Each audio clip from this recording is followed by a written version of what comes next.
shot. Well done indeed. Can't ask for much more. Right on cue. Close. He's got the ball and the jack all the way through. A momentous final. 8-all in the first set, 5-4 in the second. And it's the Ospreys celebrating again.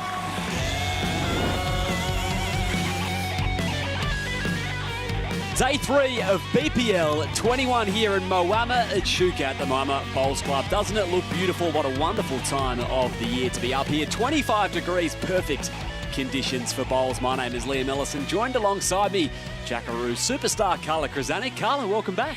Thanks, Liam. It's great to be here again. It was an extraordinary night last night for the first night. And so, yeah, really looking forward to tonight's action. It sure was the first night on the TV rink. Day 2 of our 5-day competition at the Bowls Premier League. And let's have a look at some of the best moments, Carla. Yeah, there was some outstanding moments right from the first game. All these players have had the opportunity already during the competition to play on this TV rink. So they came out in outstanding form. We saw some great draw shots, some massive, massive drives. And yeah, it was just excitement all night, wasn't it? It sure was. Geelong are flying. They've really dropped a game so far. Yeah, they are absolutely flying. Only dropped 2 games. That's something we haven't seen ever really in the BPL. They're going so good, and so are the Tweed Ospreys. We also see them up and about, don't we? We do. They are the most successful franchise, the Ospreys. Can they do it again? Moama's normally thereabouts, but hasn't been their week so far. Yeah, so far they've been a little bit behind on the game. Unfortunately, only 4 wins so far, so they've got a lot of moving to do. They sure do, and they do say moving day is coming up as we enter the midway point of the competition. Yeah, we do generally call Wednesday night moving night, so yeah, it's really important for those teams at the lower end to start moving along in the wins. Let's welcome in Lindsay Clark, who did a terrific job across day 1 of our broadcast. Jackaroo superstar. Linz, welcome. You've got some news for us. I do. Thanks, Liam. Thanks, Carla. Great to be back here at Moama for night 2. The energy's buzzing, so the day games have just finished. Everyone's moving over to the TV rink. But the Perth Suns have got something exciting for us for this game. So anyone that was tuning in last night, the people have asked and they have listened. So stay tuned for that one. But there's a great atmosphere. A lot of the juniors have come in and their family. So going to be lots of fun here today. So I'm excited. I don't know about you guys. A good feeling is entering the building at Moama Bowls Club for day 3. Thank you, Linz, for that news from the Perth Suns, and this is the lay of the land as we head into night 3. The ladder and Geelong 12-2. What a record. Yeah, we mentioned that, didn't we? It's really exciting to see a new team, really. It's only the second event, and how good are they going? Only the 2 losses. And of course, Tweed Ospreys, we generally see them up and about the top of the ladder, so they're also doing really well.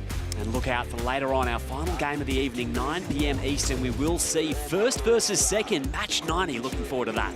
Yeah, keen everyone to hang around for that. But we've got lots of great matchups before then. Perth Suns, Adelaide Pioneers will kick it off. Moama Steamers really need to get moving. They'll play playing in Sydney Lions, then Moreton Bay Pirates and Tassie Tridents, Melbourne Pulse and the Sydney Saints. So some really good matchups for us. That's going to be a cracker. Let's have a look at one of the moments of day 1. All thanks to Right at Home, our analyzer. Carla, take us away. Yeah, great to have a look back at some of the things that happened last night. I thought this was something that we really should have a little bit of a chat about. So we saw the Tweed Ospreys play the minimum length. So this is a 21-metre end, and we only saw this rule being introduced in the last event. So it gives the players the option to play as short as possible. And I think it's really interesting to talk about this because in Australia we can play 21 metres, but that's the only country we can play this. The international players only experience 23 metres, so I think it's a really good tactic for the players to use against some of the international players who don't have the same experience playing this really short end that requires you to have just the most minimum touch, just a nice, gentle let it go, because 21 metres is really not that far. Absolutely, the Ospreys with that homegrown flavour, if you like, and they are able to take advantage. Yeah, and these boys do it a lot. We see them play minimum in general competitions around here in Australia a fair bit. It's been iconic from the Ospreys for a number of years now, and here come the Pioneers sitting inside the top 5 with an 8-6 record. They will want to win to keep ahead and move into 3rd, in fact, ahead of Gold Coast if they're able to get it done. Yeah, absolutely, and they had a really good game here on this TV rink last night, so they'll be looking to capitalise again on that. They played really well, all 3 of their players, so I think they're going into this game with a lot of confidence. South Australia versus Western Australia in this first up match, and the Perth Suns, the opponent of the Pioneers. Match 86 of BPL. We've been here all day already. Game starting early in the morning, and now the TV rink is opening. Christina Christic ready to put on a show as Skip. Yeah, well, we heard it last night. The people in the crowd, they were calling for Christina to have an opportunity to skip, and the rumour is she's been having a go at that so far today, and they managed to have a win earlier in today. It's great to see that the teams try out different combinations. You know, if things aren't going so well, there's no point plodding along. It's great to try out different combinations and see if that's perhaps the key. And, you know, like we said, today's moving day. If you're going to make a change, you've got to do it today or it's going to be too late. Carl Healy, another Perth son who has spent plenty of time skipping, and he's down there with Linz. He has. Thanks, Liam. Carl, the Mighty Suns, you know, not the best start to the tournament, but you're still in the hunt. Bit of a change of a plan for tonight? Yeah, we're going to change our attack tonight. We're going to put Commonwealth Games gold medalist Chrissy Christic up there and skip for the first set. I'm going to lead up, and then we'll see what happens for the second set. Do you feel like that helps as a skip, being able to get your draw and your rhythm down pat before you start playing some shots? Well, there seems to be a bit of a method from a couple of the other teams that have been quite successful, like the Ospreys, where Teasy tends to lead up for a set or so, and I think they get a really good grip on the ring. So we've changed it up. It worked all right for us today. Awesome. Well, I'll let you go get ready. Good luck to you and the Suns. Looking forward to this one. Yeah, absolutely. Thanks, Lindsay. All the best, Carl. Perth Suns have worked themselves into some form over the last couple of days. They dropped all 5 on day one, but they've turned it around somewhat, Carla. Yeah, it would have been disappointing not to get a win on the board on day one, but, you know, there's a team of really experienced players, so we can see that they'll be out there trying, and they also had a really good performance on this TV rink last night as well. They won in straight sets, so that'll give them a bit of confidence going into tonight's game against Adelaide. They sure did win in straight sets on this rink, and as did the Pioneers. Wayne Rudiker, a big reason why, Linz. Yeah, that's right, Rudy. You guys were on fire on the TV last night. You've backed that up today. You're sitting nice at the top of the table. How big is this match? It's a big game. Every game's a big game. There's still, 9 games to go or something like that. So every win's important. So hopefully we get another one tonight. Tell us about playing against a team that's last on the table. They're always a danger side. Everyone's dangerous here. Everyone can play. So you just got to come out and play your best, and hopefully the luck goes your way. And nice to have a bit of support from your junior BPL. We saw them walk out with you. How nice is that to have them here? Yeah, no, it's great. It's great. They're stitching us up, making us wear our sunglasses upside down and whatnot. But no, they're good fun, and yeah, we'll support them later in the week. Fantastic. Well, all the best to you and the Pioneers. Good luck for this one. Cheers. Thank you. Back to you, Liam and Carla. Thanks, Linz. Rudiker currently top 5 as a lead so far this week. He's been terrific. Yeah, he's always a steady player, isn't he, Wayne Rudiker? You can always rely on him to be around the jack. He's been an outstanding player for many, many years, and he knows his job and does it well. BPL does bring about some different rules. Let's have a look at them. Yeah, of course, it's a pairs format, but we, of course, have 3 players in each team. So we'll see a substitute at some stage. Everybody must play 12 bowls. There's 2 sets of 5 ends, and if it's drawn after 2 of those sets, we, of course, get to see the tiebreaker where all 3 players will come out. Each team gets a power play in both sets where they get the chance to double their score. And, of course, we've got the shot clock, which keeps every player moving, and it keeps it nice, fast-paced. Nicely done, Carla. We've set it all up, and let's head over now to Clive Adams, who's got Nick Carl from the Melbourne Extreme with him. Clive. Thank you, Liam and Carla. Yes, we are looking forward to this one. Welcome in, Nick. How are you, mate? Really good, Clive. Yeah, had our match earlier this afternoon, so it's good to be finally sitting down for the finish of the day. Yep. So you had the match that isn't on the TV. How'd you go? We ended up winning in a tiebreaker this afternoon, which was good. That's our second game against Gold Coast this series, so we ended up winning both of them in a tiebreak, which, look, tiebreaks can obviously go one of either way, and yeah, we've just had a little birdie on our shoulder and managed to get over the line. Very good. Let's have a look at how these 2 teams are going to match up against each other, because we've got the Suns versus the Pioneers. Now, the Suns are in 12th place on the table, the Pioneers are in 4th, but when we take a look at the stats, it's not so obvious that that's the case. I mean, the Suns have been winning ends. They've won a few more ends than the Pioneers. The Pioneers have had the set performances, which I guess is the key thing. You've got to win sets to win a BPL match. But when you look down that list, you'd think between 12th and 4th there might be a little bit more bouncing out of those stats, Nick. 100%, yeah, they're both great teams, aren't they? They've got quality players, world champions, Commonwealth Games gold medalists in there. So, look, every team in this tournament's pretty evenly matched. It's hard to pick a winner. So, I mean, when we look at this, we now know, we've heard the talk that Christina Christic is going to be skippering to start the match. They've done that a little bit throughout the day, so we've got a few stats on that already. But it's about finding those combinations that work best, isn't it? 100%. Yeah, you've got to try and find something early on in the tournament, otherwise you can be battling. I know we've been trying to find our right combination.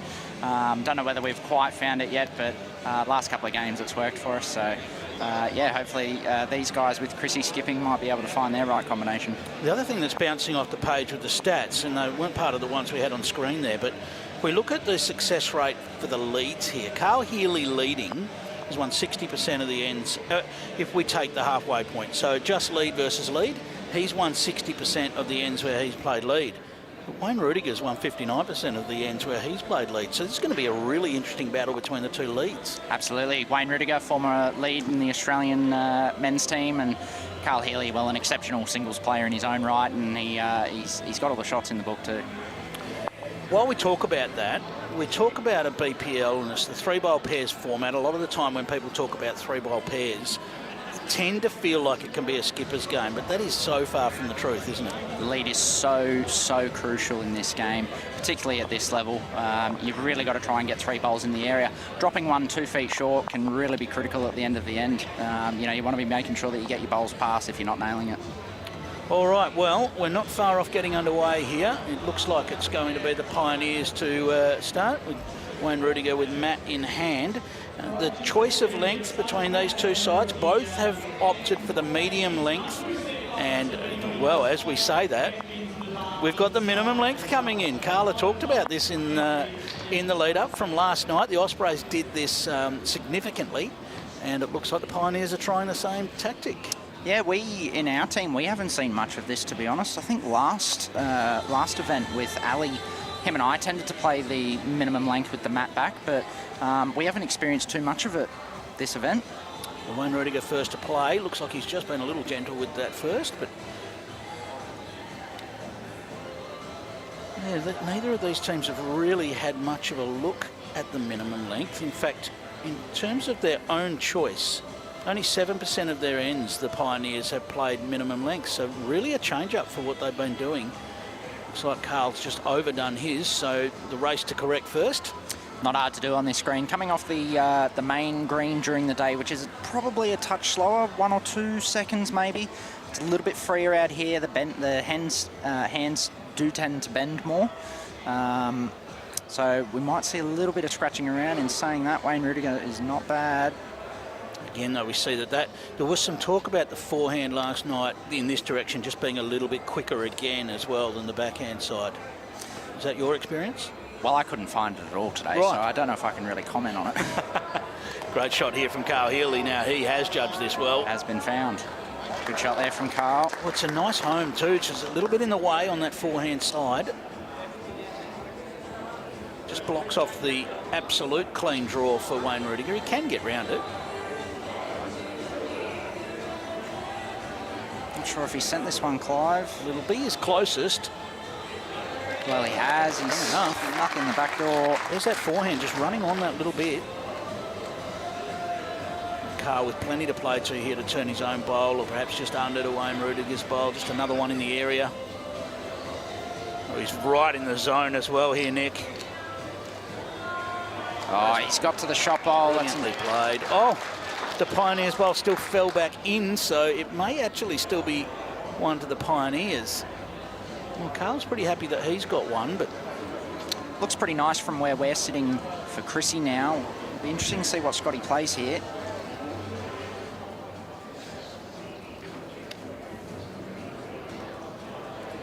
Looks like it's just a cold draw.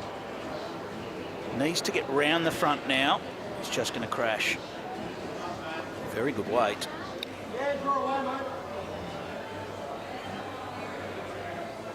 Carl was confident that the Suns have got shot here. Chris, you'll just be trying to draw one on the forehand, clear the orange. Such a great player, Christina Christic, and it's great to see her getting the opportunity to skipper the team. Yeah, won the state singles again in WA not that long ago. I don't know how many it's up to. I assume we're getting close to 100. It is 6. 6. In a space of 10 years. Very impressive. Now, very impressive. There's only one other player, male or female, that's won 6 WA state singles titles, Nick, and they did it over a 38-year career. This is over 10 years that Christina has done just remarkable things, remarkable consistency. And I'm going to say she's probably not finished with title winning. You wouldn't. You'd be brave to say that she's finished. Very close here. Just needs it to pull up. Just needs it to pull up. It's a very great effort. Just ran too far. It's finished in a good home. If Scotty does play something here, there may be an opportunity for the Suns to get the jack out the back right-hand side there.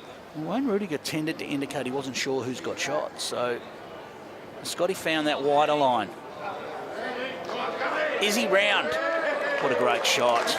Excellent shot, Scotty Thalborn. Now, does that bowl of Carl Healy's hold any interest now? Run up through there a bit and rattle around? 100%. Chance of both bowls. If the bowl does move onto the jack out the right-hand side, there is a lot of orange bowls waiting out there. So that Suns bowl that you see on the left of the jack, as we look at that, that will be the target. Christina is right in the area, needs to negotiate the front now. Didn't quite. Jack's rattled around. It's going to be one either way, I think. We may get the measure out first end.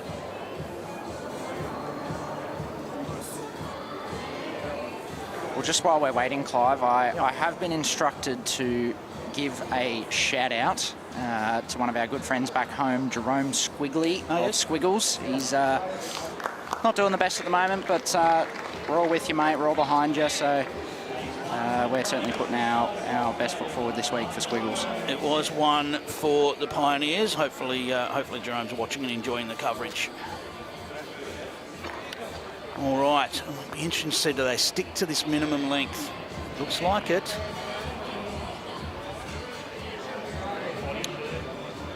Could we say the tactic worked? I mean, they won the first end, so tick it off. Yeah, they didn't play a bad end. They had plenty of bowls in the area. Just a couple of loose ones early on, which you might expect first end of the day, but Rudy will be trying to get on top of this nice and early. And he's done a pretty good job here. This is going to pick the jack up beautifully. Perfectly played. You need all of the jack in that situation, otherwise it can tend to just skew a little bit. You can tend to be a foot or foot and a half away, can't you? Well, we have had a lot of situations over the last 3 days of getting bowls right next to the jack and allowing our opponents to run it in, which is always disappointing. It's great when you can get one right in the middle. Interesting to see that the different weight as well that is played at a BPL. Often the little trail of the jack, often you're not trying to just trail the jack a metre, especially if it's anywhere near the ditch. You're looking to trail that jack all the way to the ditch and take that trail shot away from the opposition. Absolutely. A little bit tricky on a minimum length like this to trail it into the ditch. But, it is. That's significant leading there from Wayne Rudiger. Just getting a bowl past. He didn't want to touch the shot bowl. It's already covering the jack. He's finished in a great home. Now, the challenge for Carl Healy is to drop a metre. He's done well. He's done very well, Carl Healy. Will fall on the jack. Holds the shot. Wayne Rudiger expecting to change hands. I don't think he needs to, but they are going to go there. Just a better look at the jack on that hand. Just needs to make any contact with the head here if he can turn his front bowl. Just needs to hang on a touch. Just need a little bit of something, either a little bit more weight there or just a slightly wider line. Either one would have got the job done.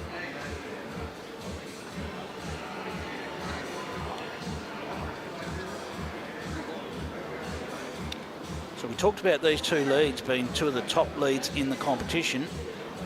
And we're seeing why. It's Carl Healy right in the area here. Wants to get right on top of this jack now. It's 2 great lead bowls there from Carl Healy and a third one waiting out the back.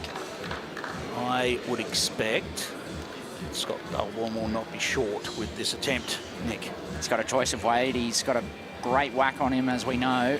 I think we will see that. Very surprised if he's drawing. He does have the Pioneers bowl to push through the jack. That's the shot he's chosen to play. Opting for the hard weight down the backhand. He's right in the zone. He's played it perfectly. How far's the jack gone? Still one to the Pioneers, but the jack's rolled a bit further than they would have liked. Scotty will still be happy with that. It's out in the open now. It's a bit of a singles game out to the jack there.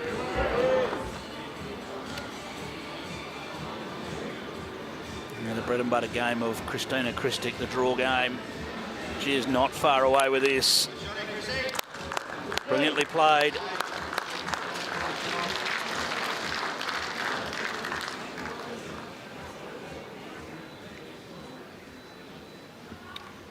Shows that quality that has her in the skipper's role. Reply for Scotty Thalborn. Looks like it's going to drop underneath the jack and just run on a little. Good effort there from Scotty. He had two things in his mind there. If he got to the area, which he is, as much as it's a long way from the tee and the respot, he has got the best back now. Christina will want to add one here, but she won't want to frame it, so she doesn't want to get on the other side of the jack and sit right alongside it. She's going to count, but she wants this to run away a little bit now. Needs it to run away a little. Well, that's going to invite weight. It's one of those bad good bowls, isn't it? Yeah. It's a great shot, but Scotty T... Needed that to run another sort of foot. Scotty's got at least one of them, has he? He's got the jack. He's got the jack. Well, look at the difference now. We started the jack on the minimum spot. Now the challenge for Christina is to draw to the back tee, and it's not even the back tee, it's a metre past the back tee. She's got a metre of room to draw the shot. Not easy when you've been playing 21 metres as Got to well. correct about 16 metres. Full length. Coming down the probably swingier side of the green. She's given it a chance. How's the weight? Has it got enough? Oh, it's got plenty. Is it going to stop? It'll stop right on the edge. Is it shot, is the question.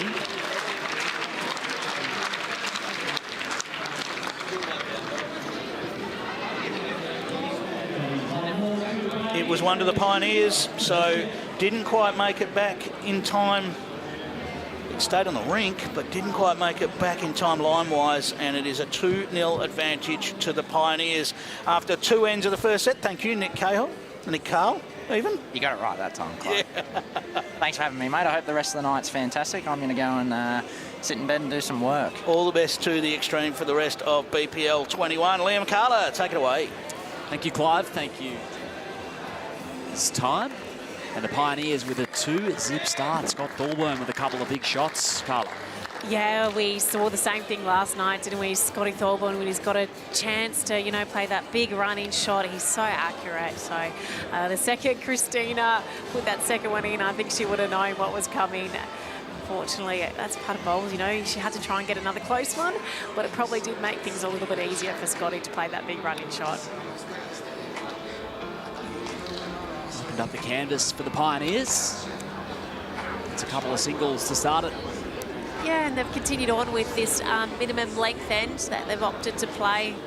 It was quite interesting, wasn't it? Once we saw that jack in the last end get put all the way back on the respot, it makes a big difference going from the 21 metres all the way to the other end of the green for the players to adapt and, go from just letting it go to making sure you reach. Yeah, that is a tough adjustment. It's online for Carl. Right on line. Carl, so far these first three ends, he's really corrected well. It's tricky to find that minimum length end if they haven't played it so far through the event, but he's corrected so well with his second bowl.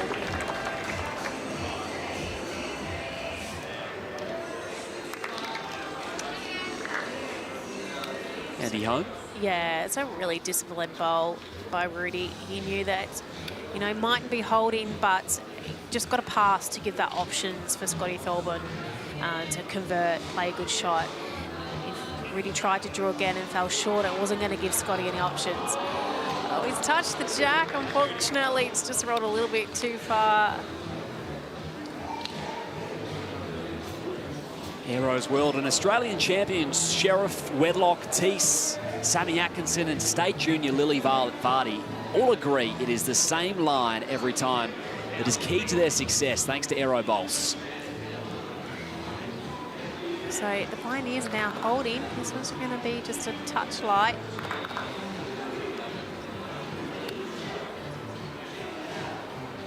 There's plenty of opportunities here for Christina. She can afford to make sure she's just reaching, give this bowl a chance to sit the shot bowl of the Pioneers.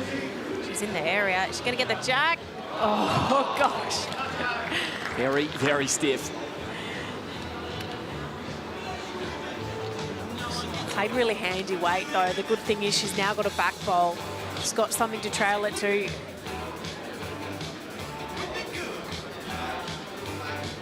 Scotty T, a few big moments. There's another.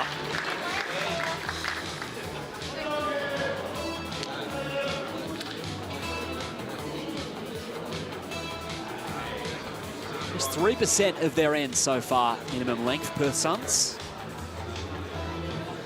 So running shot, Christina. Oh, she's caught in the gap again.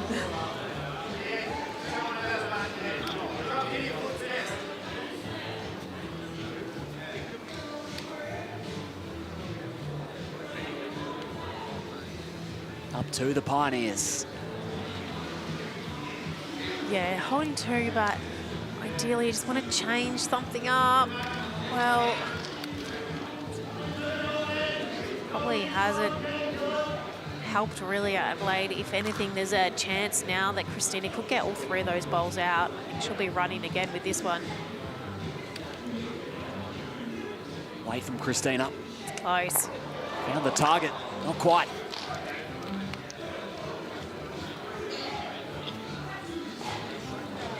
Yeah, so got one out, but it's still one to the Adelaide Pioneers. That means the scoreline 3-zip and a power play activated. The Perth Suns need to make something happen here in this fourth end. Yeah, they've been in the area having good chances. Perth Suns, they're due to win, and really that we couldn't say that they're doing anything wrong so far.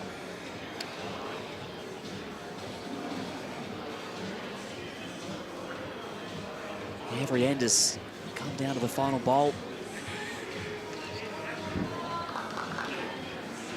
Being such short sets as well, the good thing here for the Perth Suns is they've only dropped once. You know, if you drop a number in a 5-end set, you're in a bit of trouble, but they mightn't have won an end yet, but they've only been once, so they're definitely still in the hunt, particularly if they can win this end now. It's their power play.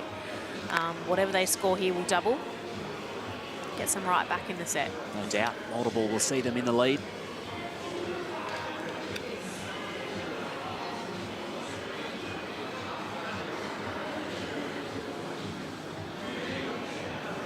Pretty good correction by Wayne Rudiger. Great correction. Collect some paint to boot. And it's just finished right behind the jack as well. He hasn't set up any type of target. Oh, Carl Healy, he's going to reply to this really well. He's almost drawn the shot. Looks like it. About to join themselves here in Moama.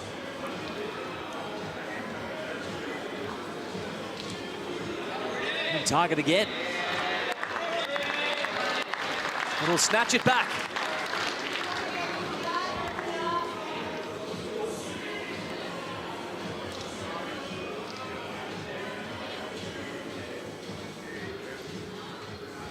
Can really see the experience both those players. You know, their first one made sure they reached, and then they were able to adapt. Oh, and that's really well played. Well, we're going from the minimum all the way right back to the respot.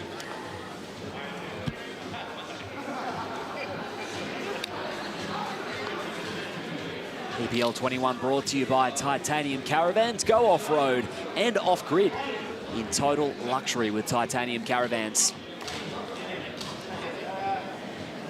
Healy's just checking. There's a ball off to the side. They're just checking if it's in or out. Now they've picked it up, so it must be out of bounds. Of course, for those new to bowls, the bowl has to be, you can see those orange pegs just to the side of the screen. The bowls have to be within inside those, which creates the rink. anything outside of that gets picked up and taken off the green. Great look at that boundary, right on cue. Scotty T with the draw. Oh, look at that. He's trailing the ditch. Oh, that's a great shot. Wow. Look, he wouldn't have been trying to trail that, but that's the ultimate result, isn't it? Yep, that is going to be tough to beat. Nice smile from Christina. Yeah, she's still smiling as she's on the mat.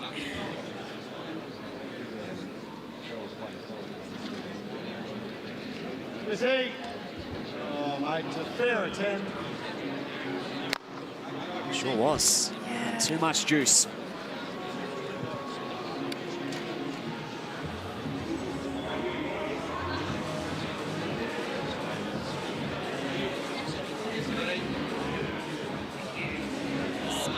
Played it pretty well again, Scotty T. That's another one.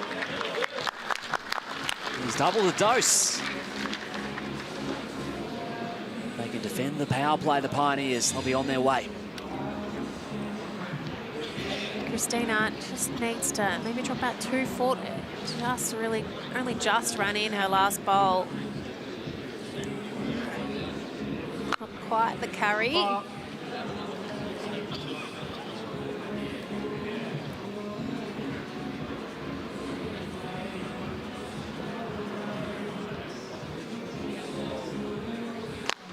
Needed to carry. Come on, put up. A good feel for this rink at the moment. 5 feet to go the shot. Yeah, this is really vital for Perth Suns to win this end, but this is not an easy shot that Christina has to play here. She needs to draw basically right to the edge. She can't afford to have a ball fall in because that will be out of bounds. She's going to slow down. I think not.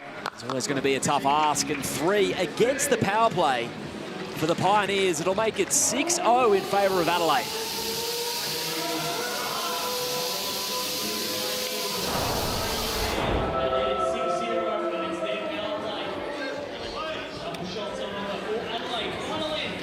And they have all but won this first set now, Carla. Yeah, chasing a 6, yeah, is a pretty tough ask. I don't think we see too many 6s throughout the event at all, but it gives an opportunity. We see Caitlin Inch has been substituted on, so we'll see her put down a bowl, gives her a chance to get a feel of the green. Got before the second set, so a bit of an advantage for Adelaide Pioneers to be able to do that. Looks like as well, Perth Suns have also made a substitute, so Warren Holt will get a bit of a feel of the green in this end as well. Of course, we've seen so many BPLs come down to the shots being the difference between people making the top 5 or not. So we definitely play out all the ends. And this being the Adelaide Pioneers, this is an opportunity for them to really, you know, jump on top and get a really good score margin. Sure is. Could be a double-digit one, the way this is trending.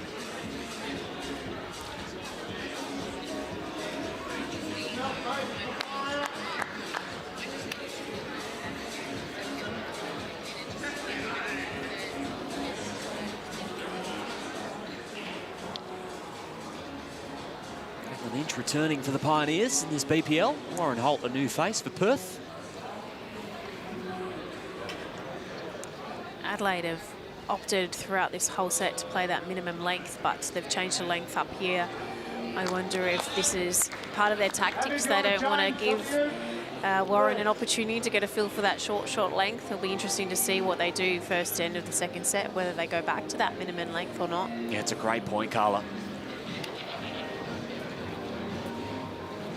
Big change up.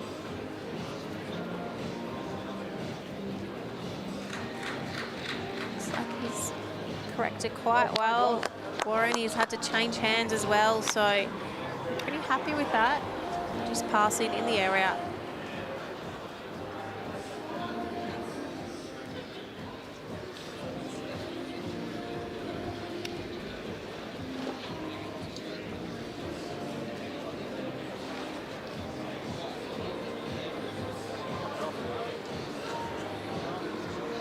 Solid land for Caitlin. Not bad. She's found outstanding line, hasn't she, with all 3 bowls? Sure has. Dominating that re-spot.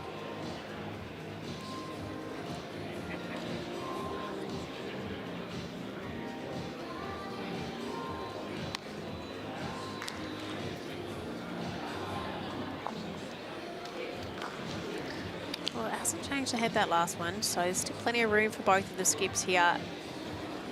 Carl Healy's moved up into the skip position, so I expect that we'll see him stay there for the second set. Drink Wise supporting us throughout the week. You won't miss a moment if you drink Wise.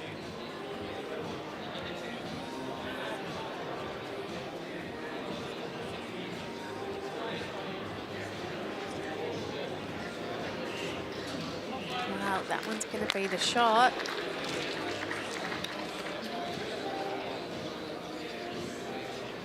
Nice here just for Perth Suns if they can get on the board.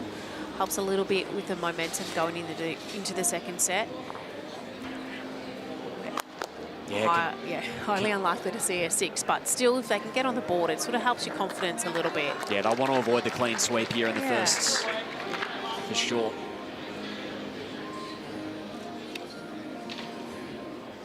Games can really swing as you enter the second set, but let's not get a shot. It'll be tough.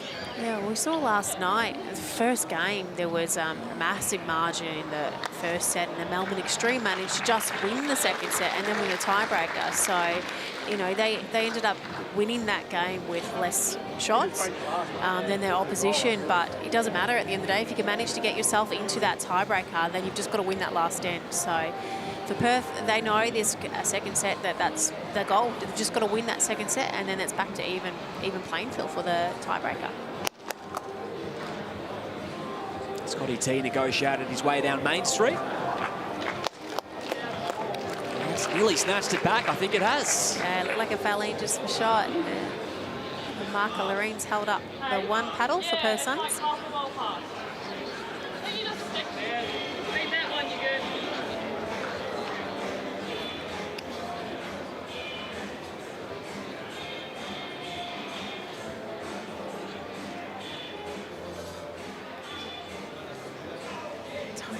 Going to get back.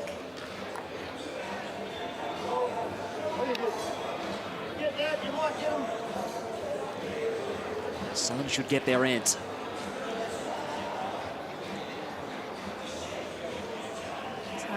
holding 1 Perth, but going to give this one a bit of a chance. See if they can make a number out of this end. I think it's going to hold on, but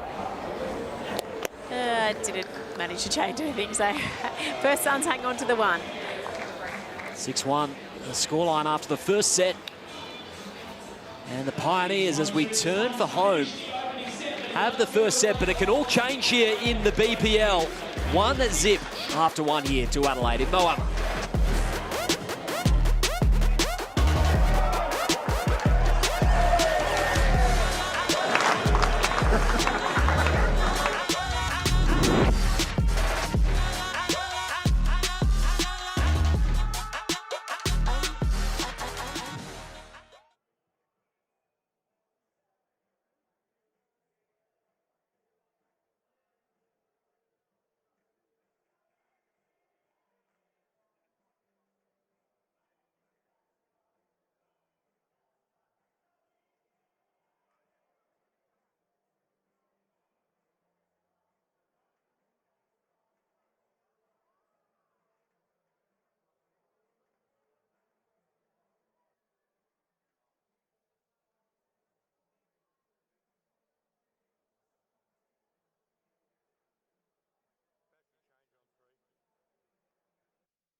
One set down here on the first match of day 3 at Bowls Premier League 21 in Echuca, Moama. The Pioneers dominated early. Scotty T was the star as they win the first set, Carla, 6-1.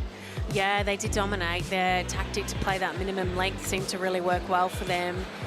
They'll be happy with their performance. So all they've got to do is, you know, keep on going and make sure they win this second set. They managed to win straight sets last night out here, so they'll be looking to do the same thing and avoid that tiebreaker.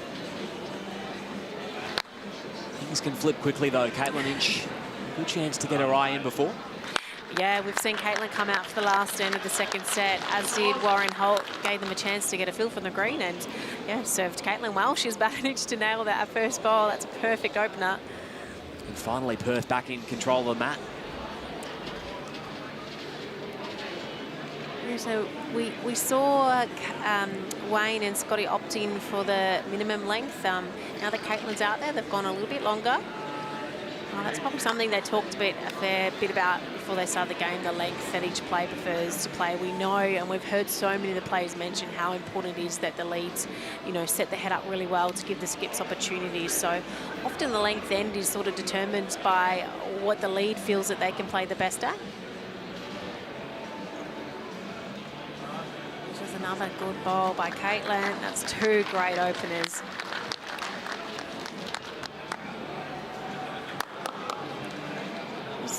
Carl there just giving Warren a bit of direction with his foot, just giving him permission to reach with this ball, give it a little bit of a chance to trail the jack through.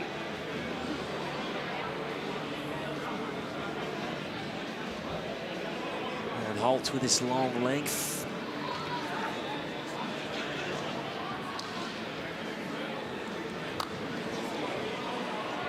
Played a really good weight for it. It was just holding out for him.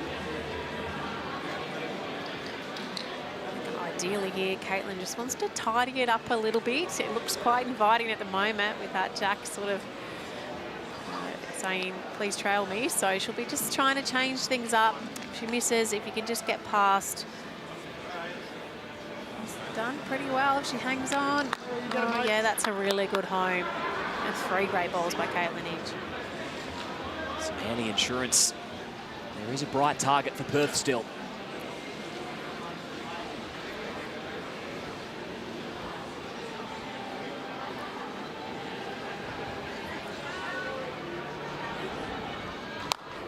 Great effort. Warren, well played. He's got the shot, I think, out of that. Well played. Yes, indeed. Had the crash landing. We'll snatch it back on the walk.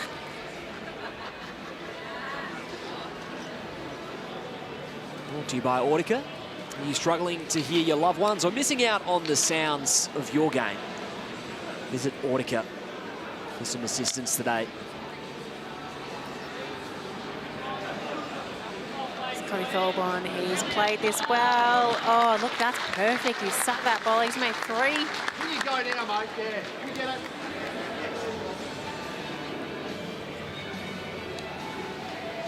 Just unfortunately, that jack's still sitting there, quite visible for Carl Healy. He's going to give this a real good run.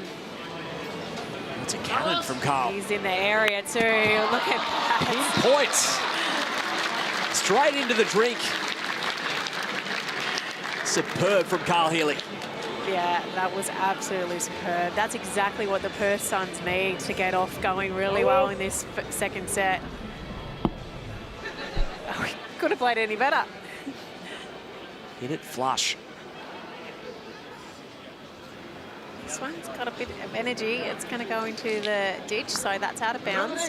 For those of you who are new to bowls and watching tonight, if it goes into the ditch, it's out of bounds. Of course, if you have managed to touch the jack, you do still stay in bounds. So there's an advantage if you can touch the jack. You see the marker, spray it with the chalk, and that means your bowl stays in play if it goes into the ditch, which is exactly what happened with Carl Healy's when he ran the jack.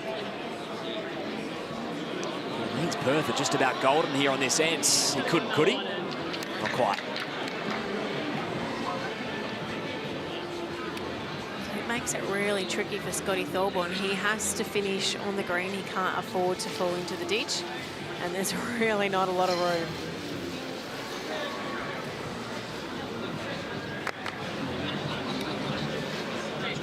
the next one.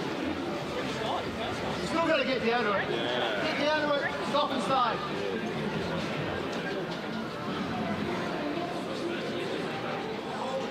Yeah, mate. Challenge to double up. Kyle will try it.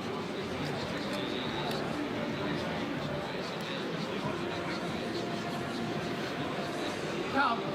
Gonna hold on. He's going to get that ball. That's a great shot. Oh, is he going to step? Still, if that one had stayed on, he made 3, but he still made 2 by putting that ball into the ditch. Oh, it almost hung on there for 3. Just fell in. Still made a multiple. Got them off to a really good start. Smart stuff from Kyle Healy. Well weighted. I'll take a multiple. The first of the contest for Perth.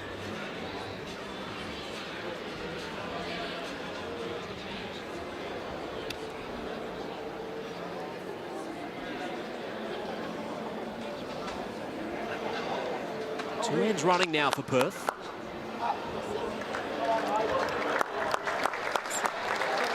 Really good shot by Warren. Particularly, you know, want to see Perth Suns, they want to see the momentum swing. They've had a really good end. And for Warren to get his first ball close and keep the pressure on that Adelaide Pioneers, it's really well played.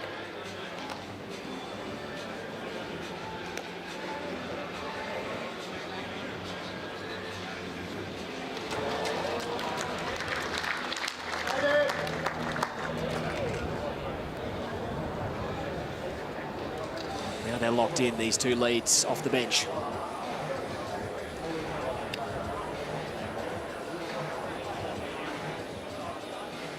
Calm, methodical approach.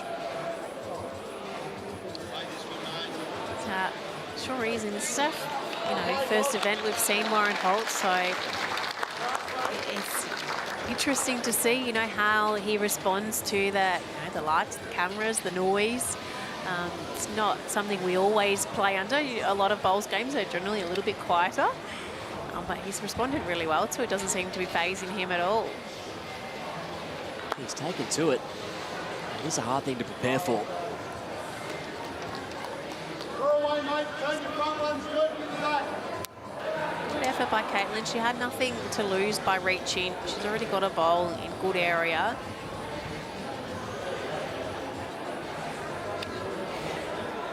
Is it something you can simulate and practice at all? The noise and atmosphere of the BPL? Yeah, well, I've got kids, so anytime I practice, it's pretty noisy and distracting. That'll do it. Look, I think in general, bowls over, the last decade has really become a sport where you can get out there and show your personality, and it's not the old traditional game that a lot of people still think of bowls, everyone wearing whites and hats and things like that. It's definitely evolved a lot in the last decade, a lot more colour, a lot more enthusiasm. Just well played. Sublime from Caitlin. Nudging by for shot.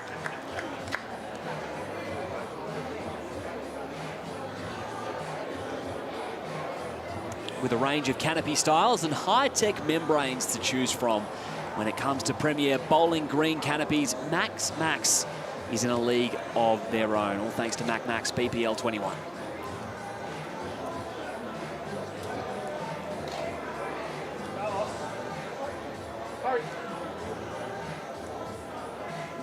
It's not going to quite have the legs. It's going to go under.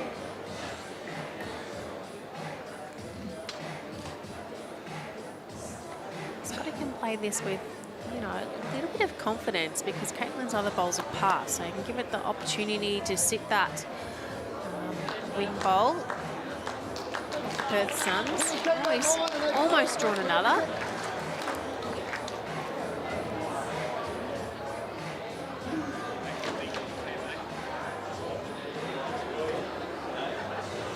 Really, he didn't like that one when he let it go. Well, it's probably not all bad. He's rolled that other bowl to a much better position. So he's still got his third bowl to try and convert.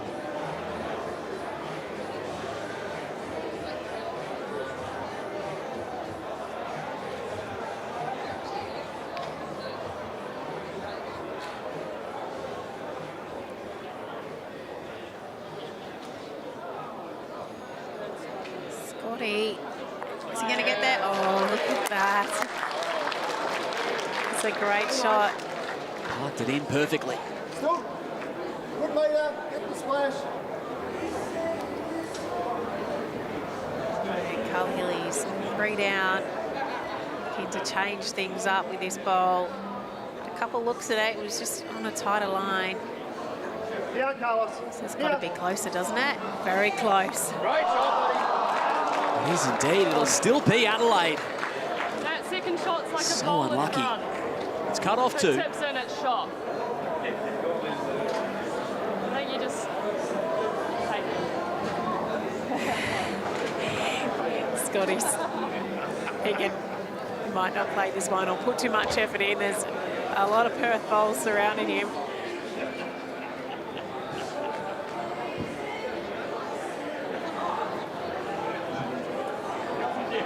Yeah, he hasn't given that much effort, has he really?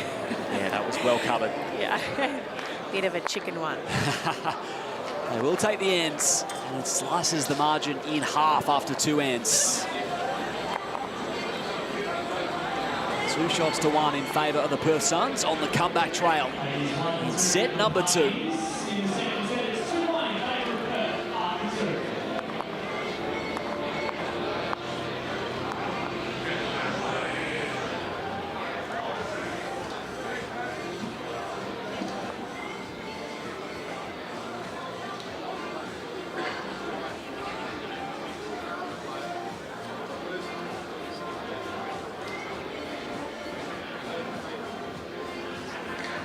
Just joined us, Pioneers looking to win and go 3rd on the table at the conclusion of this game. They've got a net set point on the Gold Coast Hawks.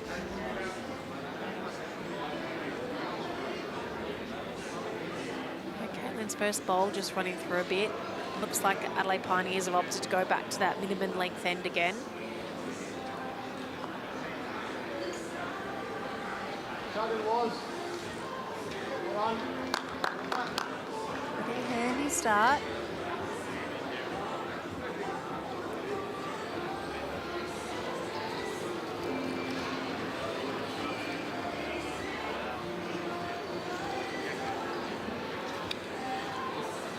Just have to be so delicate on the 21 metre, and it looks like she's done really well here. Just collected the jack as well, which has helped. She's led really well since coming on. Yeah, she has, hasn't she? She's very consistent, bowls in really good areas. I don't want to jinx her, but she hasn't put a short one down at all. They've, you know, all been right on the jack or just passing, which is exactly what your skipper wants.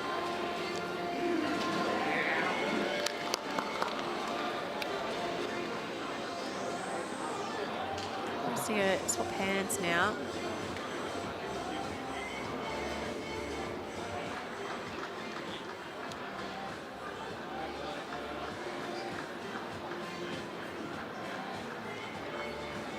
Play this one on the backhand. You don't want to accidentally roll that Perth Suns bowl in.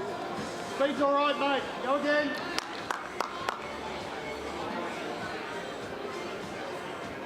Puts 3 past.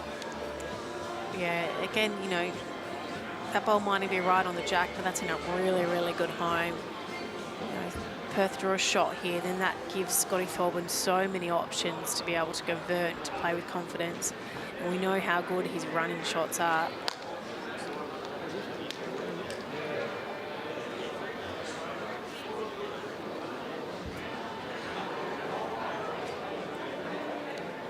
The right care, right at home, Australia's premier in-home care provider.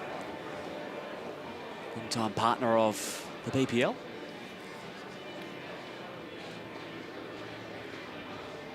So Scotty's just got to navigate either around or in between or anything but roll it. Anything but. Unfortunate. Yeah, unfortunate, but I mean, he's still got lots of options. So I think the key with these amazing skips and their experiences, they know that, yep, he's modeled that in, but I've still got 2 chances to convert again. So Caitlin's already set things up really well. He'll be trying to sit that ball through now. Gets the jack, it's all good for them.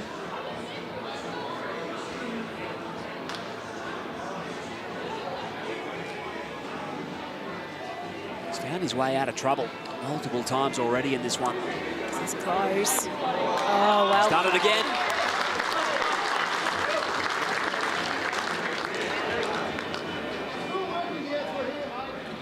Doesn't get much cleaner than that. He just, the finest amount, got under that shorter bowl to sit that out so cleanly. We say all the time, it's a game of millimetres. You know, a millimetre wider, he would have collected that and not got the same result. Carl's still very interested. Oh, this is well done. Oh, it's got the jack as well, so he's still down. He couldn't have got it, that shorter bowl, any more square, really. Just unfortunate. Got a little bit of the jack, which pushed it out. Just didn't spit out to the advantage of Perth. Inches away.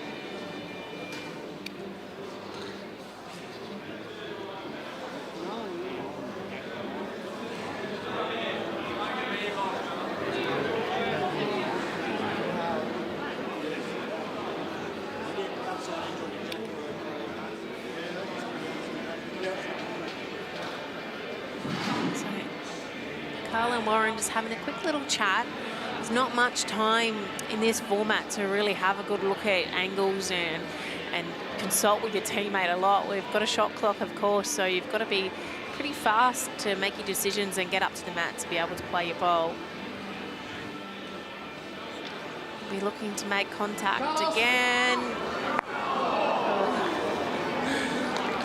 One pioneer bowl is in amongst all those orange ones. They take the ends.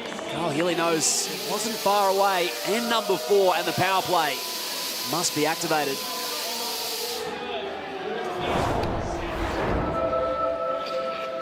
Perth know it's time. They've had their struggles with the power play. 12th in BPL 21 at converting. Can that change here? We'll find out very, very shortly. Let's throw it over to Clive to take us home. Thanks, Liam. Thanks, Carla. Yes, I've got Kelsey Cottrell up here with me for the Gold Coast Hawks. How are you, Kels? Yeah, going well. Yeah, nice to have a little early mark today and come and watch some great bowls here. Yeah, absolutely. And look, you cross to us when really, I mean, this is almost tournament life on the line for the Suns with this power play. They must win this power play after conceding the first set. It's just a crucial time to try and get this power play. And Caitlin Inch has been doing a fantastic job so far, Kels. Yeah, it's been a fantastic battle. These guys, everyone seems to be playing quite well.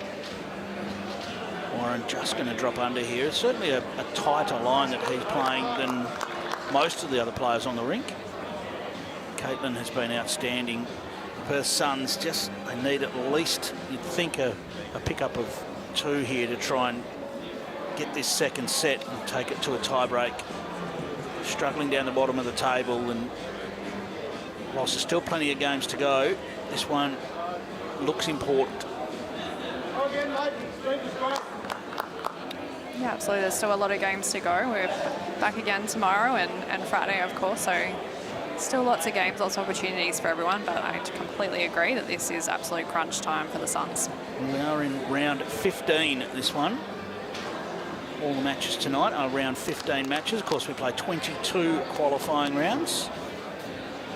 And then the big finals night here on Friday night. Always a wonderful night, BPL finals night, Kels. Yeah, well, look, there's a great crowd brewing today. It is. So I think everyone's getting excited as we get closer and closer to finals. Good to see lots more locals coming out nice and early and watching some of these games. The weather's fantastic. Why wouldn't you? They've been here all day. Kelsey, the daytime crowds have been The best bigger than I ever. think I've ever seen. Yeah, absolutely. Can't agree more.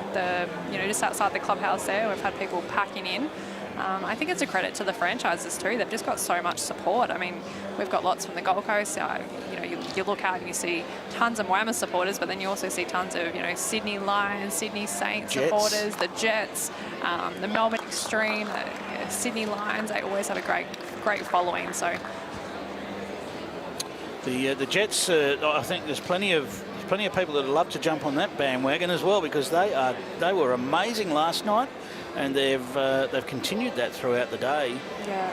Looking forward to that one later on. The Jets and the Ospreys should be something special to watch. The two absolute informed teams of the competition. Yep, they're absolutely fine. All players are playing extremely well. Scotty Thalborn looking to get in here amongst these Suns bowls. Just wants to land. He's just passed on the outside. Still an opportunity here for Carl Healy. He just must come up with something special here with one of these three bowls. He's got the chance to land the shot bowl, Kels, or just get a little nudge of the jack. Only issue with that is it's different weight for those two shots, isn't it? Yeah, exactly. This is very weight critical. You've got to pick one option and stick to it. Oh, he's done it brilliantly. What a shot. Carl Healy. What a shot. That effectively sits with 6 right now. It's 3. Of course, it is a Perth power play. We may see weight in response from Scotty T. Big weight from Scotty T for no result. Very close. Wow, you hit that Adelaide front bowl almost dead centre for it not to create some form of angle. Wow. If he does hit this jack could go anywhere. It could bounce up and drop down anywhere on the rink, but I would say the Perth Suns are going to run for cover down the back. You'd think there's no choice but to do that. And I think we'll see the Pioneers nominate the kill. I think they're already talking about it. Yeah, Carl's done plenty here to get that tee, so no issue there. He's almost going to get a toucher on the tee. Lots of discussions here on the bench. There's always a lot to consider. So have we seen a nomination to kill? Not entirely sure we saw it.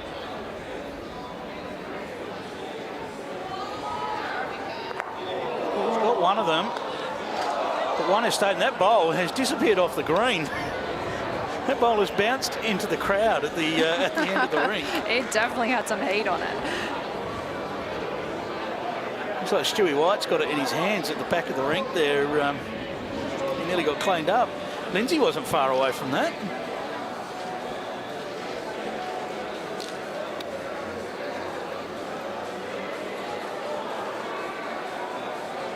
Okay, so really crucial ball here.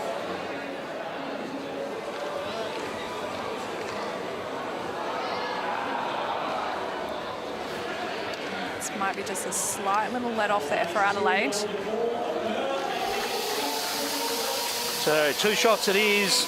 Power play makes it 4, and it is a 6-2 advantage to the Suns, but the Pioneers fire back with their power play. Lindsay Clark down rinkside. Are you okay down there? That wasn't far away from you. Yes, I'm okay, Clive. It was actually Stewie that got nearly taken out, so all okay down here.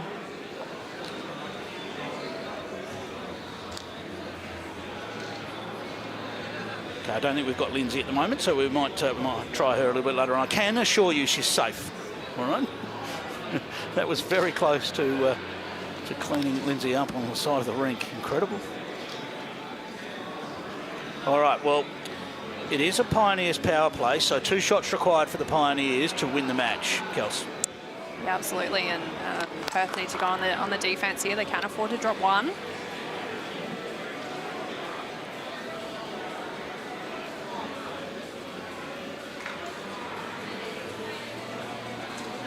Perth just stretching the length out a little bit. Of course, no rolling of the jack in the BPL. The team that wins the previous end gets to choose the spots that they'd like to put the mat and the jack. So really important bowl now for Warren Holt. Must make a correction here. Strong singles player in the West. Correction so important in the singles game. And he has made a correction of sorts. It's still going to run a little bit too far, I think. So it's still 1 to the Pioneers.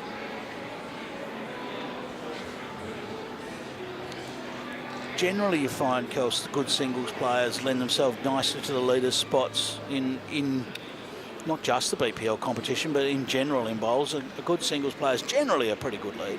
Yeah, absolutely. I think you're just used to trying to get your first one as close as possible and work from there. Speaking of getting as close as possible, Caitlin Inch has done it again. And now it's danger time for the Suns.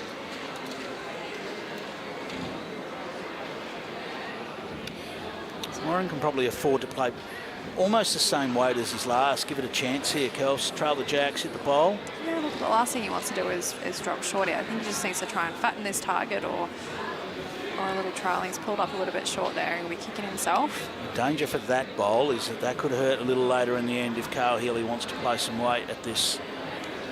Caitlin nailed it with her last.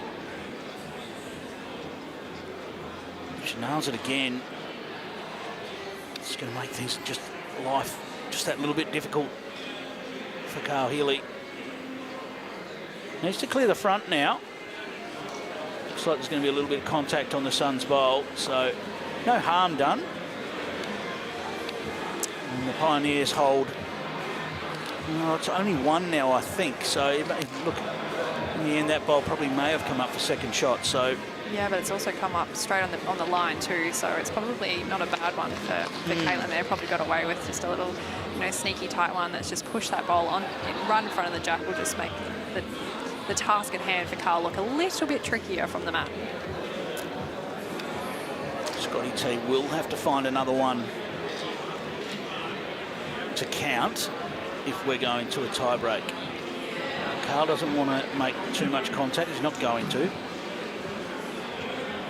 Perhaps a little bit of nuisance value on the backhand side sends Scotty T over to the forehand side.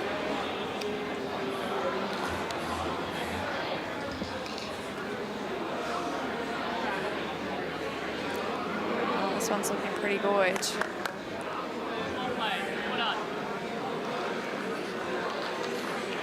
Well, that's very close to counting. We'd probably favour that does count. Absolutely, and it hasn't fattened up any targets. There's still a big gap there, so Carl needs to be very perfect with his weight. That looked like it came out of the hand a little hot for Carl Healy. He's going to want this to pull up. Just needs it to pull up. And it's run through. Still 2 to the Pioneers. It's all they need. A drawn set will be enough. Carl Healy just has 1 more to fire.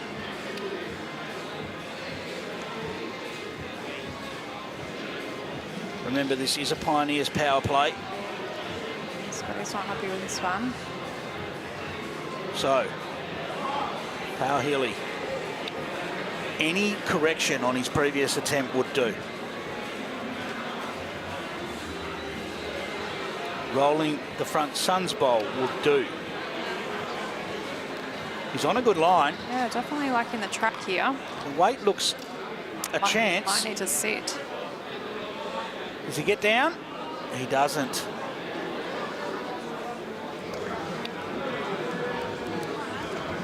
Players are shaking hands, so 2 has been conceded, and it is 2 shots to the Pioneers, which we double to 4, and they draw the second set 6-all, but their 6-1 victory in the first set is enough to lock away the victory for the Adelaide Pioneers and make it very tough for the Perth Suns from now. But the Pioneers, well, they'll move, they move level on wins with the Gold Coast Hawks, Kelsey. Ooh, game on. Yes, and the Hawks, of course, sitting up there in the top 5 as well. So, Kelsey Cottrell, thank you for joining me, and good luck for the rest of the tournament. It's going very well for the Hawks at the moment. Yeah, thank you. Yeah, it is actually. We've started really well, so go the Hawkies. All right, all the best, and that is a Pioneers victory. The Adelaide Pioneers over the Perth Suns, and Lindsay Clark's on the rink. Thanks, Clive. A great victory for the Pioneers, Rudy. Nice one.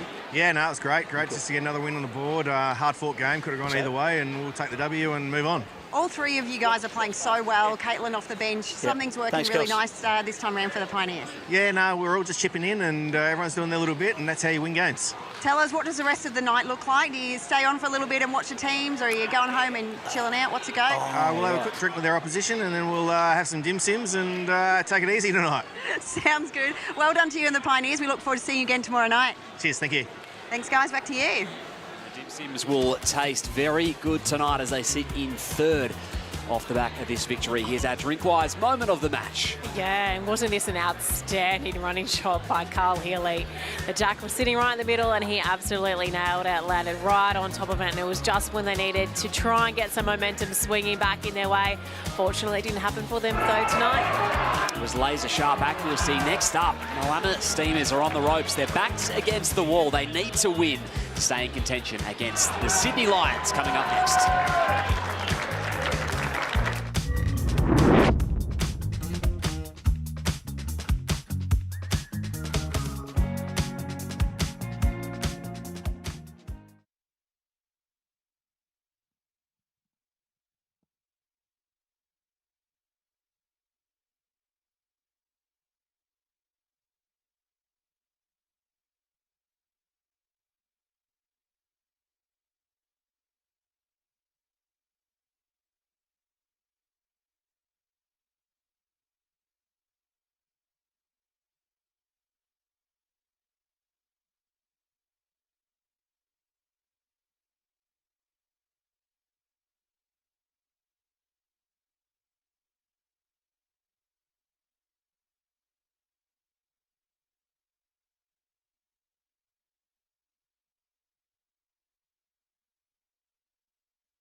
Match 2 of the night here on the TV rink of day 3. BPL 21, and is the home club Moama Steamers taking on the star-studded Sydney Lions, and a lot to play for here for the 4-10 Steamers, who often are at the pointy end of the competition in BPL's past.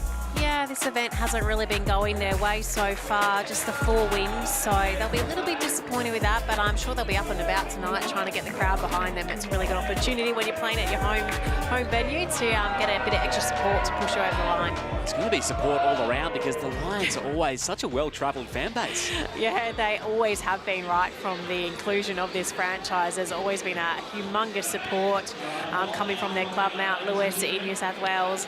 We always see Mr. and Mrs. Line out there as well. Yeah, again, the crowd wrapped up, so yeah, it makes it a bit of fun, doesn't it? It does, and let's hear the thoughts of Aaron Sheriff with a big job to do this evening, Linz. Yes, it's a big job, but just the man for the job is Aaron Sheriff. Not the best start to the tournament, you could say. You have just come off a win beating the high-flying Jets. That must give you a bit of confidence. Yeah, we've just really let ourselves down a little bit in the big moments. The tie breaks and the power plays. It's not been our best performance. So, yeah, still plenty of rounds to go now. 22 games. So, yeah, still in with the hunt. It'd be a story if you won every single game from now on into the finals and marched on in. A lot of support here for the home team. Yeah, no, that'd be pretty cool. Won a few BPL titles, but never won it from last. So we'll see how it goes. But yeah, big game tonight. You're going to take on the Lions. Do you have a bit of a soft spot for them there? They were your home team for a little while. How's it feel going up against them? Yeah, it's always hard, but the Lions have got such a great support crew, and they still support me now, even though I'm with Moama. So yeah, it's good fun. And they're a great team, so looking forward to tonight. Awesome. Well, all the best. Good luck. We're hoping for a win for the Steamers. Thank you very much. Cheers. Thanks. Back to you for this one, Liam. Thanks, Linz, as will the home crowd here. They have been setting it up pretty well, the Moama Steamers, with a new face as well, Linz. Kane Nelson has been out there with Cass Millerick at times, and they've led pretty good off the mat. Yeah, they have. They've really been in quite good form, really. We heard Kane last night talking about how he didn't feel like he was getting them out all that well, and he spent, what I think Lindsay said, 2 or 3 hours out on the second green trying to get some good rhythm. But, I think his form's been really steady, and Cass Millerick, we obviously know this is her home club. If anybody knows the rinks well, it's Cass Millerick, and, we probably won't see them feature in the finals. I know Lindsay said they probably need to win all the games, but I think that from now it'll be just exciting to see them try and get the crowd up and about and supporting them and, finish off on a little bit more of a high. They'd have to go on some sort of run, wouldn't they, Moama? But you never know. You can't count them out. Let's hear from, a Sport Australia Hall of Fame inductee and one of the very greats, Karen Murphy with Linz. Yes, our Hoffer, our very own Hoffer, the great Karen Murphy, has another BPL. The Lions are going pretty good in the mix at the top of the table. How are you feeling tonight?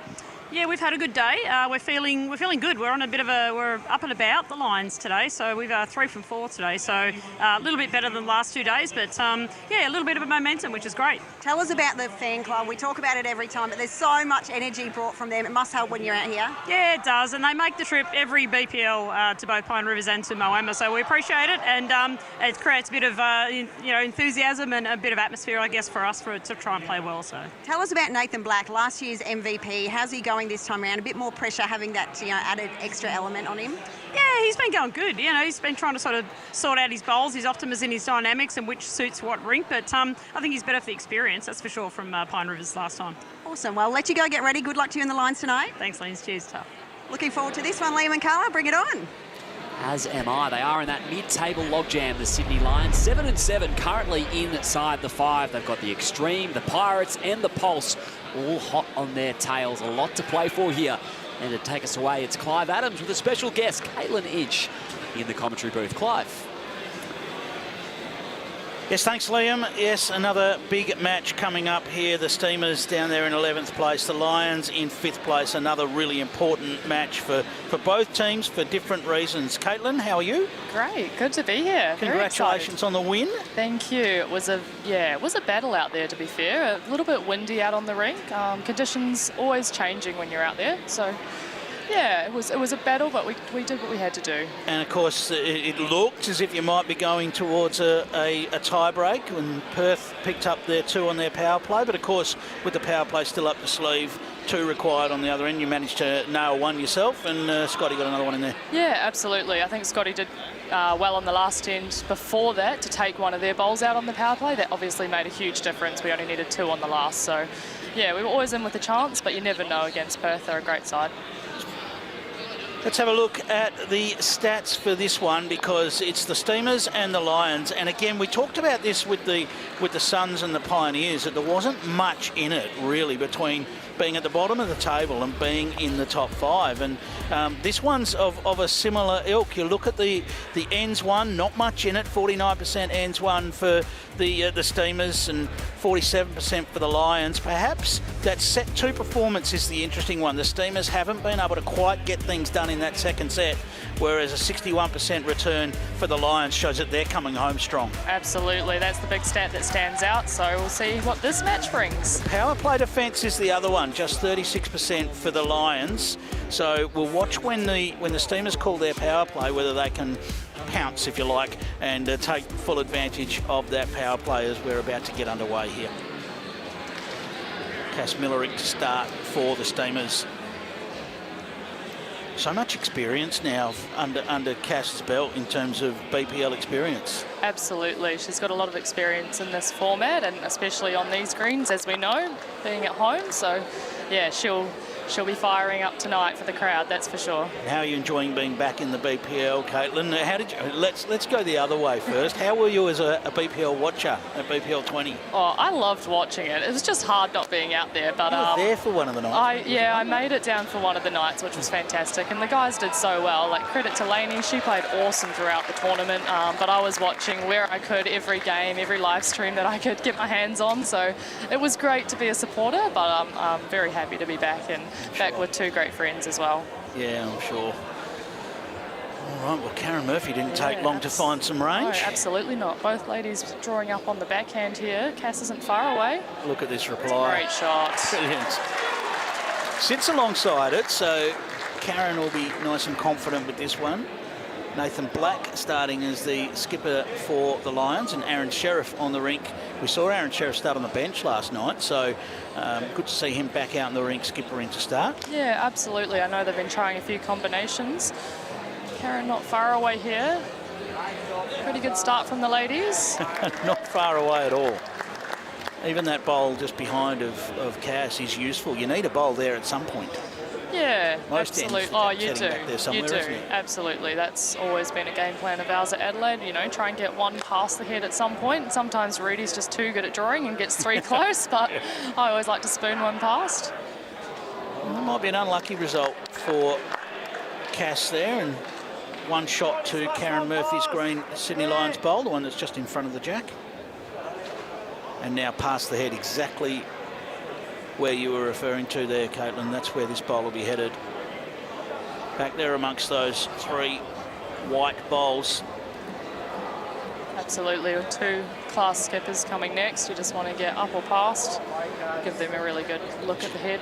Played that perfect. Beautiful, yeah, good shots there. You tried to put that in the middle of those 3 bowls. You couldn't get it much better than that, could you? You couldn't. Really good shot there. Aaron Sheriff with a confident stride. Won't stop him playing the shot. He'll just limit the damage if he's able to get it. Now we know that this hand will swoop. I fear that that is not going to be out deep enough for the bowls that Aaron Sheriff's using. His forehand side for him last night, that was bending a long way. Yeah, absolutely. We've got a bit of a cross breeze as well, but it is, yeah, it definitely gets back. I know the guys use those wider sets of bowls. So yeah, it's really crucial to try and get your line out that side. Now that win puts the Pioneers up into 3rd place on the table now, Caitlin. Got to be happy with that, this stage of the tournament. We are happy. We just battle away, to be honest. Each take one game at a time. Don't look at the table too much, and then see if we can make finals night. We're pretty relaxed sort of team, so just keep doing what we're doing. Great shot, Nathan. Black, the man that has taken the BPL by storm in the last couple. He was good again last night, and he was fantastic at BPL 20. Yeah, super impressive to watch, and great young guy as well. Better line here. Strong hard. Aaron Sheriff, does he get down to the jack? He doesn't. So Karen signalling they're holding 2, Sydney. Nathan here, something similar. If he can get down to that jack first, take away Aaron's shot. And that's the key here. He can't really do much to cover that shot, so now he's just got to try and either get to the jack himself or maybe just squeeze by and get amongst those white bowls. just going to hold to the outside. And he's turned the Sydney bowl in for sure. If there was any doubt, it's definitely in there now. But Aaron Sheriff, could we see some Aaron Sheriff perfection here? You'd back him at 100%. He's just played a cracking shot, wasn't far away. Doesn't need to change anything at all. Touch on the jack. If you're the opposition at this point, it's about the last bloke you want playing this shot. Yep, 100%. All right, following his bowl, he's chasing it. Oh, he's very likes close. it. He's very close. Does he get down this time? No. Another little edge and falls out. That's great. Still 2 to the Lions. 2 agonisingly close shots for Aaron Sheriff. And now Nathan Black with the last opportunity here. He's going to go to the backhand side. It feels like it might be just a little bit safer. Less likely to move the jack. Yeah. Try to find a way up here. You're working really hard to try and get the bonus shot here. You don't get many of these opportunities. Just going to come up short of it. So it'll be 2 to the Lions to get us scoring in this one. And a power play already for the Steamers. Hey, here we go. We love an early power play. Absolutely. I certainly do. Yeah, it's exciting. It's great. Kevin Anderson, here he goes. He's giving it to the crowd. He's waving his hands around.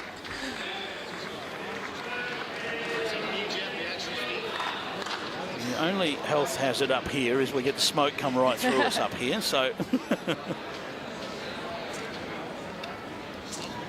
well, double shots on offer for the Steamers here. Home team. They have a willing crowd ready to cheer should they deliver some magic. They do, absolutely. The crowd's growing. It's been great to see. The atmosphere's been fantastic this BPL. It's been brilliant throughout the day and the night session. Absolutely. And how cool is it that we all have these junior teams with us? I'm so excited to see them kick off tomorrow. Absolutely. And it's a wonderful concept, that is for sure. And as we talked about last night, the juniors sit in the crowd here and dream. Yeah, they do, absolutely, absolutely. And I know a lot of them, I've spoken to many, and they're just super excited for the opportunity and to be amongst it all. It's fantastic, so why not, I say. It's, yeah, really, really good to see.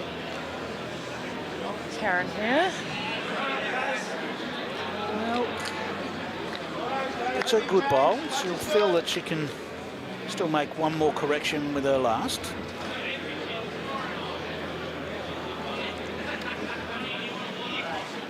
Now Cass just looking to climb past that previous bowl. She needs it to hold on now and get round.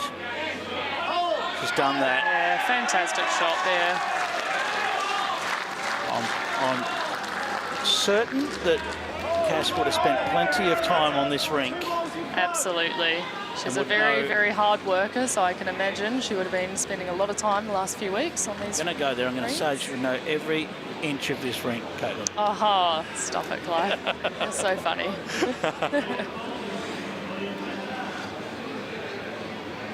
Karen here has been switched to the other hand. Just not going to get down for it. Opportunity now for Cass to close right in on this and hold 3 on the changeover. There's definitely a speed difference between the hands. Found that the hand Cass is playing at the moment is a touch slower, so it is tricky when you are asked to change onto the other side. That's the feel we've heard from most, so that's... I'm glad I'm consistent. Now, how much jack? No jack. Just dropping in there. Okay, well, 2 shots it is. Remember, it's a Steamers power play, so a great start there by Cass. And yeah, she apologises. I could see her saying sorry to Aaron as they approached at the halfway point of the rink. Yeah, having a little drinks break. Kevin's motto is hydration, not frustration, so sticking to that one.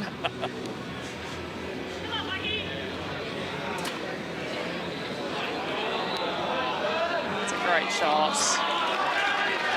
Might have just slid by, I'm not sure, but it's a very good start from Nathan. We've seen the different personalities of Big Kevy Anderson. Normally he's smiling, you know, he's all over, he's smiling, he's showing all his emotion. Last night, A little bit more serious side to Kevy.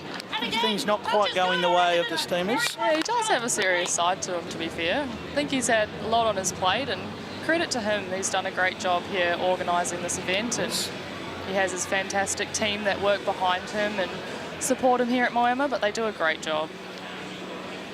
How is he going? He's stalking it, Nathan. He likes this. Just Caught the edge going of the the jack, wrong and it's gone all way. the way to Still a great shot. Steamers bowl.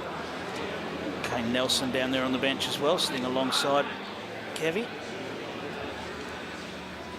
Yeah, really excited for Kane this BPL to have an opportunity. He's obviously been a fantastic Queensland player, and Anxiously waiting his opportunity again here.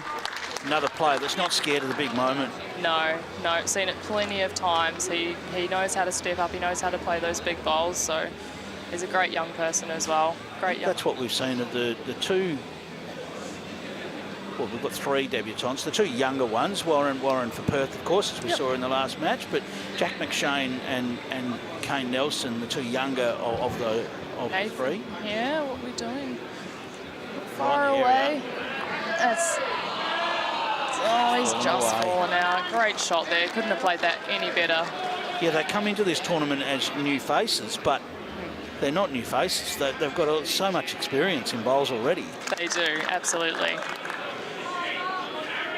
All right, Aaron Sheriff essentially got 2 bowls in his hand here because it is a Steamers power play. Can he find a way to get another one in here? There's very little room to work with. Can he sit Really the likes Lions it. bowl? What a great What a shot. shot, Aaron Sheriff. He sat the Lions bowl out. Has he? Been a bit unlucky not to make more than 2. It's 2 removed. Is there a look at a third?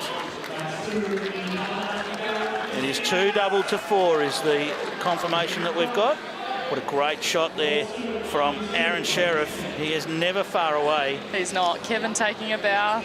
He's claiming the credit for that one. Good power play move. Caitlin Inch, thank you so much for your time. 3rd place at the moment. Good luck for the rest of it. Thank you. Appreciate it. Looking forward to it. Liam and Carla, it's a 4-2 lead to the Steamers as they convert their power play. Thank you, Clive. Thank you to Caitlin Inch as well, and a 4-2 lead. That's right, to the Moama Steamers. A couple of big shot ends early. Yeah, what a great time to play a phenomenal shot, Aaron Sheriff. We know that he knows when to play them, and on the power play, that's when you want to play a big one. So managing to get the multiple. Moama now 4 in the box seat in this set. Sydney, they now have some work to do.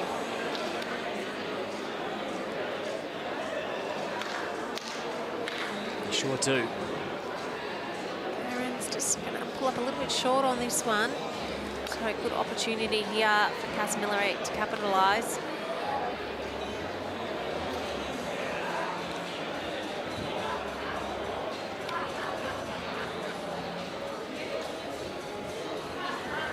Early power play trigger pulled from the Steamers. Yeah, it's been talked about a lot, hasn't it, this tournament, that maybe a slightly better option to play the power plays earlier, trying to avoid not coming into play if you're already ahead on the last end. We've seen quite a few more earlier power plays, a few first end power plays throughout the tournament as well. Like Karen just needing to add 3 or 4 foot away on her last bowl. You know, even if she passes, it's going to be really... Oh, this is very handy. That's a great home. Really well played. Just make sure she got there. Just passing, it gives them lots of options.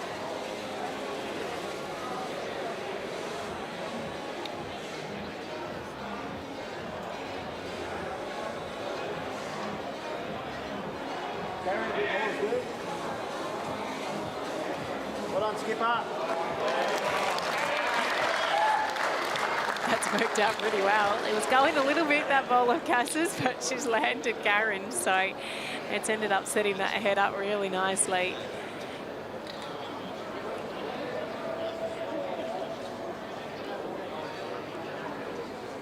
That's a cap off. And a terrific 3 from Kaz.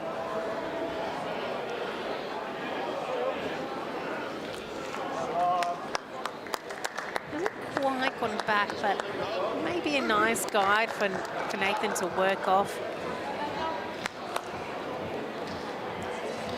Well, Lindsay Clark has a couple of very special guests from Aero Bowls, major sponsor of Aaron Sheriff, in action today. Linz.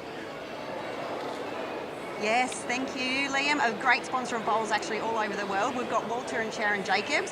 How's life going at Aero, Walter? Oh, it's just incredible at Aero at the moment. Overtime, every weekend, every night, bowls are being made, being shipped worldwide. Same line every time. Tell us about how long's Aero been going and what's your most proud thing about Team Aero? Aero been going for 14 years now, supplied over 400,000 bowls around the world, and it is the same line every time, which is what attracts players, apart from 65 colours, 10 designs, 6 grips, and that's why Aero are supposed to become so famous. And obviously with all that amount of time put in, you guys must be so passionate about the sport and giving back to the sport as well by supporting the players and the clubs out there and the events. And that we are, and you know that well. We've always given back to the support. With Bowls Australia, we've been with them for maybe 9 years now, and it's been fantastic, and we continue. And so it's so necessary to do this. And Sharon, designs. We love it. And Sharon, you're going to show us a little bowl and a bit of a surprise we're going to put out there. Yep, she's going to explain a little bit to us about this bowl. Okay, so this is our new enhanced grip with our new Actuality logo. And today you're going to get a close-up of the logo. And the first person to email sharon@aerobowls.com and identify which company this logo belongs to, we're going to give you a free set of bowls with an enhanced grip and an Actuality logo of your choice. That's wonderful. A fantastic supporter of bowls. And look, loving the gear as well. Aero have got a lot of wonderful products. Is this supporting the Jets? Have you got a favourite team out there? We love the hot pink. We just love Aero. All of them. I'll say one thing. The Actuality logo is the first time a bowler can send us any kind of picture, be uploaded and printed onto the bowl permanently. So that is really a brand new thing in bowls. It's patented. So it's emailing. Hurry. We love it. Thanks, guys, for all your support. We'll let you go now and just enjoy watching the bowls for a little bit. Thank you very much indeed. Thank you. Awesome. Great support of bowls here. And back to the action now, Liam and Carla. Thanks, Lance. On the come for Nathan. Needs to split them up and can't. Moama, big count. Yeah, Cass is going to rack these up. Taken 3 out already, so they're going to do a measure. Check the... Oh, no, Karen's agreed. Definitely 4. So another 4 to Moama. Wow. Blown it open. Sydney Lions with the power play. No surprises there. Great to hear from representatives from Aero Bowls just before, and it might be a case of who's got the fastest thumbs in terms of who can get the email off first. I'd say that competition might have already been won by now. I saw you emailing, Lee. You're trying to get yourself a set of bowls, are you? We're going to keep that in-house. 8-2 the Steamers after 3.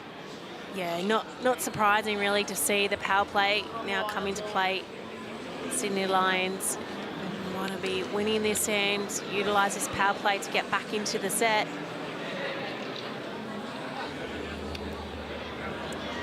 Bit of hazy smoke for the players to play through here. Isn't there?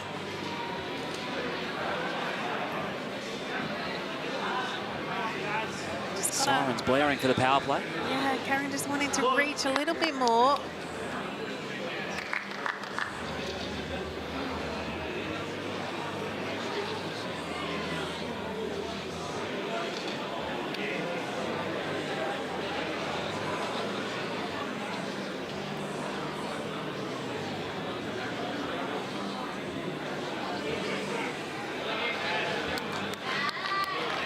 Bad home for Cass. Yeah, it's good correction by Cass. The first one had a little bit too much on it. Went into the ditch, so is now out of bounds. Corrected quite well with her second. Karen looking to also correct another couple feet away. Really is an advantage on these long ends if you can get a bowl right on top of it. Well, it's a little bit more, still hasn't quite made it. Forced Casmilleric to change hands now, though, I think, to the backhand. You don't want to risk rolling up Karen's bolt.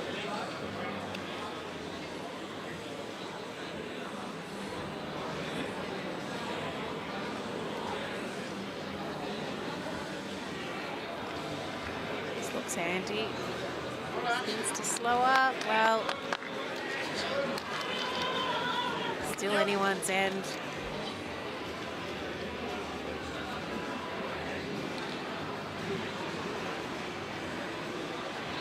Probably needs to pass here. Yeah, well, I think she can afford to try and pass, because if she does run into one of her short ones, it's going to roll it up onto the jack. So no harm in playing with sort of a metre through of weight. She's going to collect that one. Well, pushed it up, but she probably wanted a bit more.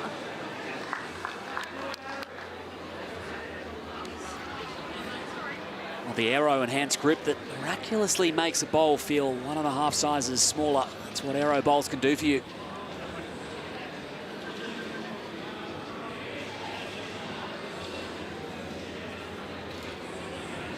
And Sheriff straight out of their stable onto the mat.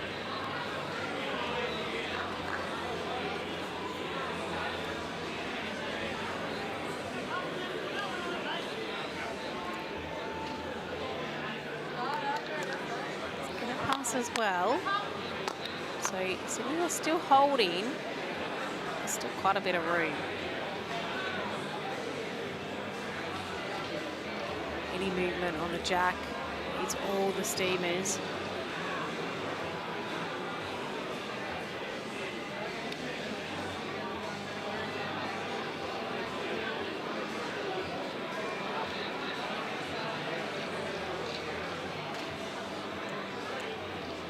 That's going to be a good home, isn't it?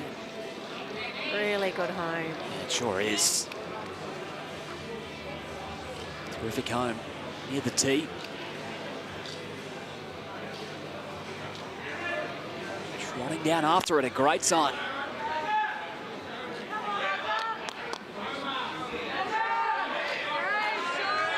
Right there.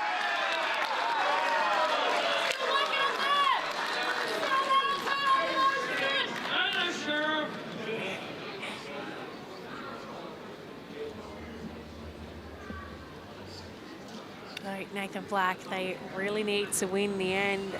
The Sydney Lions. A few opportunities here. If he can play up onto Karen's. Or is he going to find a gap? Oh. Well, I don't think he's gotten the shot, but it's probably made things a little bit easier. Open some options up. There's a tense feeling that's gone over the TV rink here on the Bowls Club. Cassandra's said one down, so looks like Nathan may have got the shot out of it.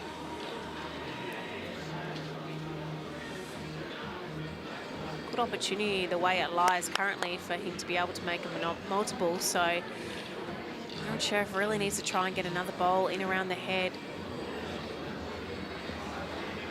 They'll need to do so once. Not enough really for the Lions, double to 2. Making it really hard going into the 5th end. Yeah, I think no doubt we'll see Nathan be trying to make, you know, a 2 or 3, really capitalise on their power play. Urged on. This is close.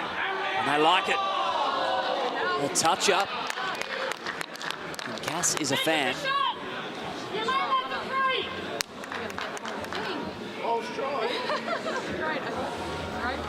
Karen didn't even really need to check whether they were holding or not. It wasn't going to make any difference. They know they need to make a multiple, so regardless, Nathan Black will be trying to sit that ball through, hang around as he makes 3. Gets him right back in the game if he can play this shot. Have to turn. I think it's wide. Try.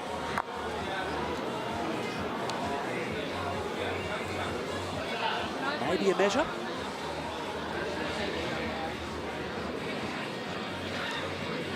We'll get the measure up.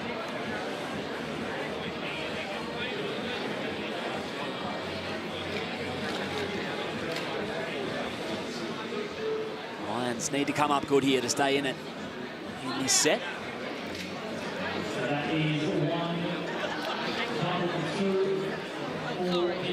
4-shot margin with an end remaining.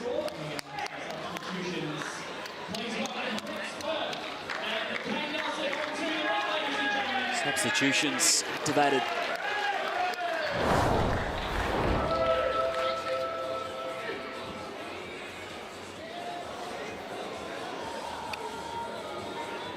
Master coach Kevin Anderson watching on. He's hoping he's made the right call here. They're chasing a 4 to manage to draw this set. So Brett Spurs come on. Pretty good opener. Isn't it? A really good opener, straight off the bench.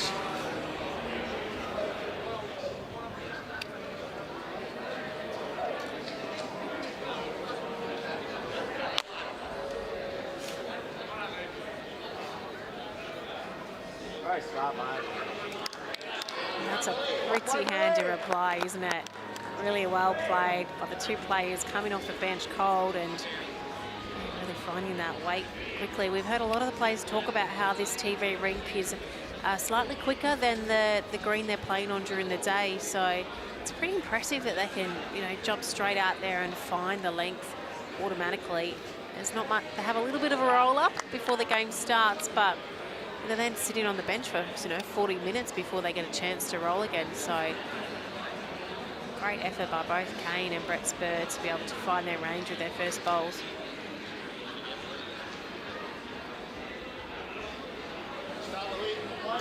Similar home for the Steamers.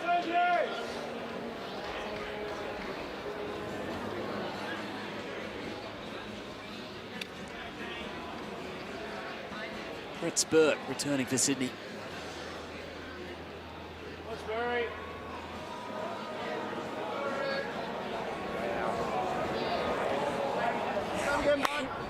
He looked like he was going to roll his own bowl in and it just held wide just around it. Not sure about it, Kane Nelson.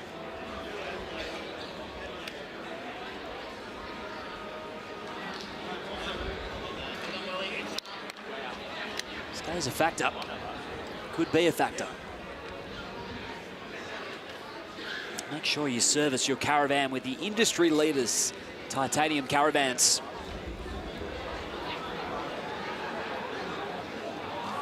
So Sydney Lions are needing a 4 to draw the set.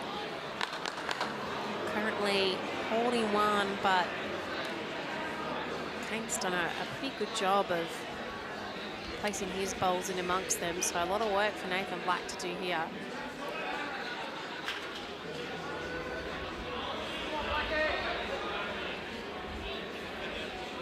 What a tournament he had up in Brisbane last November. Yeah, he sure did. His first BPL was outstanding, wasn't it? And he just got better and better as the event went on. It was a remarkable week.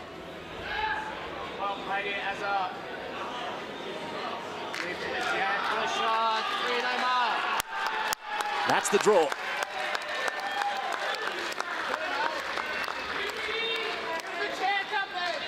Two for Kane.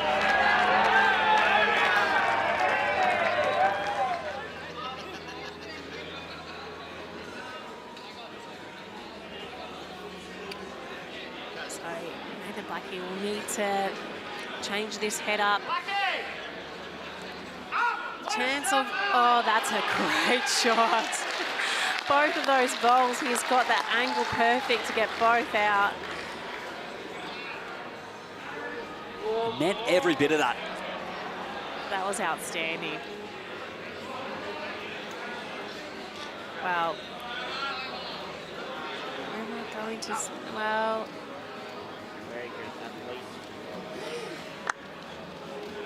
definitely holding 2 now. 2 rolls, you fall.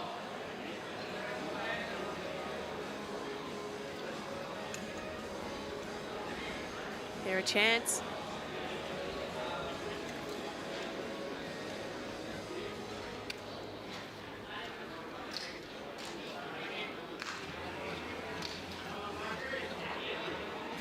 Can he find 2 more to tie this set?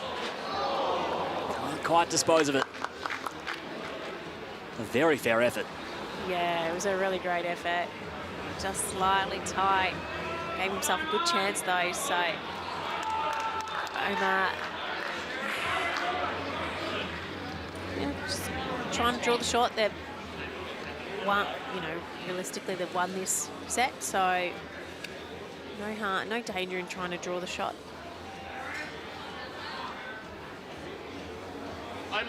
Playing with house money, Omar. He's delivered so far in this match in a big way. And his Steamers take the first set. He's a little bit cautious then, I think.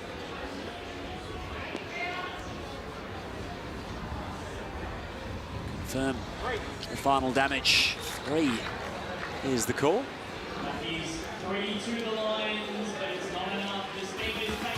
Well, they fought back in the end. They fall by a single shot at the end of set 1, 8-7. But plenty of time to turn this one around for Sydney. It's been an exciting match so far. Night 2 on the TV rink here in Moama. BPL 21.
Lions fans finding their voice. It's got the jack. Wow. For Sydney, another big draw from Nathan.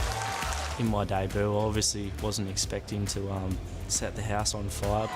Nathan Black is right there for a third, and he ties up the set here. Just backed my own ability in, just got my confidence in and got around the crowd, so yeah, just all about embracing it. First time we've seen Nathan Black on the big stage, and he has been absolutely unreal. The MVP of BPL 20 in Brisbane in 2024, Nathan Black on debut for the Lions. That is a dream tournament. Almost, they just in the end didn't get the job done, but what a week, you got to say. Yeah, he had an absolutely phenomenal week, and he definitely set the house on fire. It was an outstanding debut series for Nathan Black, and last night as well, Nathan absolutely extraordinary. Like he's been playing well this event too, and I think last event really he sort of got better and better as it went on, and we're only on day 3 here, so I'm expecting the same thing to sort of happen. Just you start to find your groove, get a really good pattern on each rink, which hand you like to play. Just seemed like he absorbed the pressure as well. Every time there was an opportunity to convert, didn't matter the stage. Finals, he was getting it done. Nice toucher from Kane Nelson.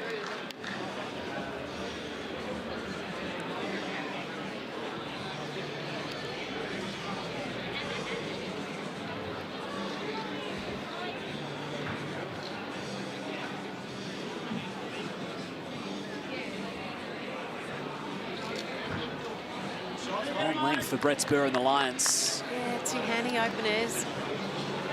A little bit under the line with the second one, but it's still in a really good area.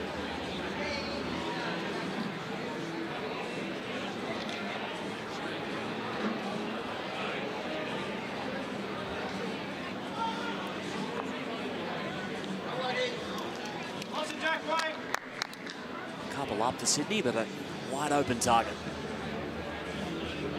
They played long or very long ends 8% of the time, the Lions. Ideally here, Brett, you can just tuck that jack in a little bit. Well, it's just going to slide through. Oh, it's fallen in. It's the right idea, just trying to pass. Managed to squeeze that jack in, it would have been nice, but had a little bit too much on it. You won't miss a moment in BPL 21 if you drink wise.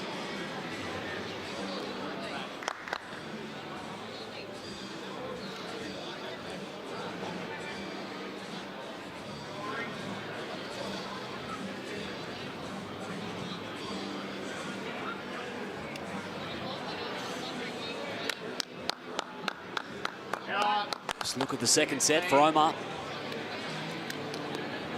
Yeah, pretty handy spot. Weight was really handy. Just finished a little bit on the wider side. Kane was super encouraging then though, so really good support amongst the team. Trying to encourage each other. You know, we know the Steamers probably aren't going the best this tournament, but trying to keep up and about and encouraging each other, and that helps a lot if you know your teammates are behind you even when things aren't going perfectly. Red line.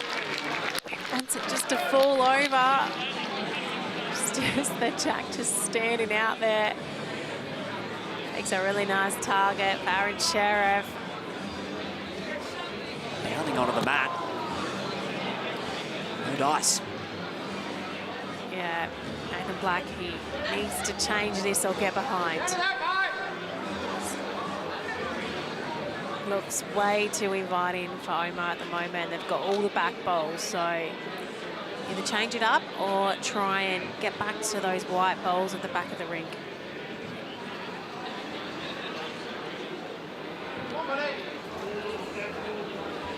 Up you get. Up. Up. That's all good, mate. All good. Yeah, probably wanted a little bit more on it. Didn't quite find the legs, did it? So Sheriff gets a second look. Haywood once more. Exactly the same one between the same two bowls.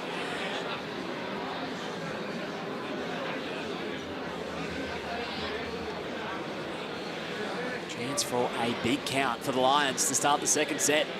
Isn't that the dream start? If you lose the first set, if you can manage to get a number to start off the second set, that's perfect, really. Nathan Black, opportunity to add to the count here. 3 in the previous ends. Slow down. Make it 4. Hits out. 3. Certainly be happy with 3. It's a great start, isn't it, to the second set for the Lions as they look to send it to a tiebreaker. And an early power play from Kevin Anderson and the Steamers. We saw this in the first set. It's no surprise now. Yeah, second end, Moama Steamers played their power play in the first set and they've done exactly the same thing. Worked really well for them, didn't it? The first set, they scored a 2, doubled to 4. They'll be looking to do the same thing here and get themselves back into the set.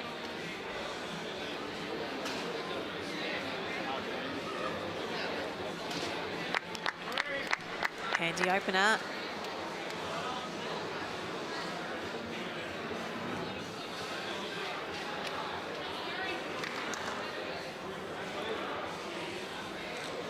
Tenth time this tournament the Steamers have put the power play in the second end.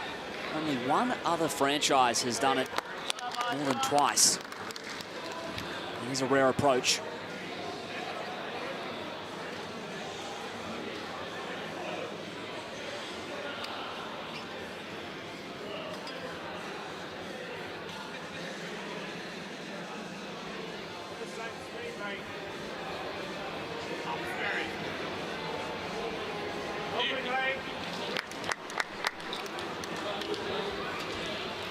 Quite reach that one. A couple feet short though.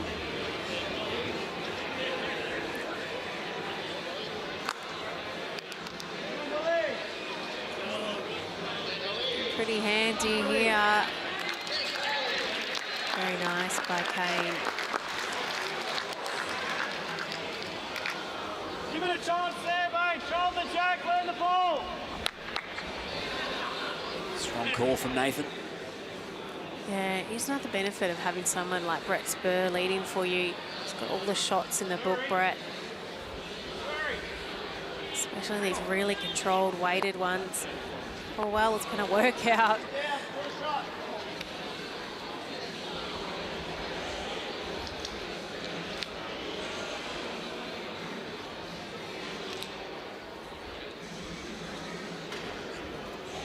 Let's close the angle quite considerably.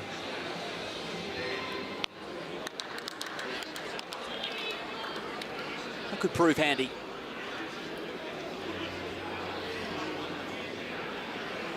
Prioritise your hearing health so you can keep hearing and doing. If you're over 26, call 1-800-029-068 to book a free hearing check or visit audica.com.au.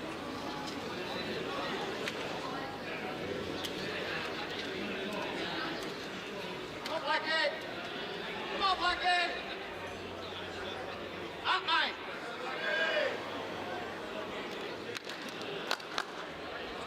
Fair effort, just a little bit of a nudge onto Brett Spur's ball. It's left it open for Omar and the opportunity to draw the shot. Gonna get down to the jack. Oh, he has. There's still one down. It's probably in a better position for them now, though. It's a really good shot, just a little bit out of luck.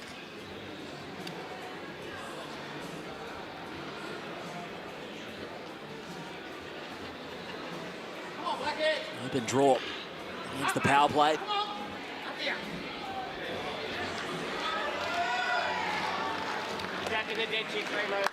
Yeah, it's probably not ideal where that one's finished. It's really framed it up nicely for Aaron Sheriff. He's got a good guy, just got to get under that last one, and he's going to collect the jack. His eyes lit up. Well, he collected the short front ones, and it's fallen in advantage of the Sydney Lions. Green balls come up.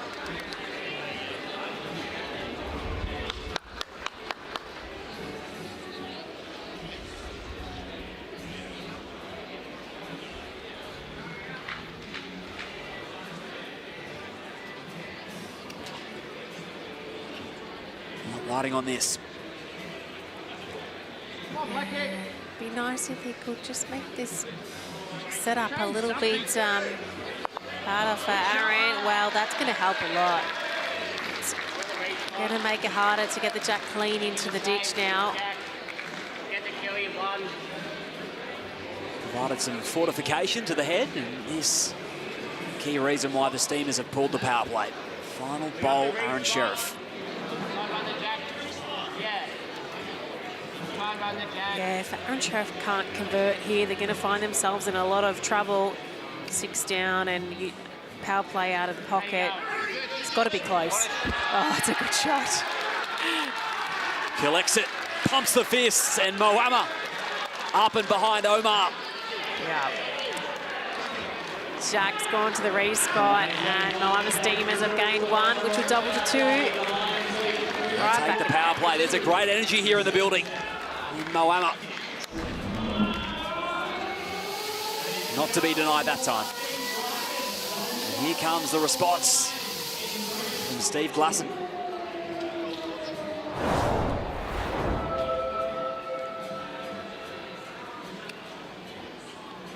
Still a 3-2 lead to the Lions.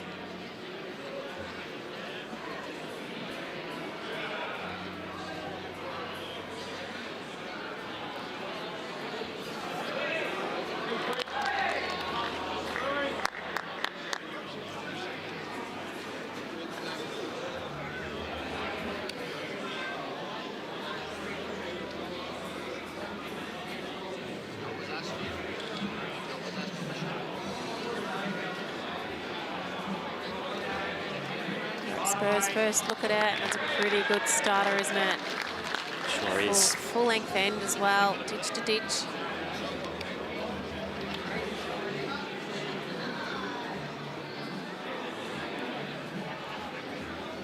hoping it'll pull up for Kane.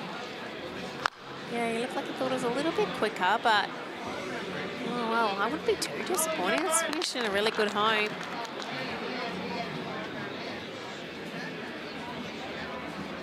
Really could afford to, you know, that weight was good handy weight if he had been able to land Brett's bowl.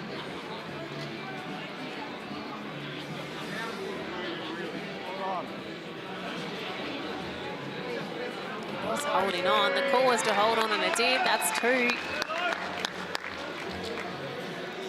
Very, very impressive lead-in by Brett Spur there. Pure symmetry.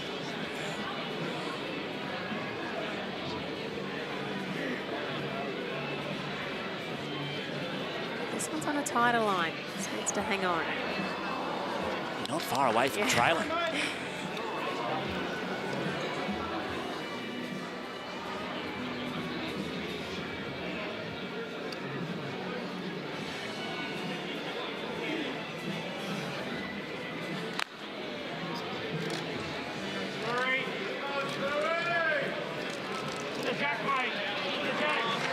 Just send one back. Well, it'll be another to the count. 3 shots to the Sydney Lions again. Aaron Sheriff finds himself in a bit of trouble. Mac Max with a range of canopy styles and high-tech membranes to choose from when it comes to premier bowling green canopies. Mac Max is in a league of its own. Just to see if he's just going to try and run this early, or yeah, he's going good solid weight, looking for connection with the jack again. Oh, it's just under. Nathan Black once again needs to change things. This is too inviting for Omar. We know how good his running shots are, so Nathan Black, try and change things up a little bit, make things a little bit harder. Absolutely. 3 count with the power play. Sounds nice. That head is going to change. Needs to hold on.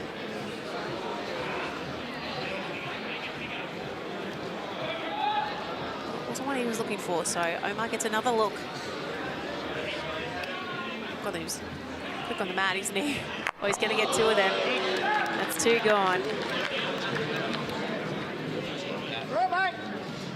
Instinctual, his delivery is quick. As you said, Carla. He knows what he wants to do, doesn't he? When the boulevard's open like that, you can see why.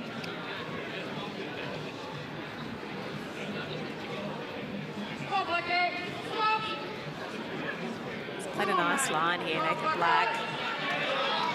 Gonna make this 3. They want it to get right across. Cover the jack. Oh, it's still open. He's got to run again, I think. He's already had 2 runs. I'll take it, but there's a guarded look about those 2 at the head end. Here we go. This is massive in the set. He's going to get down. Oh, just on the wide side.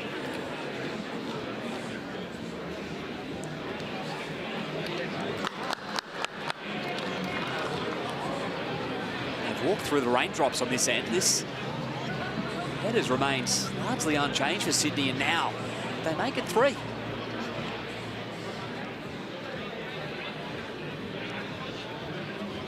On the power play as well, it's going to double, makes things not impossible, but very, very difficult for the Steamers to get back into this set. This is worth 2. I think he's got a bit too much weight though. Would it be 3 there, I think, though? Yeah, 3. Doubles to 6. There you have it, a huge end to Sydney. Power play has expired from both sides. And we look like we could be headed on our way to a tiebreaker. 9-2 after 3 ends to Sydney. And after taking the final end of the first set, they have the momentum at the moment, Clive Adams. They do, Liam, and I think the tactics of the Steamers maybe forced Steve Glasson's hand to play his power play there, and it's paid off for the Lions, Christina Christic, with a big 3 doubling up to 6. Hi, nice to be here. Yes. Hello, everyone.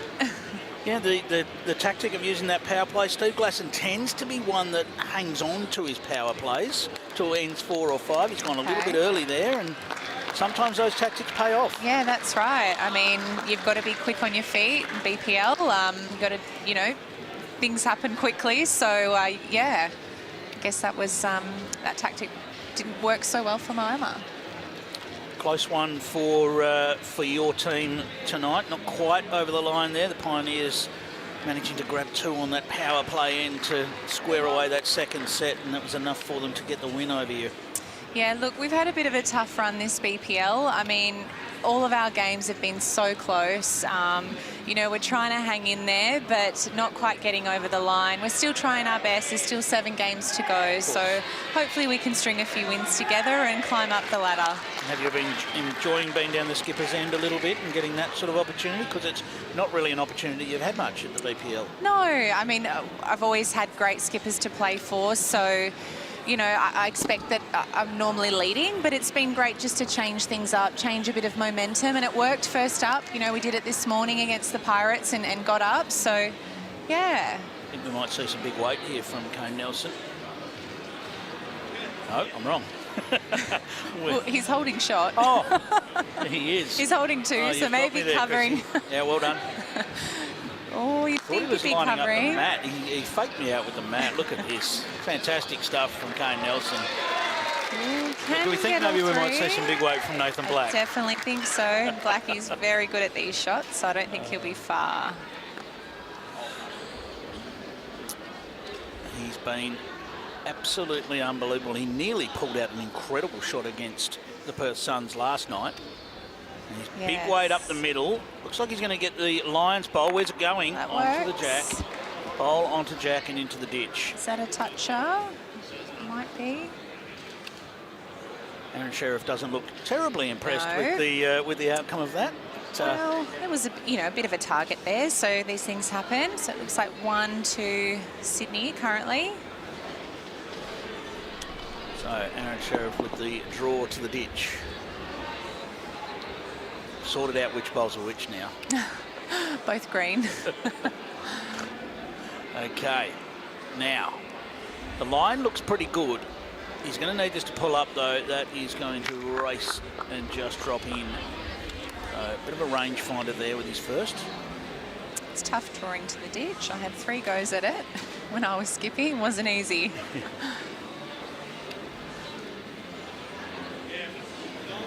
Nathan Black made a lot of things look easy over the last couple of BPLs. In fact, Aaron Sheriff is going to sub out here. Ooh. Cass Millerick is coming in to play these draw shots. Maybe that's her strength.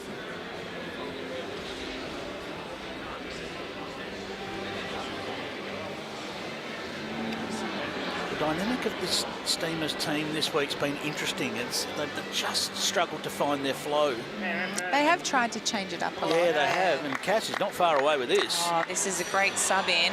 What a shot. Well, that is genius, isn't it? It's great. Straight off the bench, cold. Sheriff perhaps just not quite feeling it. Yeah. Well, let's go to the teammate. That's the part of the maturity of a BPL team, is go with what may work. That's right. And credit to Cass, because I'm not sure she would have been expecting that. No. She's come straight off the bench and played a great shot. Now, is Nathan Black going to return? Well, just didn't quite get under. I thought he was under that bowl. It's a matter of whether it was going to stop, but he's just run into Cass Millerick's bowl. Realistically, it does look like we're headed towards a tiebreak here. As Cass tries again, and it's very much in the area again. Great shot here. Has it got the journey? Not quite. Oh, it's a lovely track. The 1 to the Steamers. So they now trail by 6 with 1 end to play in the second set. So if they can somehow get a 6, or they will win the match, the Steamers, but anything short of that, and we'll be going off to a tie-break. Karen Murphy back into the match, and they are leaving Cass Millerick in the match to skip over this end. I guess that's to get a nice roll-up in for the tie-break end, which is what they'll be expecting. Yes, it's a little bit easier on a power play to get a 6, but without one, very, very tricky. I'm not sure how many of them we've had over the years at a BPL, but there wouldn't be too many in the 6 category without this. I don't think so. How's Warren been as part of the team? His first experience of a BPL. I guess that adds a little bit of excitement to the team when you've got a new player in the team. Yeah, for sure. I think he's absolutely loved the experience. We've gotten along so well as a team.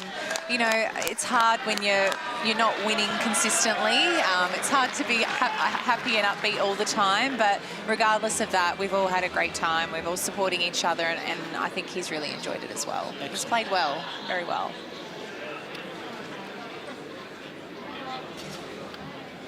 Okay, Nelson looking to land, just going to drop under.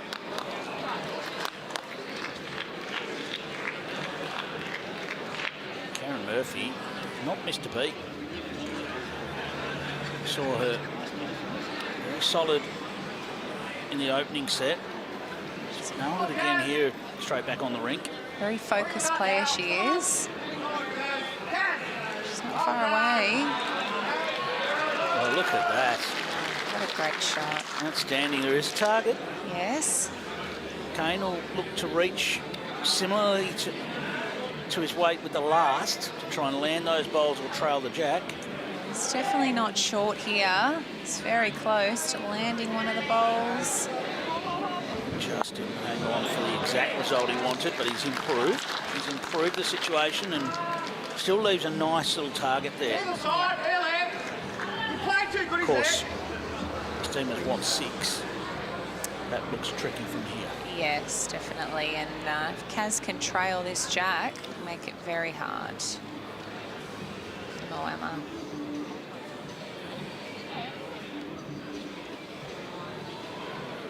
Well done, Kaz. So far. Very good. Yeah, that bowls in between the Steamers bowls is really what the Lions are looking for, and Karen's done that well there. They just need to mix them up so that there's no opportunities of any big scores. Yeah, that's right. Cass Millerick collects her 3rd bowl as she goes past the bench there, just so that she's got 3 to play with. That's probably a handy thing to have, yeah.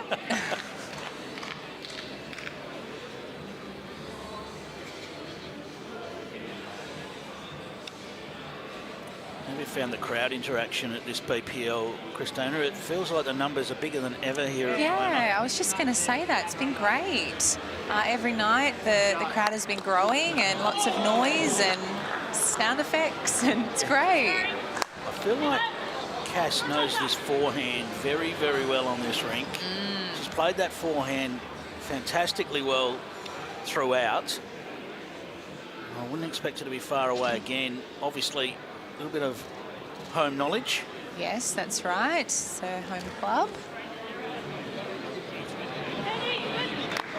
However, I have heard that for BPL they shift the rinks, so it's not their normal lines. So the tracks aren't quite the same. I think she might have a little bit of inside information. Yeah, definitely. To know where it's going to be. Definitely, I think so. Better than all of us anyway. Well, that's just going to pass on the outside. So 1 on the inside of the target, 1 on the outside. We know 6 is out of the question, unless they decide to try and kill the end, of course. Just see whether Kevy, as coach, has got any desire to maybe try and kill the end. Try and kill it. Yeah. Okay, so they're going to nominate the kill, I believe. Asking if there's a preference for hands. We've actually seen a kill nomination. Try and kill it. Get a cap. Here we go. We now have. I think that was nearly forgotten for a moment there.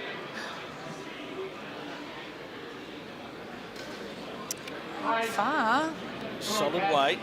And Cass Millerick, can she kill the end and have another go? She hasn't. She's made maybe one or two. Oh, what a great hit. It's not quite enough. Looks like it's just one.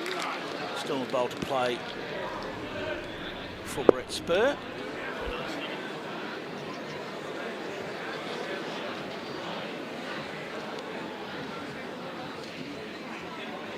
Brett Spur looks like he's going to run all the way to the ditch here. So one, two has been the signal so far. Wonder if they'll go looking at that one in the ditch. They are going to have a quick check. Karen was pretty certain it was only one when she signalled. So we are going to a tiebreak. Exciting. We love a tiebreak. If you're a neutral viewer, you love a tiebreak. That looks like it was just one.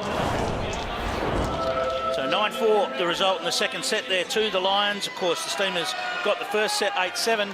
So we will head off to a triples tiebreak. In the tiebreak situation, all three players back out onto the rink. And they play one end of 2-bowl triples to determine our winner.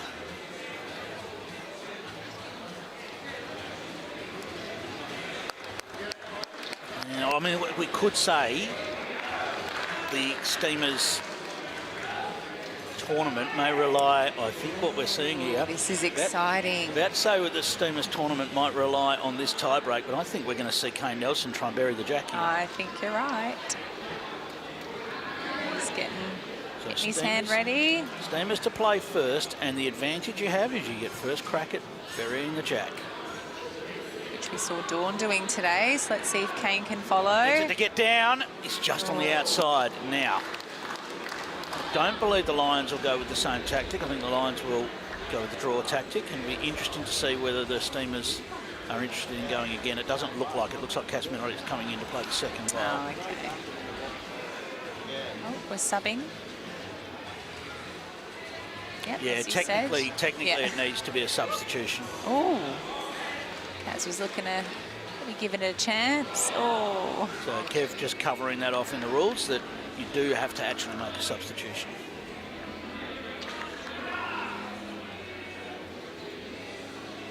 So, 2 bowls gone.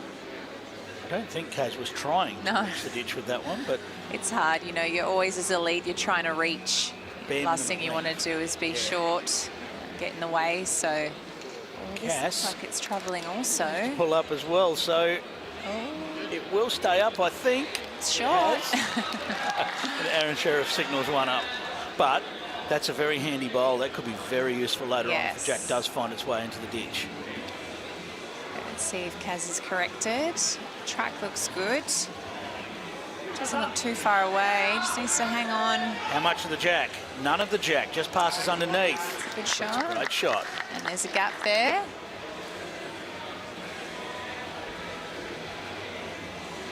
Cass Millerick find about 1.5 metre correction to get just tucked in behind that jack. And she likes it. Looks pretty close. Needs to get down. Just holding off. Does it get back enough? I think so. That's definitely the shot. Still a little bit of room there. One in tiebreak. Just takes one big shot here. Brett Spur get down. No, it's just on the outside. Well, it was pretty good for that. A couple of seconds there. Kane Nelson playing his second bowl at this end. Does Sydney think about playing some weight here for the bowl of the jack, Chrissy? Well, depends what happens with this one. That's another one. It's just got to draw it, little trail. Well, there is something. a thought process going over in Nathan Black's mind to look for the jack. There's been a discussion. For it. Yeah. Maybe not. No. He's looking for the jack. There is no doubt about it. He's very close. He's got it, and he's gone right through with it. Shot. What a shot, Brett Spur. Controlled weight. I think that's the way to go. Absolutely. Now he is sitting half a metre. That might be more. It might be closer than that. Away from the jack in the ditch. Aaron Sheriff is going to have to draw right to the edge here. Earlier in in the day, there was a shot similar to this where Kayo drew to the edge of the ditch several times. Oh. So it can be done. Yeah, definitely. And it can be done by this man. Don't know if it's going to quite get there. His forehand runs on, but it's not going to run on enough. Ooh, leaving it to the last bowl. Interesting to see what Nathan Black chooses to do here. Does he just try and land one in the line somewhere? I think so, because the thing is, if he draws right on the plinth, that's something that Aaron can use to land on. So maybe shorten in the line might Yeah. be the choice here. I think that's what he was signalling to Glass. Just depends whether they think that their bowl in the ditch is close enough. Doesn't like it. Well, he's played weight. Well, that's... Might be in the way. That is nuisance value. It is nuisance value. Aaron Sheriff must negotiate that bowl, any contact on that bowl, and you'd think the Lions are safe. He's taking a wider line. He's trotting after it. When he trots after him, he does like them. Oh, I don't know about the pace. Round. It's a little quick. Drop in. The Lions take it in the tie-break. Brett Spur, the hero, gets the jack all the way into the ditch, and Aaron Sheriff can do nothing to bring it back the Ospreys' way. An 8-7 win in the first set to the Steamers. And the Lions struck back with a 9-4, a big 3 on their power play, which doubled to 6, and that proved crucial in the overall result. And then they get the win in the tie-break. Christina Christic, thank you. Good luck for the rest of the tournament. Thank you. Just looking for wins now, and Yep. who knows? And a little bit of luck. Absolutely, That'd be good too. wasn't it? A little bit of luck at a BPL. All right, thank you, Chrissy. And the man that played the big shot for the Lions and got the win is with Lindsay Clark. He is the man. It's Brett Spur. You've done it for the Lions. How good does that feel? Oh, it feels amazing to just get the belly of the jack. Best feeling ever. So Going to go after it. it looked pretty good to just run the jack. So gave it every chance and bellied it. So I was very happy. Tell us about how important that win is in terms of the ladder. It's such a logjam there at the minute. Yeah, it's very important we won that. We had a very good day. Started with 3 wins, then had a close loss. So get that win gives us a little bit of room to move with. So Nice. Well played. Well done to your Lions. I'll let you go and support with your crew. thanks, Lens. Done. Awesome. Can't wait for the next one, Liam, after that. That's going to be terrific, and let's have a look at this moment of the match. Brett Spur, thanks to Drinkwise with a trail. Yeah, it's pretty obvious, isn't it? Brett Spur has to get moment of the match for this cracking shot. Jack right in the centre, into the ditch. Really made things not impossible, but extremely hard for Moama to draw the shot on the ditch. Well done, Brett Spur. What a cracker. There's a good energy at the moment about the Lions. They improved to 8-7, and Moreton Bay are hot on their heels at 7 apiece. They're coming up next against the Tassie Tridents here in Moama.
It's our first look at the Moreton Bay Pirates on the TV rink in BPL 21. You did not see them on night 2. Here they are, the United Kingdom-led Moreton Bay Pirates, and of course by Alex Marshall from Scotland. And here come the Tasmania Tridents. They haven't had a few things go their way so far. A lot of the statistics say they're not far away though, just losing a few tiebreakers and the sort they need to win to stay in contention. Match 88, Moreton Bay and Tasmania.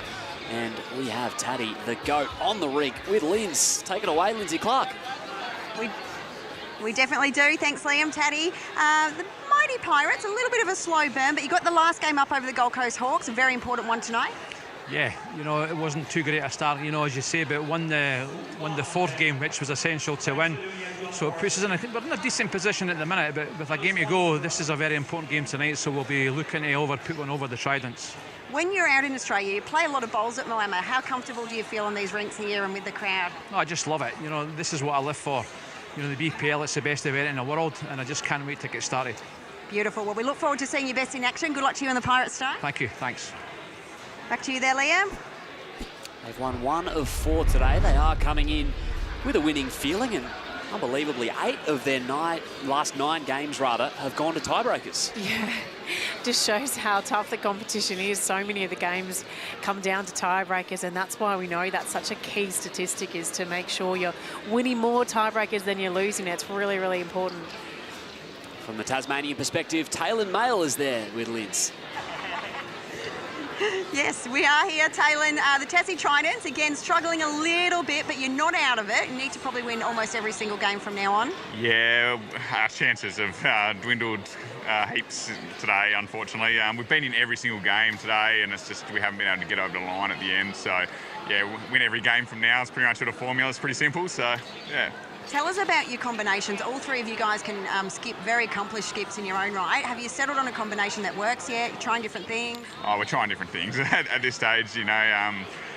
Even combos we think are kind of working, we're just not getting the win. So at the end of the day, we just got to try change something, see if something can get us a win. And so, yeah, we're trying something new again tonight. So wonderful. We look forward to seeing it. All the best to you and the Tassie Trident. Awesome. Thanks, Linz. Strap in for this one, Liam. It's going to be big. It sure is. We have seen quite a mix of combinations from the Tridents, which is always fun to break it down. And we've seen Rowdy skip, we've seen Beck Van Ash skip, Taylor Mail as well. Yep. We'll find out what we have in store here for this one. And let's head on over to Clive Adams, who's got the youngster, the star, Nathan Black, with him in studio.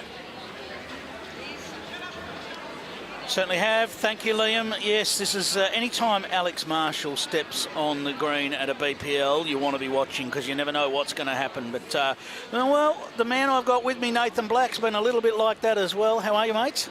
Yeah, not too bad, mate. Thanks for having me in the commentary box. Looking forward to it. How's BPL 21 treated you so far? You've been coming up with you've nearly come up with some amazing shots. There was one last night where you nearly managed to get 5 out of absolutely nowhere. Yeah, no, obviously started with a lot slower start this year. I think we started one out of the first 4, so a lot slower start, but we had a little convo and we know the ups and downs of this format, so just knuckled down and we've had a good day today. Talking of the ups and downs of this format, I mean, if we have a look at the Pirates and the Tridents, you know, the Pirates in 6th place, the Tridents in 10th, and it so often comes down to tiebreakers at a BPL, and the Tridents are sitting 1 from 6 in tiebreaks. It just makes it so difficult, doesn't it? Yeah, no, certainly tiebreaks are huge in this format. I think we were pretty similar going into that game, so we're pretty happy to get the monkey off the back. A few of the other stats across this one. So you can see the sway is with the Tridents in terms of ends won, but only by 6 ends across the tournament over the Pirates. But perhaps just a little bit of an edge there on power play performance. A couple more power plays going their way and defending. So that's an interesting one, but really quite tight overall with those stats. Yeah, no, those percentages are pretty tight there, so should be in for a good game. The big one for the Tridents is that tiebreak stat. Now, you managed to overcome that in that last match. You went in only 2 wins from 6 tiebreaks. That one went to a tiebreak, but you managed to get there. Yeah, obviously a bit of brilliance from Brett there was pretty handy. Yes. We were talking about whether or not you would call that shot. As things developed, it was a little bit It was a little bit framed. You know, there was gaps, but we talked about it and said, do we think maybe Jack in the ditch? And he couldn't have got it much better than he got it. Yeah, no, he got it pretty well perfect. I think he was about a foot away in the ditch. So let's talk about tactics of your last bowl there. Was that a bowl to get in the way? Yeah, that's exactly right. Yeah, obviously didn't want to line one up on the ditch for him and give him something to land. So, Yeah, sometimes that's the beauty of this sport. Sometimes it's not about being close to the jack. It's about how you position your bowls to make it more difficult for the opposition. A lot of people may have tried. I saw you communicate with the bench, gave them an indication of how far it was, and they said, yep, that's close enough. Block it up with your last. Yep, that's exactly right. So, all right, well, this is going to be another very, very interesting matchup. Massive international flavour of this Pirates side. Certainly is. Versus the very much Australian flavour of the Tridents side. So, interesting to see whether they start with Beck Van Ash skippering. It has been the way they've gone at times, but it looks like we might have Robbie McMullen up there, although, yep, he's going to start at the skipper's end. So, don't know that we've seen that too much from the Tridents so far in the tournament. No, we haven't actually, but going by Taylor's pre-game interview, he did say they're going to bring in some new tactics, so it'll be interesting if there's any more to come. Well, we know they're not scared to mix it up a little bit, this team. They're one that are not scared to try a couple of different things. So, well, Rob, I can tell you Rob has skippered 5 ends for the tournament. There you go, yeah, so certainly changing it up. So there. it is a change-up. All right, looks like we are ready to go. Taylor Mayle looks like he's ready to get us started, and he's going to be leading up against Catherine Rednall. And Alex Marshall skippering for the Pirates, as we're very much used to seeing. All right, so it's Taylor Mayle with the first bowl on its way, and been talk about this hand just running a little bit quicker. Yeah, certainly that side of the rink's been running a little bit quicker. It turns a bit too. Yeah, it has been. A little bit slower than last night, we found out on the green just then. So, yeah, it'd be interesting how the green plays out in this game. Now, a few years ago when Australia played the rest of the world in the series here, I sat almost in this exact spot and watched Catherine Rednall absolutely dominate on this rink. She was outstanding for the rest of the world team, so it'll be interesting to see what she can produce here. Her weight was very good with that first one, just drifted across. What's the plan for the rest of the night? Do you head back? Do you stick around and watch the other games? Yeah, Nathan, I think... What's the plan? I think that's the plan, yeah, stick around and watch a few of the Jets other and games. the Ospreys a little bit later on, which is going to be an amazing matchup. Yeah, indeed it will be. Two informed teams. Catherine nudges the jack there and sits for shot. How have you felt the pressure coming into BPL 21, given the fact you had such a wonderful BPL 20 under, let's say, no expectation? You've come into this one with all sorts of expectation. How have you handled that? Yeah, I guess just keep on playing at my own game, so not putting any pressure on myself. Still sort of in my mindset, I've still got points to prove, so yeah. Yep. And look, we need to talk about the Bowls Australia social media post as well. The different faces of Nathan Black. I had a feeling this would get brought up. With such subtle differences on that post, you know. Yeah, no, that was pretty good work live out there. If you haven't seen it, then get on the Bowls Australia Facebook page and have a look at the many faces of Nathan Black. 9 very similar looking different faces. Exactly right. Rob McMullen, we know he uses tight bowls, but that is going to be too tight on that hand. So just drift away. And Alex Marshall now with the chance to add here for the Pirates. And looking at the room he's got, you'd back him in most of the time. You would expect, even with half the room, you'd back him in. The line is very good. How's the journey? I'm not sure it's quite going to get there. We got him. We mocked him. We got Corey Wedlock up here a couple of times yesterday when we said he was going so well, and then we'd get a short one out of him. So Rob McMullen searching up underneath that bowl of Alex Marshall. He's still a fraction under. It's holding on. Hold a lot. Turns the Tridents bowl up for what we would believe will be second shot. So it's going to be an interesting contrast to see the wider line of Alex Marshall's bowls versus the tight line here of Rob McMullen. Rob swears by his tighter bowls. He's won Australian singles titles using those tighter bowls. He does. He's a big fan of them. It'll be interesting what weight we see here from Rowdy. Back is 2.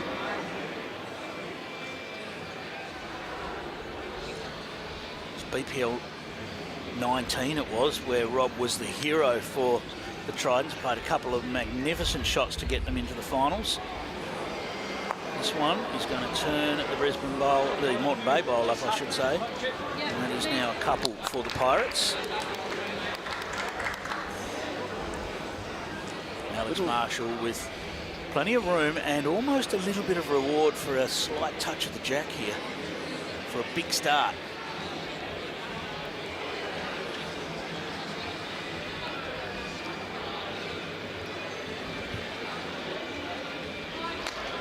Definitely got a little bit more weight on this. Yeah, whenever he's on the trot, he's usually pretty close in the area. What's he doing with the jack, though? How far is it going? He's just nudged it. What a shot. Is that, how many is that going to make? I think it's at least... Close to 5, yeah. I say it's at least 5. We said he just needed to nudge the jack, and that's exactly what Alex Marshall did. And it is 5 shots. 5 shots. 5 shots to the Pirates to get us underway. What an incredible start. And Chris Dubman says, well, we need to fire back straight away. And he fires off the Tridents power play straight away. Are we looking for a couple here to try and bridge that gap quickly? Certainly, yep. I think that's a very good decision there. The use of the power play for the Lions in the previous match. We've seen Steve Glasson over BPL time holds a power play. He's an N4 and 5 kind of guy. Yeah. Power play. He fired it off on N3. Was he boasting on the sidelines that he's a genius? I'm sure in his books he puts himself as a genius, certainly. No, he's full of ideas with the power play. There was actually even one time last year that he didn't use it, so that was an even better tactic. That. Yeah, we're betting that he didn't use it, or he just plain forgot. Yes, completely right. We've had a little bit of that throughout the week. I'm pretty sure Kelvin Kirko's forgotten to play a couple of them.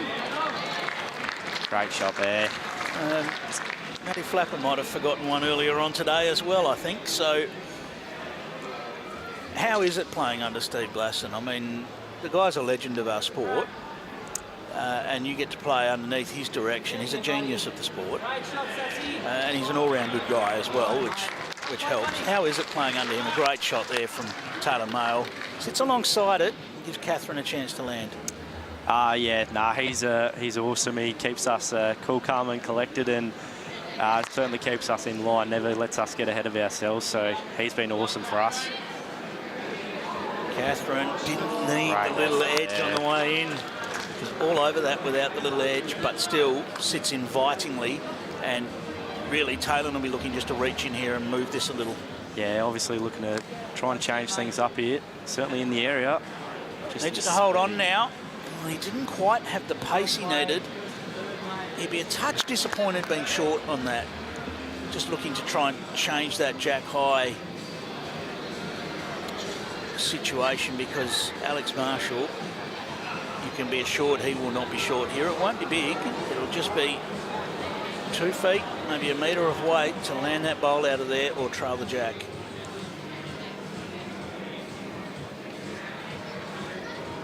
And we can warn you now, if he starts trotting after it, look out. Right in the area. Just got a hold. A little edge. No result, but just makes the deal a little sweeter to sit that bowl. Does give him another second wood there. Rowdy will be looking to certainly change this. Yep, this is a situation where the Tridents can't be scared of changing this. They must change it. Rob McMullen's in the area. He's going to need this to get down, and it hasn't. Well, I think prepare for lift-off here. I think be very surprised if that Tridents bowl still sitting shot after this bowl. Alex Marshall. Certainly, you don't want this man having to go at something twice. He's very close. Is it getting down? I don't know whether that's gone far enough. Catherine indicated it may have done, but I don't think so. I think it's still under Tassie there. Very stiff. Any more of the bowl he's making for there. Absolutely.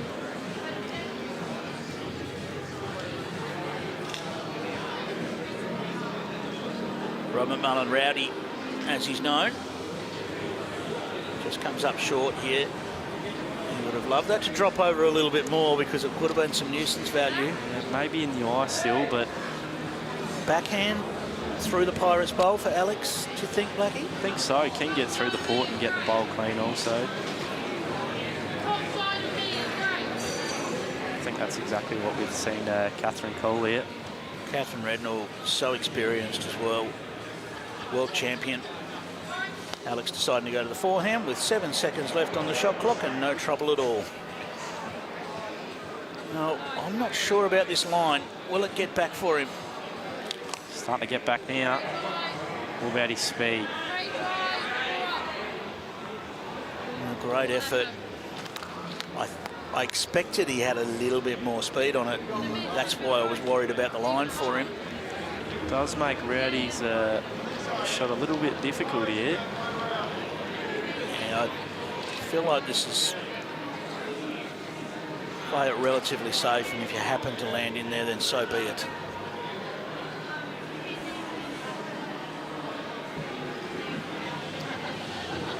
It's more about weight here, just doesn't want to be quick. He's fed it out to a very wide line. Not going to do any damage with that. And it will be 1-2 Tasmania, which doubles to 2 courtesy of their power play.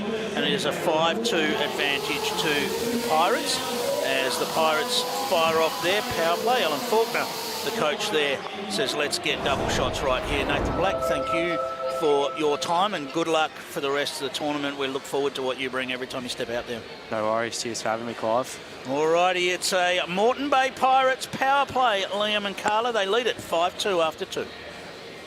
They sure do, courtesy of that Alex Marshall trail into a pack of 5 bowls on that first end.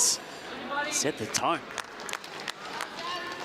It sure did, and if they can manage to win this end on the power play, you think they're going to probably run away with this set. So this is really, really important for the Tassie Tridents to try and win this end.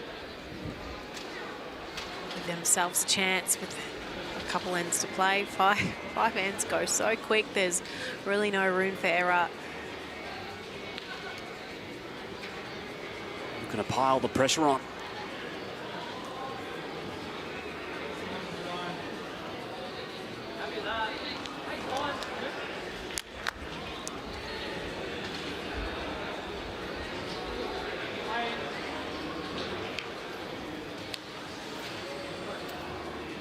Rednall just looking to reach a touch more than her last one. Going to slide past though. So good opportunity for Tassie Tridents now if they can nail this jack. Ideally, Taylor wants to get right on it.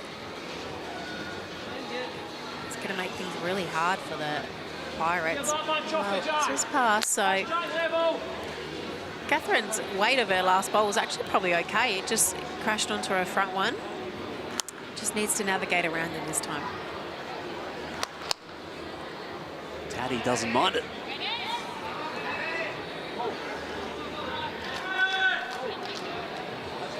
Lovely home. Yeah, that's a great shot. Tasmania hold on to 1, but that's going to help a lot. Just passing the jack in a good home. Visit Aero Bowl's website to configure a 3D model of your Aero Bowl with your own logo. We heard earlier from Sharon, first person to email wins a set. I'm going to pop that up on screen right now. So ready, set, go. That's going to go quick.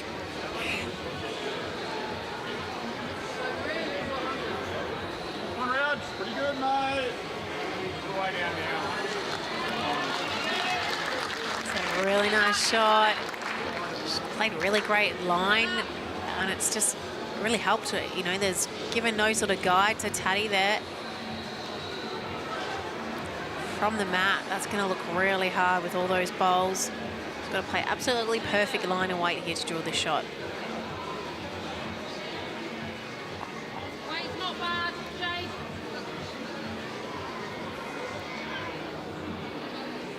It's your last chance. Email on screen to email Sharon from Aero Bowls and win yourself some customised, beautiful bowls from Aero.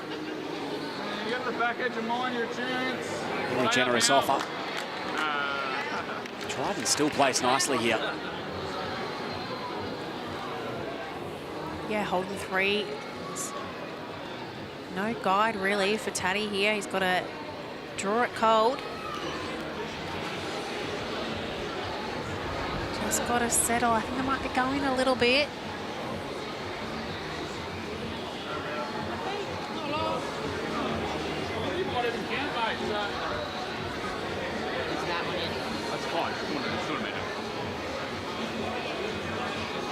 Pirates pulling the trigger with last bowl on the power play. It's rowdy at the moment. The Tridents holding. Yeah, holding 2, maybe 3 even. It's to play really good line here. You don't want anything to finish jack high.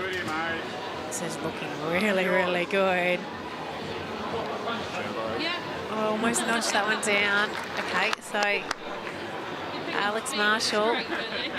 These are the ones that sets Alex apart from the rest. He just has this way of being able to find a dead draw back hopper when you need it.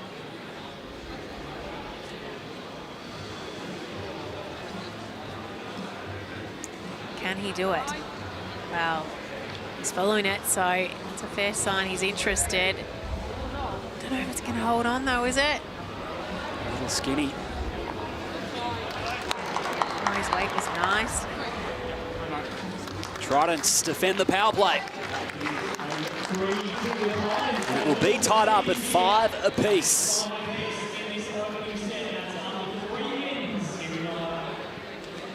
Power play still in hand for Tasmania.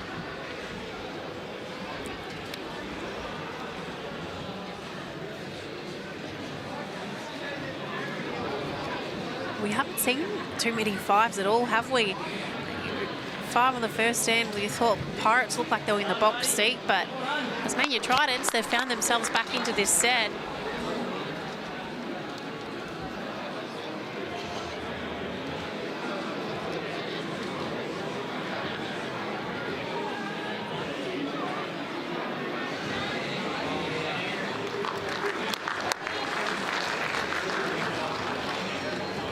Rednall back in BPL 21 after debuting for the Pirates, their home event in BPL 20. Yeah, Catherine's had the opportunity to play here at the Moama Bowls Club previously. She came out for the event, the World versus Australia,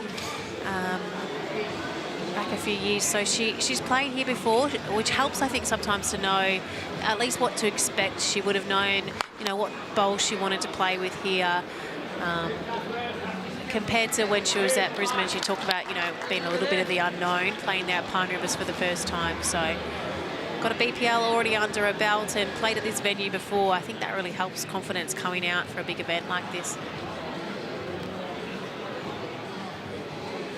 No doubt. Stranger to the greens in Australia. Oh, it almost sneaked in off that outside bowl, didn't it? Just on the unfriendly side.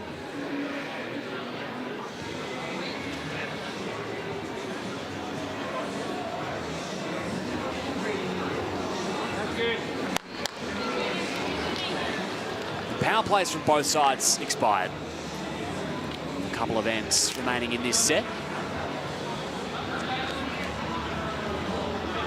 Locked in at 5 all, aren't we? So it's really a 2-end shootout, isn't it?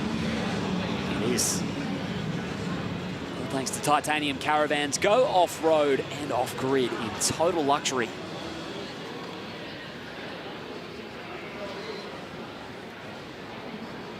Only skipped the 5 ends entering this match. Rowdy Rob McMullen. Yeah, we often, well, generally we think of Rowdy as a skipper. He's been an outstanding skip. Oh, is he going to get the jack? Oh. I think he's hold on for shot. Turn it away down there.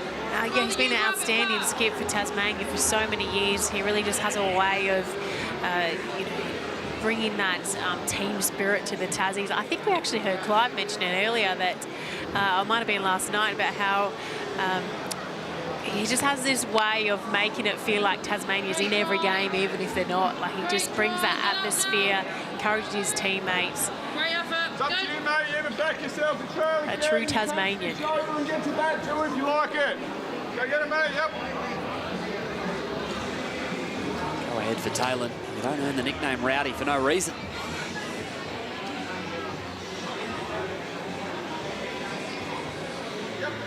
It's in the area. Hold now. Hold, Rowdy. Hang on. Got to be close. Oh, he's just splashed it to the side. Oh, it's an unfortunate result. It's really locked in there now.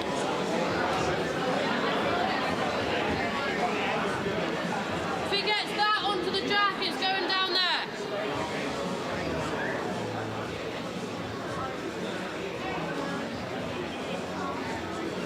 More of a defensive approach maybe here from Taddy. Yeah, I think it's probably the best option. It looks like Tassie Tridents are holding the 2 backers bowls, so wasn't really going to be able to draw the shot. So a bit of weight, give it a chance.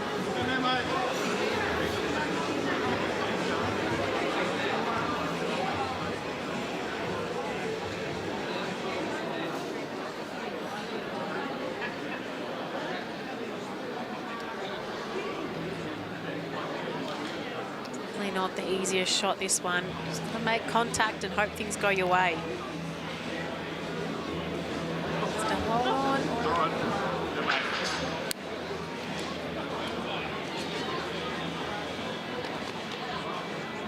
there and sit me down, can I?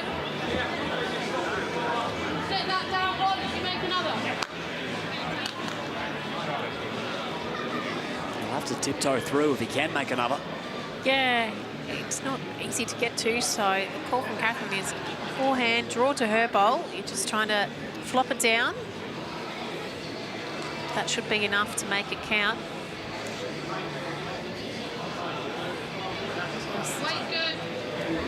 Wasn't the easiest, was it, with all those bowls in the front? Not at all, but it's a good end regardless for Moreton Bay. They take the lead as we turn into the final end of this first set.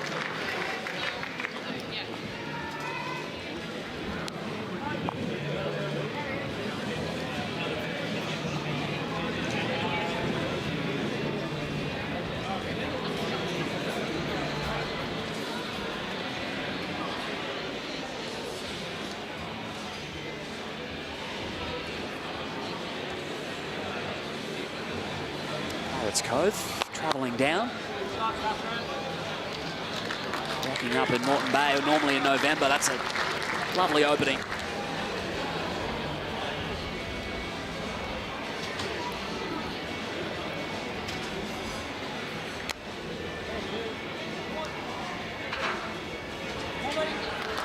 It's like a handy reply, just falling short a couple of feet. Force Catherine onto the other side. Lots of the players talk about it's a little bit tricky to swap hands. The pace is slightly different on each hand.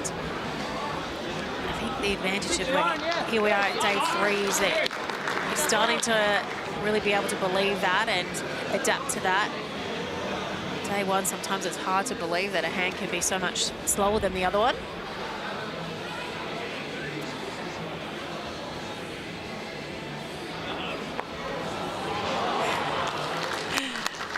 Pinball from Taylor. Yep. He was going a bit, so it's worked out well. He's collected his short ball and it worked out very well for him.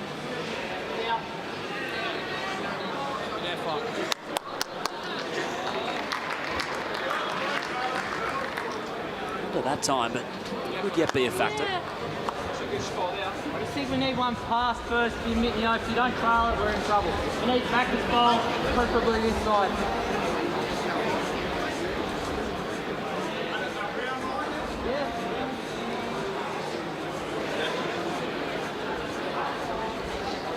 Like that call from Rowdy, just trying to set the head up. So, you know, we kind of expect that Alex Marshall is going to convert here, so trying to get their bowls in better positions gives Rowdy opportunities to get the shot back if Taddy's successful at converting this. Got to plan ahead, you've got to be 2 steps ahead of the game in this format with players so consistent converting the shots. BPL 21, thanks to Drinkwise. You won't miss a moment if you Drinkwise. Taddy steps up. Yeah, he's in the area. Is he going to collect it? He has.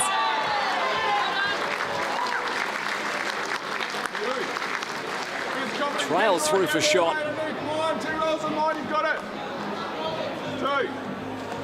Confirmation of the 2. It's really good weight too, wasn't it? Had enough to get past those back bowls of Taylor's to now put the Tassie Tridents in a bit of a tricky position. Oh, this is in the area. Is he going to get it square? He has. That's a good shot. Nice controlled weight from Rowdy. Yeah, draw that. So key, wasn't it, getting that ball right in the middle, enable it to go right up onto the jack.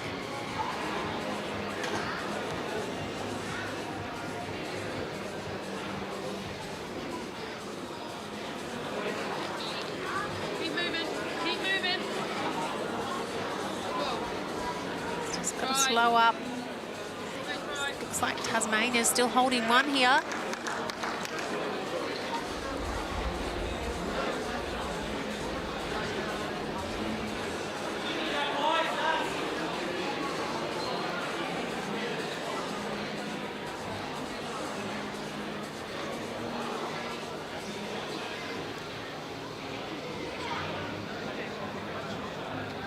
Shot in hands. Yeah, and looking to nail it really now. You want to get one right on it. Ready.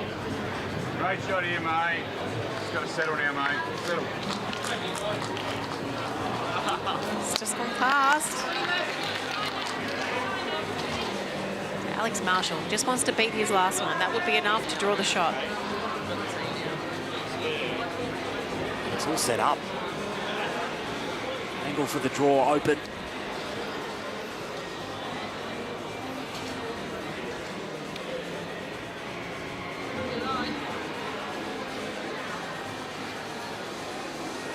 It's all in the weight now.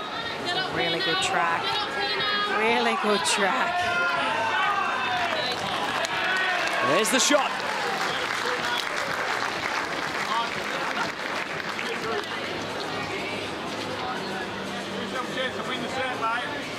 Sun glaring down, and Tasmania with 1 bowl remaining will come down to this for the first set. And surprisingly, they want to make sure they find the right avenue. Yeah, he's called the timeout, give himself a little bit of extra time on the mat to really make sure that he's put his ball down in a good line. A good chance to sit that shot ball through. Can make 2 here.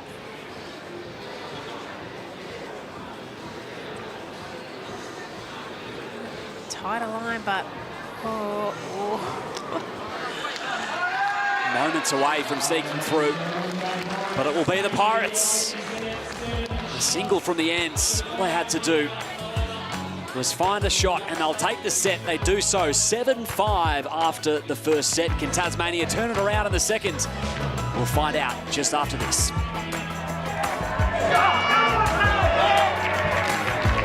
And I believe that's a 5.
The BPL is very appealing to all the international players.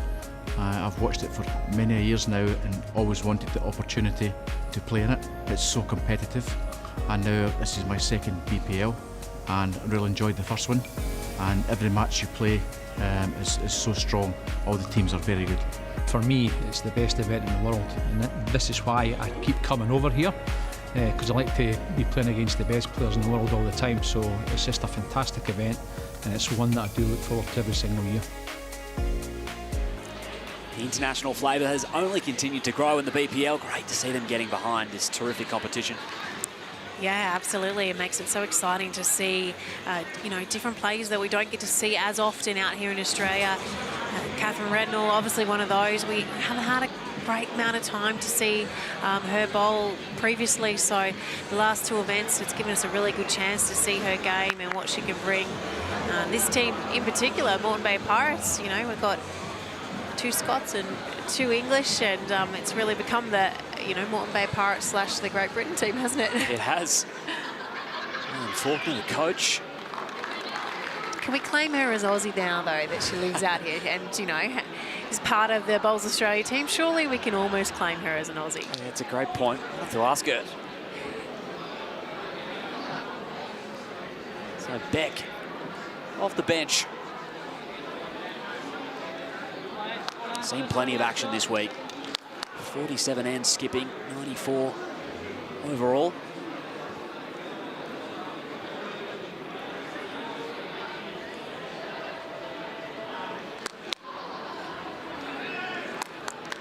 Passing to begin with. Moreton Bay have opted to keep Catherine out there. They won the first set, so I think they want to try and keep that momentum, try and get off to a really good start in this set as well, like they did in the first set. We will see Ryan Burnett come on, though, because every player must play 4 ends or 12 bowls. Doesn't have to be 4 ends in a row.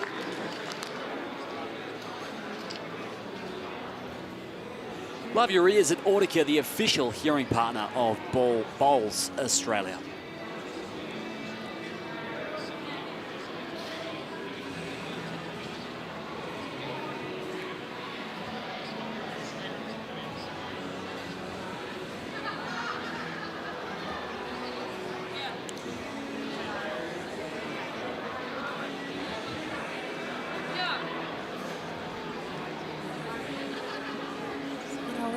Weight on it than he wanted, so opportunity here for Rowdy. Capitalise on this opportunity, holding one already.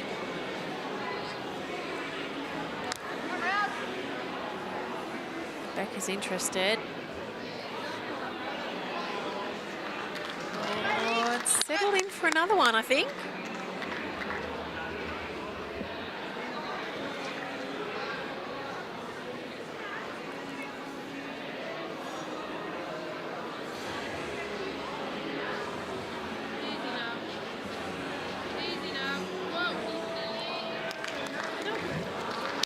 Shot. I'm not sure. Both are very close. Yeah, maybe just Tridents. Beck agrees.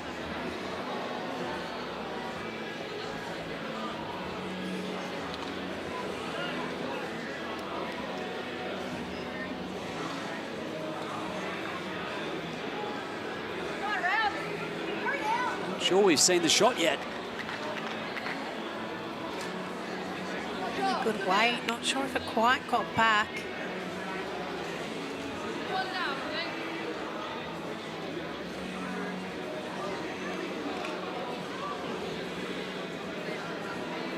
Great things about this event, Liam, is the sportsmanship between the players.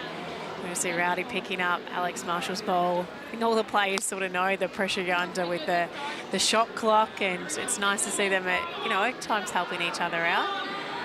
Urged on. It's pulled up. Rick's going to have a good look at this. Just want to look. So they're certain they're holding.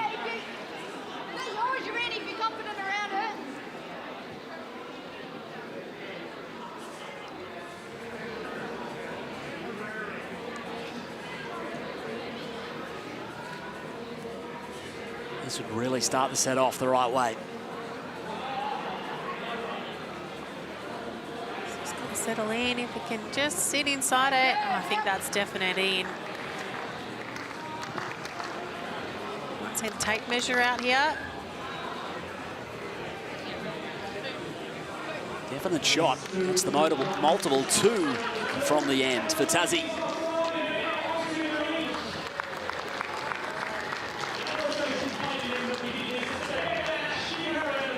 First lead in either set, and the substitute activated for the Moreton Bay Pirates. Ryan Burnett out there.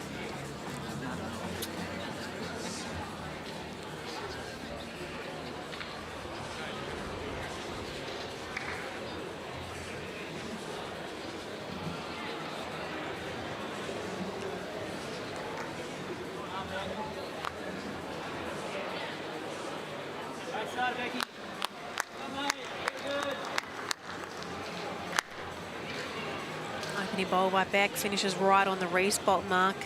It's a very handy position to have. We see so many ends killed in this format. It's always got to be in the back of the team's mind of, oh, Ryan's almost drawn there as well. It's got to be back of your mind, making sure that you've got that covered.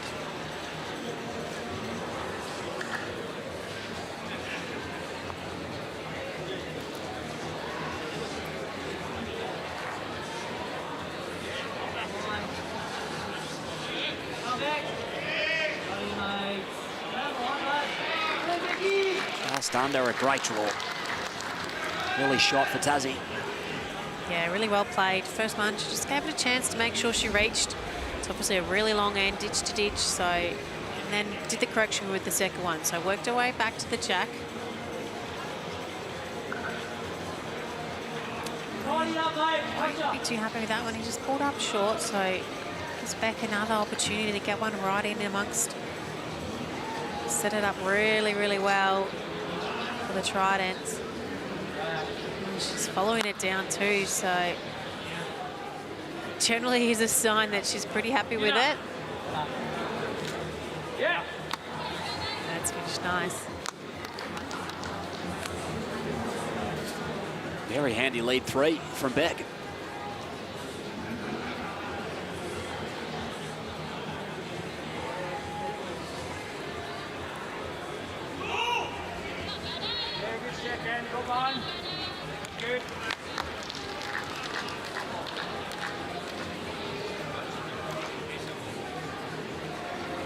You're looking for a canopy for your club with a range of canopy styles and high-tech membranes to choose from when it comes to premier bowling green canopies. Max is in a league of their own.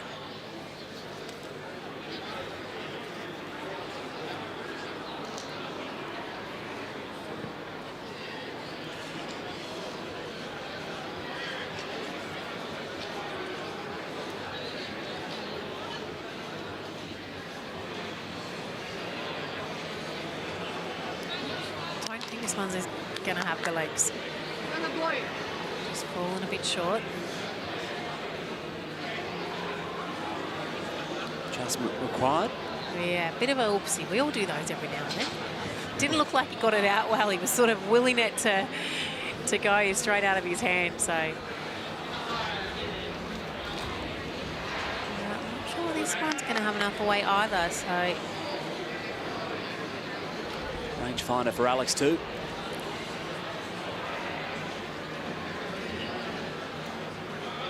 this one definitely came out of his hand better.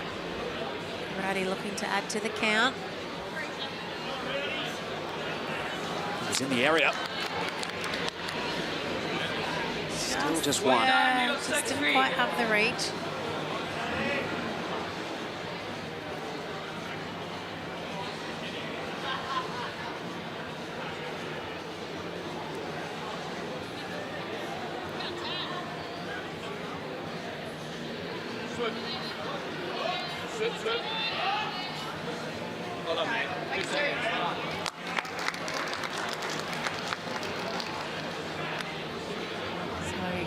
Rowdy needs to put a weight on his last bolt. Slight correction.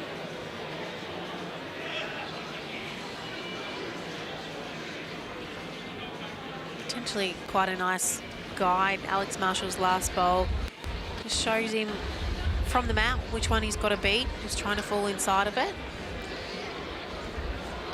Sure, he's got the weight again. Who wanted this length?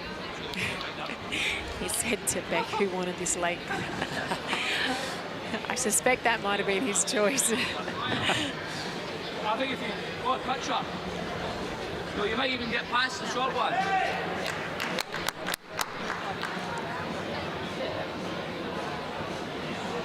Alex Marshall, conversion opportunity.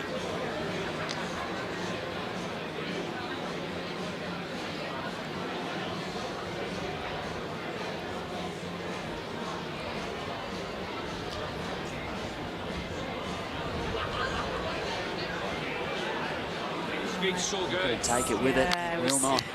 Such a good try. Just didn't quite get back. So Tasmania hung on, didn't they? Just that one bowl from the second bowl, and they just hung there. Re-zip the lead for Tassie. And the power play activated for Moreton Bay.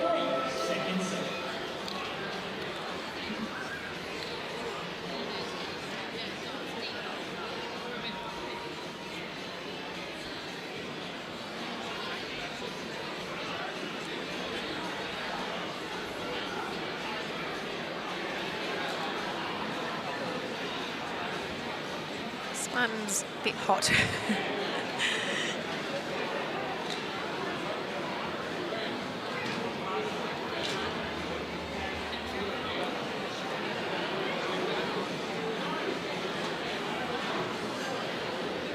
Bay opting for medium length just under 80% of the time so far throughout the week.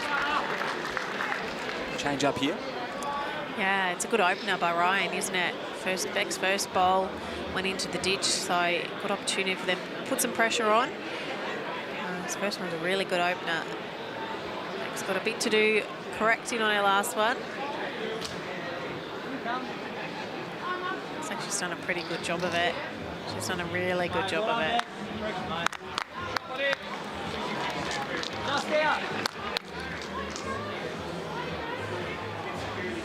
Power play in for the Pirates.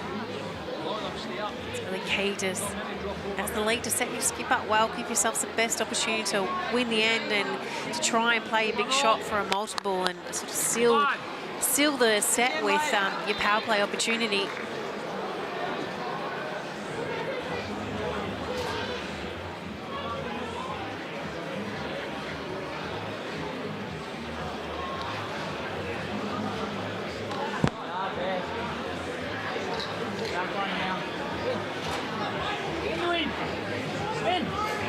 Oh, well done, Rebecca Van Ash.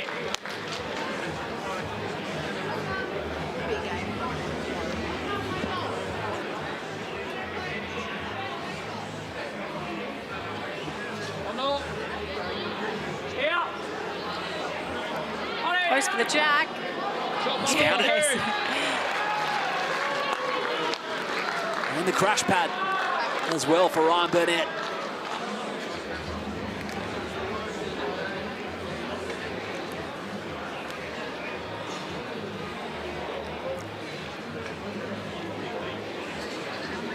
Lovely shot from Rhino.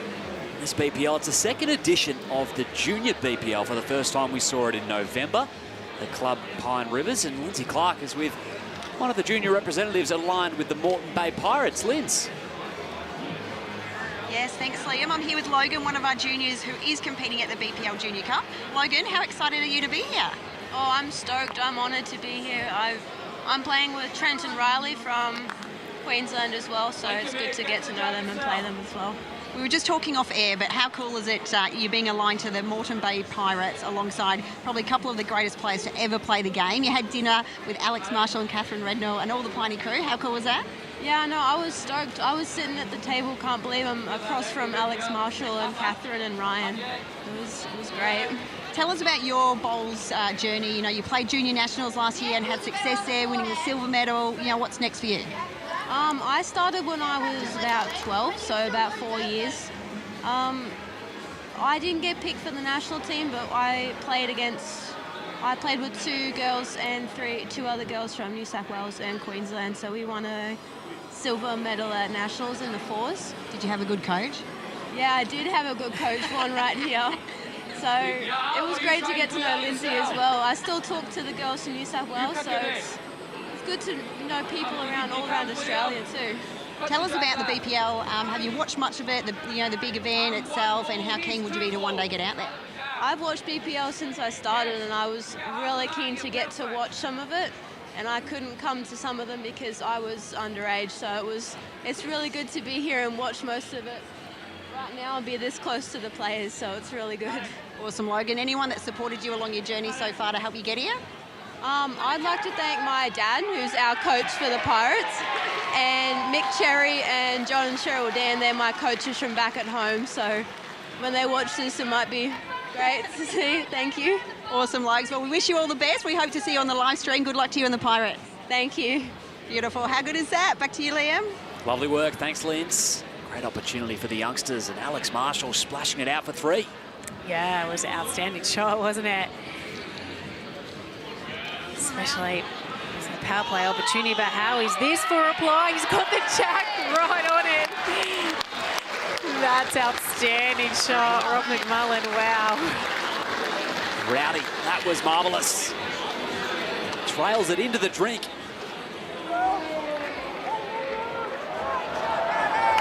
He's landed right on it as well. The only opportunities for Moreton Bay are to try and run their toucher into the ditch.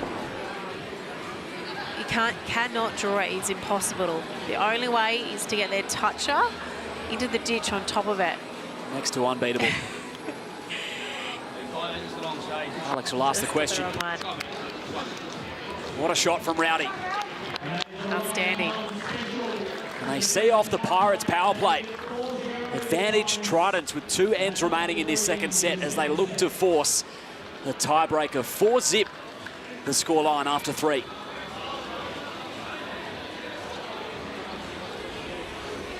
Clive Adams, this is getting very interesting.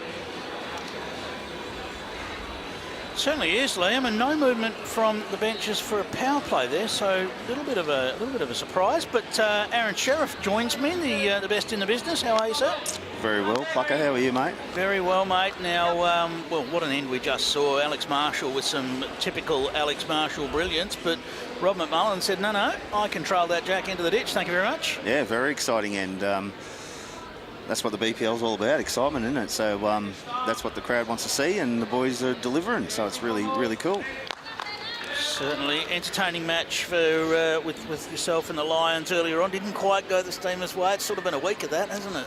Yeah, we probably just, I'd say we let ourselves down in the big moments, to be honest. We've our power plays and tie breaks have been pretty disappointing. So they're the areas that you need to excel at to be in the hunt. You pretty much described the formula to win a BPL is win your tie breaks, win your tie breaks, defend your opposition power plays, and win your power plays. Yeah, and we've we failed to do most of that. So hence the poor standing for the Steamers. But we've been in the area in a lot of games, but as I said, just haven't executed in the big moments, and yeah. Been a tough week. Well, speaking of big moments, we've probably got a couple of those left in this set just yet, because the Tridents lead at 4-0, looking to get it to a tie-break after the Pirates won the first set 7-5. And Beck looks confident as she chases this one. Yeah, well, the second one was an absolute beauty. She's drawn a back toucher there and just trying to consolidate. So probably doesn't want to leave a target, wants to get past it, which she has done. 2 crackers, well played, Beck.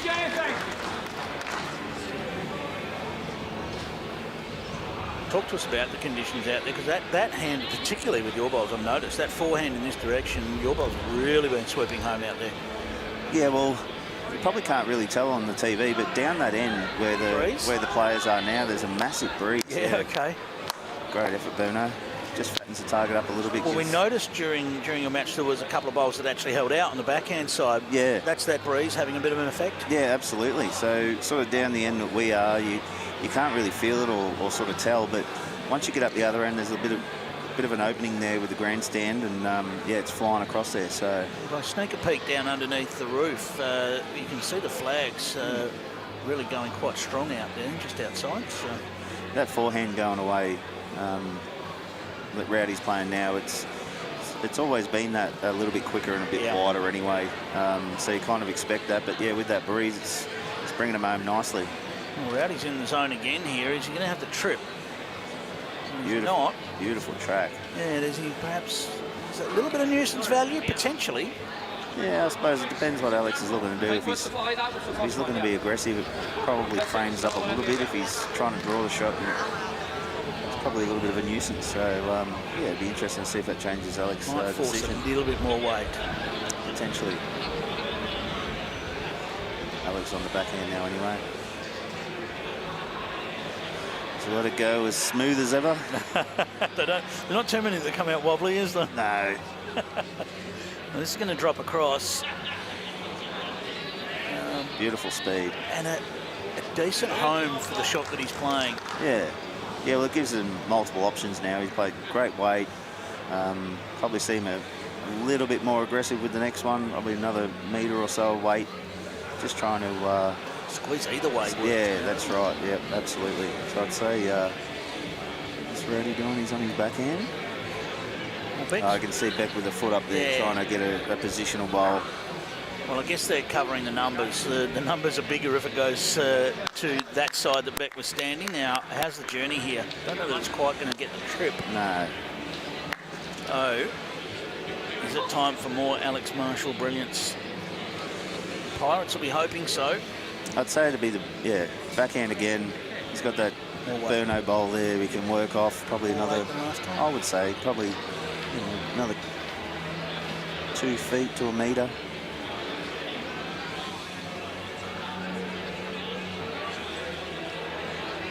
No, he's going really solid. He's big weight, and he's very close. What's he got? He's got the jack into the ditch. Stayed in bounds. Bowl's gone with it. And is that the toucher? It is. No, no, it's not. There's now room. There is. Bowl left edge to play. Great hit. A little bit unlucky he didn't kill that off. Looking at that, they had a couple on the re-spot, so... This will be interesting. What do we think this does if you get out a little bit deeper on that forehand? It got out there a couple of times last night, and it actually turned back quite well. Okay. So I don't think it should be too much of an issue.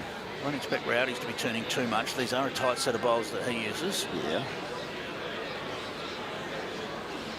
More about weight. Really decent track, but... It's going to need just to pull up. I'm just cooking a little. And it's going to drop in. Yeah. So this is interesting now. It's obviously with the power play up their sleeve.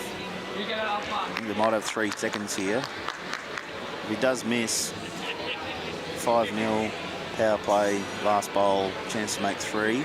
Yep. If he gets it, makes 3.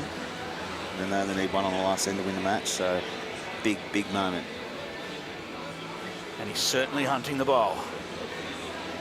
He's going to need some. Marshall's going to need to get down, isn't he? Yeah. Needs some What's luck he got now. Here? Maybe the weight. Oh, wow. Oh, and it's gone in. He has apologised. His own bowl has stayed on the edge. His own bowl stayed right on the edge of the rink. He's apologising because it was a lucky result. He knows that. Extremely fortunate. That's 3. Just wait for the signal, but I'm sure you're right. 3 it is. 3 to the Pirates.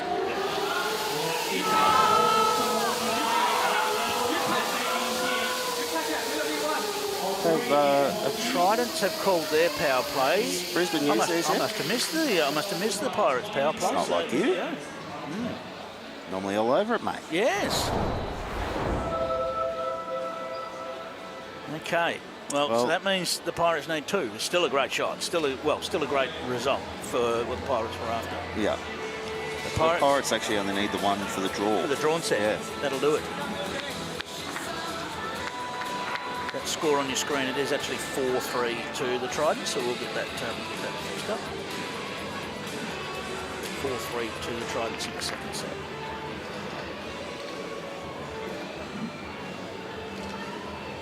So 1 shot would do it. courtesy of the Pirates winning the first set. So a massive conversion there.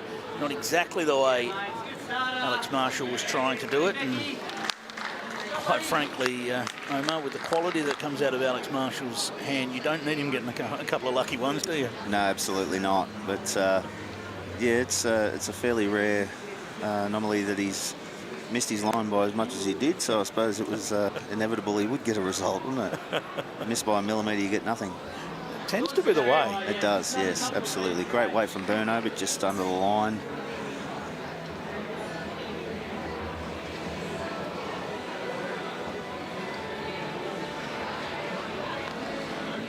How's Kane adapted to the format in the Steamers outfit, mate?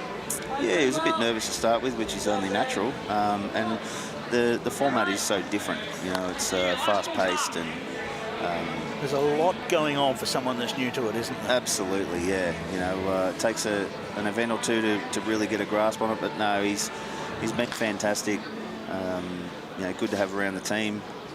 If I had one bit of advice for her, to be just to chill out, not overthink. You know, Kane's a perfectionist, as we all try to be. But I heard that he was out practicing yesterday before the TV game for about 3 hours. He was, because he's not quite happy with the way they're coming out. And I said, "What'd you roll up for so long, mate?" You know, and he goes, "Oh, if I'd had 5 or 6 ends in a row where they were coming out good, but I just couldn't get 5 or 6 ends in a row in that I was happy with, so I just kept going." So yeah, he's a perfectionist. He's a practicer. He loves the sport, and he's definitely one of the young guys to look out for in the future. That's for sure. No doubt about it. So no one's really nailed it here. Plenty of room still for Alex. He's on the backhand, looking just under Beck's bowl. Just needs to weave his way past. Any movement of Jack's good for the Pirates as well. You would think. Track's decent, and he's definitely here. Speaking of movement of the Jack, where's it going? Is he holding? Yeah, he's played it well. What a great shot.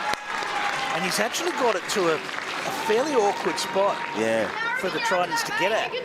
Yeah, well, there's not really a hit or anything on. There is a bit of space, but obviously there's a lot of traffic up front, so this it's looks a like really good shot. A bit of a reacher and just sort of trying to land in amongst things. I'd say he's probably got to do something similar to what Alex did, you know, maybe shift something up front if he's just offline. Tell you what, he's in the area.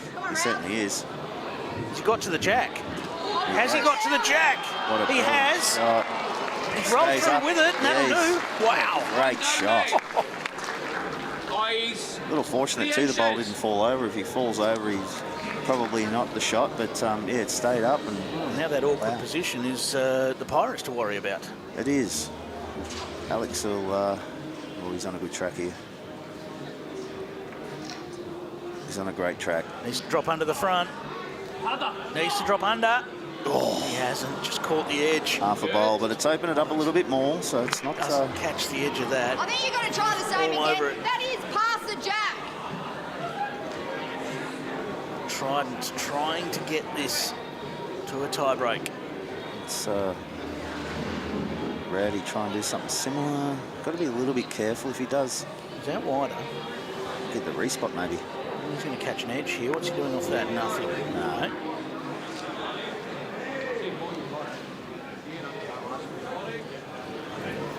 Well, it's definitely the same sort of shot. Does the situation of the game influence the fact that he's got a tie break up his sleeve, whether this goes right or wrong? Does it give you that little bit more confidence when you're playing this shot? Yeah, probably. Obviously, it's a bit of a free hit, really, you know. So Alex will obviously be wanting to shut this down, not having to go to a one-end shootout. But you know, worst case scenario, that's what they've got. So Rob McMullen will have an answering bowl here. Push this too wide, I think. Looks wide. Yeah. Great. Beautiful speed again, as usual, but yeah, just too high on the line, and here we go, we're off the tiebreak. Yeah, we're not going to play that last bowl, that is for sure. Rob McMullen not interested in that. He managed to get the job done. A 6-3 win in the second set to the Tridents, and we are off to another triples tiebreak, second in a row. All three players of each team will now head out onto the rink and play one end of 2 bowl triples, where they can essentially play in any order, and the winner takes home the match. This was one of the great changes that was made to the BPL rules a few years ago now, is that all three players get back out there and play off for the match. Yeah, it definitely makes everybody accountable. We are a team, and yeah, no, it's definitely made it a little bit more exciting having all the players involved. It's just interesting to see the way different teams approach it. You know, with the lead playing, maybe going up and getting your best runner to try and run it in, and then have your other guys drawing, and then saw Kane have an opportunity to do that. We just need to pay attention to the tiebreaker results here, because the Pirates are 5 out of 9, right, 55%. The Tridents are 1 from 6. Does that make them due? Well, I play on their mind. Well, I do remember back in the day, I think the first 2 BPLs, I think the Sydney Lions were about 1 from 13. So I don't know. I don't know. That is not a winning formula. No, that's horrendous. But no, great start from Rowdy. Brilliant. I think you know, a lot of the times. Oh, this looks like it needs to run. Last bowl belongs to the Pirates. And you're reading them well from up here, Aaron, that is for sure. Yeah, it's You want to change or you want to get around it? I think it's a little bit understated how valuable your lead really is in this. You know, it's not easy to get yourself out of trouble, and if your lead can really nail it, you know, then you can sort of get a bit creative with your covering and that sort of stuff. So it goes for any 2 bowl triples format. Absolutely. You know, when I do my coaching at home at Broadbeach, I always say that you know, the leads and seconds win the game, and the thirds and skips determined by how much. So, yeah, the leads and seconds are the engine room, and Rowdy's played 2 crackers there. Put him on the front foot. Hasn't quite nailed it, but over this length, it's 2 very good bowls. Just in behind as well, so even a little bit of jack movement keeps those bowls in the game. Yeah, absolutely. You know, this is. Catherine's timed a line here. Yeah, the weight looks a little bit better, but it's definitely a tighter line. She'll pick up any jack on the way through here. She's very close to it. She's nudged it down the line, and just as we talked, if the jack moved, those Tridents bowls were still useful, and they certainly are now. And a little bit stiff there. Redders, like, she's played a really good shot, probably made it visually better for Tassie. So even the loaded up goes straight onto the jack. Yeah. So the only good thing about that is that Rowdy wasn't able to get a toucher, so they play it firm enough. But all sort of flow through, That's right, and the Pirates bowl is a toucher. Yeah, Burno's on the forehand here, be looking for a nice little confident draw. He got the edge. Oh, the line's interesting. Has his The way. line is very interesting. He's close. He's got to hold a fraction. Got the run to get there. Got to hold a fraction. Oh, what a great effort. Super effort. It is millimetres in that. Bowl wider, he's all over. Oh. Even half a bowl wider, he probably gets the edge and wriggles around. He does. What a super effort. Halen on a tighter line. Yeah. He's going to crash into the front, I think.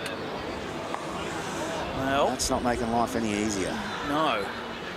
And he's even pushed the Pirates bowl to essentially be a bit of nuisance value on the other hand. Yeah, I think you look for a little bit more confident on the forehand here from Burno. Just under that last one of tail, and if he gets to his last bowl with, you know, with a metre or 6 feet of weight, then he can definitely. The worst result here, you know, look, even if he clears a little bit out of the front and gives Alex a bit more of a look at this. Yeah. So he's, oh, what's happening here? How far is that rolling? Not quite enough. Not quite enough, but he's removed that front bowl, which sort of opens the head up a little bit more. Probably allows Alex to play the backhand now. The angles aren't amazing for Alex there, though, are they? I mean, in terms of getting weight onto those bowls, they're not amazing, because the outside bowl does send the Tridents bowl onto the jack. There's nothing basically behind, so... So I think Beck, she's probably looking to, you know, get something past the jack, you know, maybe out to to where the marker and the Pirate guys are sort of standing out there on the forehand. Big sprinter down there, so she's going to get this away with just 6 seconds left on the shot clock. Players have 30 seconds to get the ball away. It's on a good line, but I think we may need to stop. Yeah, that is. That might be a little bit of adrenaline for having to run back to play the ball. Perhaps. Yeah. Again, it's probably the perfect time to use the timeout. Like, it's such an important bowl. If she gets something behind there, it gives them a real good opportunity now. If Alex plays this, Beck hasn't really got any feel for that now, so will be weight on the backhand, we expect. No, he's on the forehand. The forehand, okay. He's liking the angles down the forehand. Oh, Jesus. A little weight. Needs it to drop now. Yeah, he's got to sweep under that. He's got it, and he's pushed it into the spot where they want it.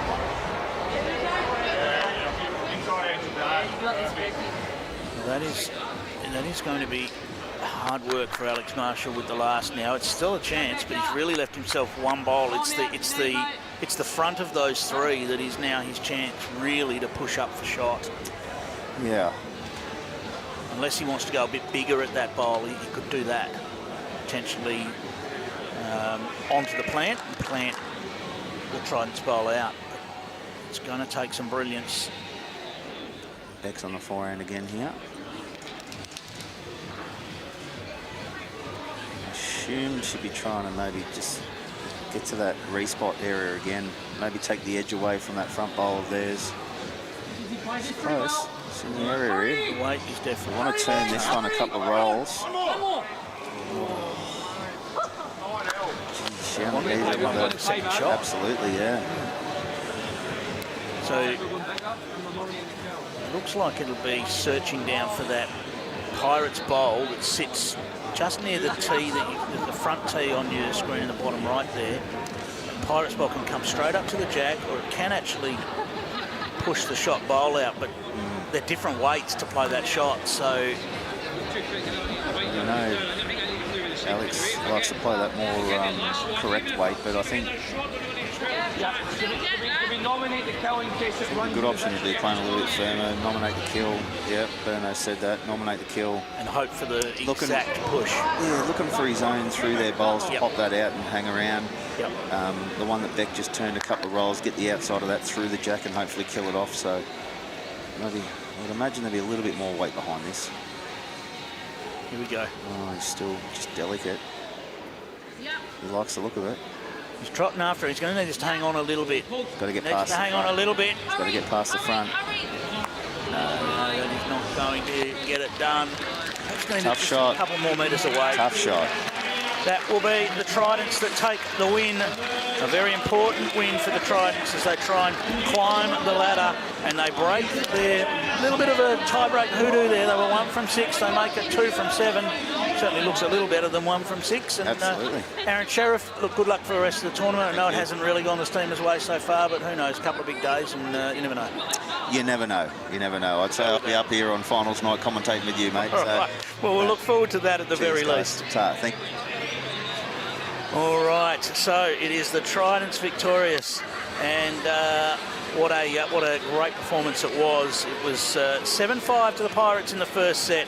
The Tridents struck back and won the second set 6-3, and then they got the job done in the tiebreaker. A big tiebreak, Linz. It hasn't really gone their way in the tiebreak, so that's a big one for the Tridents. Yeah, they've had some sad stories in the tiebreak, but that's a nice one, Beck. Good to get that one under the belt. Oh, it's just so nice to win a tiebreak for starters. But yeah, good to end the day on a high, I guess. You know, we've been doing it tough, but yeah, still a lot of games to go. So, but yeah, good to finish tonight with a win. There's a glimmer of hope if you win every single game between now and the finals that you can scrape in. So this is going to help with confidence. Yeah, absolutely. You know, I think there's the beauty of this comp. It's so tough that you know, everybody's kind of losing games too. So we are keeping our hopes up, and we're just hoping for a big day tomorrow. Wonderful. Well done. Very well played as well, and keep it up for the Trident. Thank you. Go Tassie. Back to you guys, Liam. Their 5th win of BPL 21, the Tassie Tridents, and our drink-wise moment of the match with Rowdy Rob McMullen. Yeah, how outstanding was this shot? This was the Moreton Bay Pirates power play as well. After a massive one by Alex Marshall, Rob McMullen, how is this for a reply? Trails the jack into the ditch, lands on it. Almost impossible for Moreton Bay to get the shot back. Outstanding shot. Happy days for the Tridents, and you never know, 7 matches remaining. They're not out of it. Next up, the Pulse and the Sydney Saints, match 4 of night 3, BPL 21.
They won here last time out, BPL 19, this time in 2024, and the Pulse, they are locked in the mid-table logjam at the moment, alongside the Sydney Saints, their 2nd appearance in the Bowls Premier League after making their debut in BPL 20 last November. Match 4 of the evening. Carla Krasanik, what are you looking forward to? Yeah, well, first of all, I'm excited about seeing the Sydney Saints. We didn't get the chance to see them last night, so it's great to see them out here for their first look on the TV rink, and they were really, really exciting at last BPL 20, so really looking forward to seeing what they're bringing this event. And of course, particularly Dawn Heyman, like, wasn't she just such a stand out last event, so it'll be great to see what she can show for us tonight. She sure was. Turned it on for her home club, the Sydney Saints.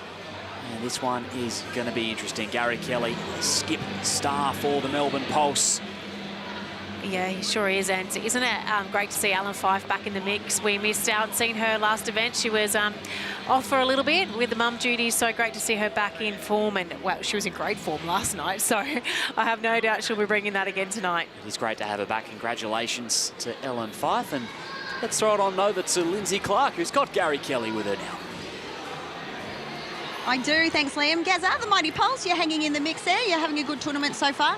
Yeah, it's 50-50, so we're thereabouts, we're in the mix, so obviously tonight's very, very important.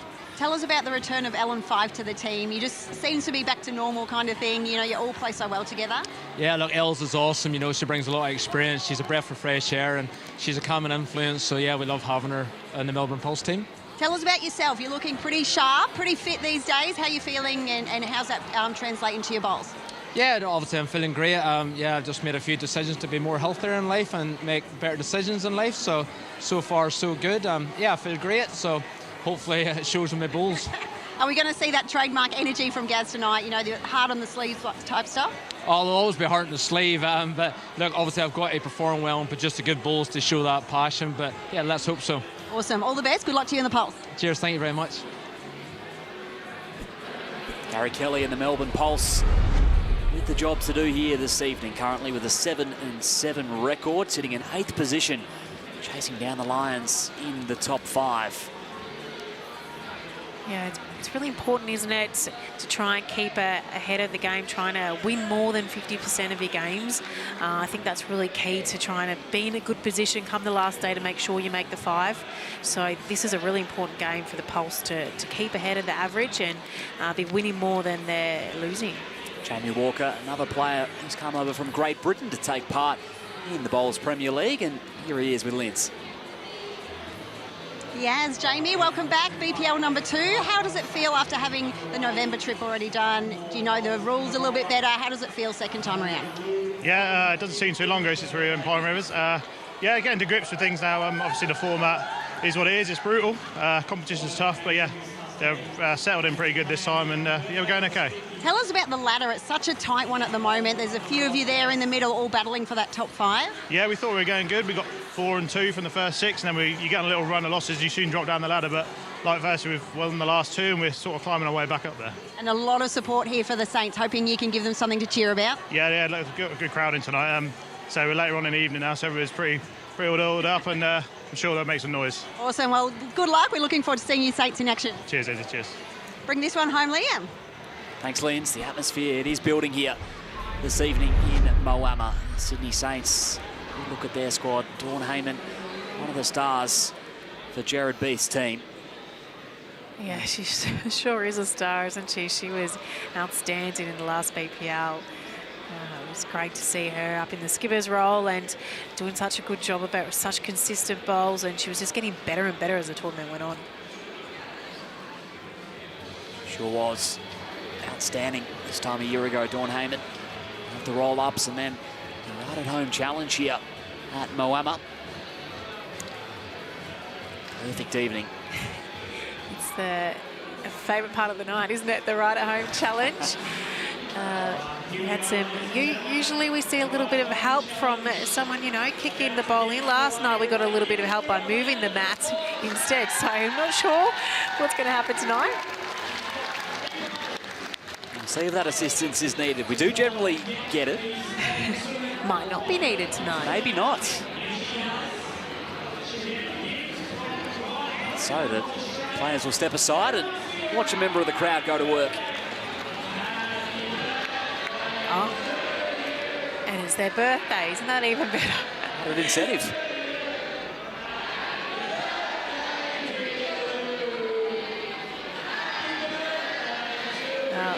Rolls away. Doesn't look too bad. Just got to slow down a little bit. Oh, she's going to chase it even better. Might be one stop? from one for Lou. Oh, so close. Oh, that was a fair effort.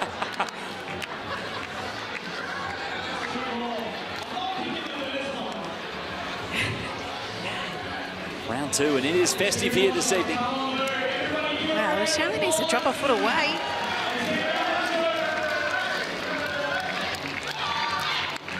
Oh, that's out smooth. That's out really good. That's what she's doing. She's good. She's good, isn't she? Oh, it's fallen out.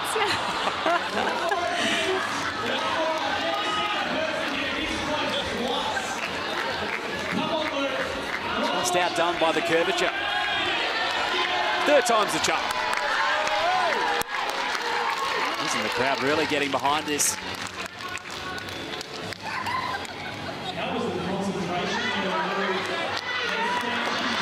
Wow, she's let it go on its side of the line. Is it going to get there? Surely. There it is.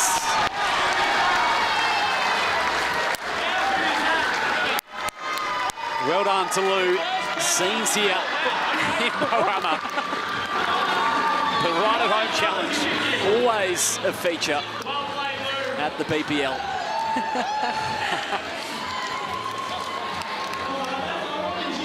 She's stolen the show tonight. Certainly has. And players getting around it as well. And now to the Pulse and the Saints.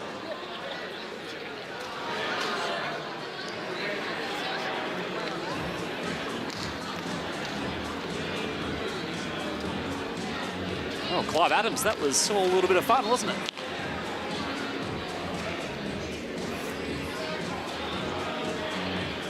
Got you now, sorry about that. Yes, it's not often that people don't need help with the right at home challenge, but Lou did that spectacularly well. Even the first couple, just falling off the target, very, very unlucky not to get the job done with the first couple, but there you go. That's one of the wonderful parts of the BPL and the crowd involvement, and the crowd had a ball with that. So here we go. It is Ben Twist leading up for Jamie Walker for the Saints, and Barry Lester on the mat leading up for Gary Kelly for the Melbourne Pulse in this one, and we are underway. So Barry Lester, looks like this one might just be carrying a little bit on that quicker hand, and both players just passing. Handy start.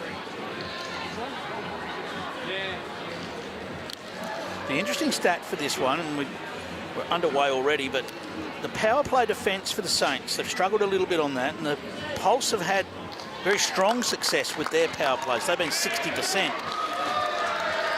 The Saints defending power plays are at 32%, so when the Pulse call their power plays in this match, I think we'll be watching closely, because we might expect the Pulse to be the ones with the foot down at that point.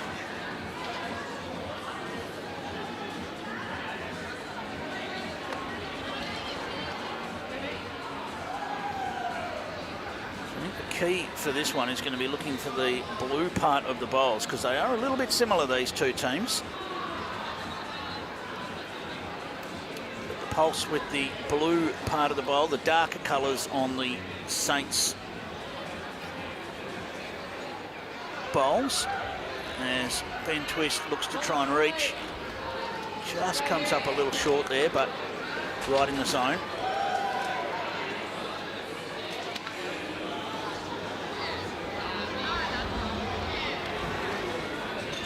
Barry Lester looking to make the correction. Just needs to drop a little bit of weight. He's very close. He's played it to perfection. Fantastic shot. Falls on the jack, but no harm done. He's a little bit worried about tipping onto the jack. Sometimes you'll see those jacks roll, and a good bowl suddenly pushes the jack to the opposition, but no trouble there for Barry Lester.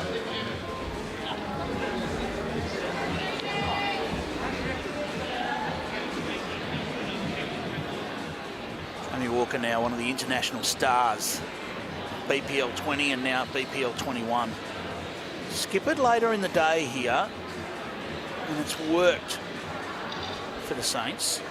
This one's just going to hold on the outside. So no result there with the first bowl, but still got a couple of shots to try and make a difference.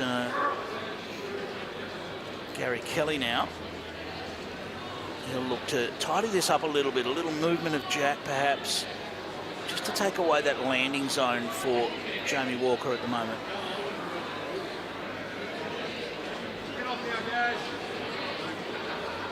Coming from a good home.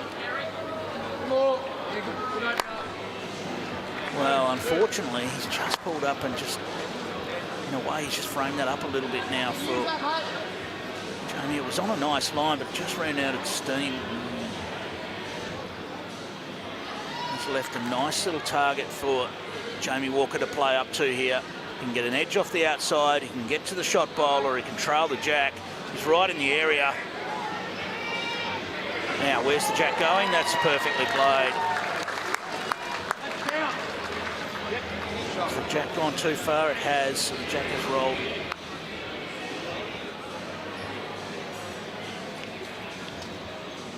A little bit of a pause there from Gary Kelly, was he?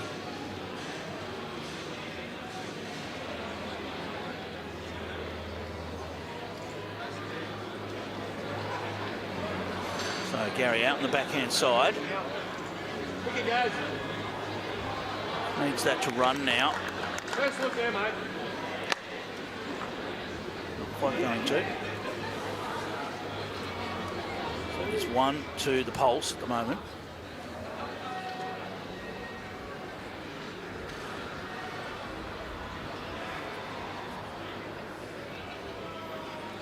Jamie Walker with an open draw shot here with his last bowl of this first end. He too looks like he's just needing a little bit of run. And that's potentially that different speed of these two hands. Both players finding that just pulls up a little bit quicker on the backhand in this direction. We've heard the players talk about it, and we've seen it in action right here. Gary Kelly needs this one to get to bending now. He's trying to get home. Don't know whether it's quite made it far enough. We have a look. It is 2 shots, so 2 shots to the pulse to get us scoring in the match. A match that's very important. Every match is important, but it's a very important match for both sides as the pulse try and make their way up the table. The Saints are sitting just below them. Both teams needing a win to try and push to work into their way into that top 5. So minimum length here. Matt right up the green. Jack on the tee. 21 metres. This was a new addition to BPL 20 to allow the absolute minimum length to be played. Barry Lester, that's a pretty handy start with such a short end.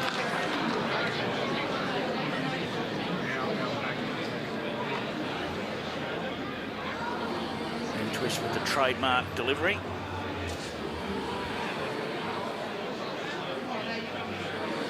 Very much known for the little wind-ups, but it works for him. And it works in style for Ben Twist. Perfect example of how different styles in our sport can work. Barry Lester with the more traditional left-handed sweeping style delivery. Both players have enjoyed wonderful success.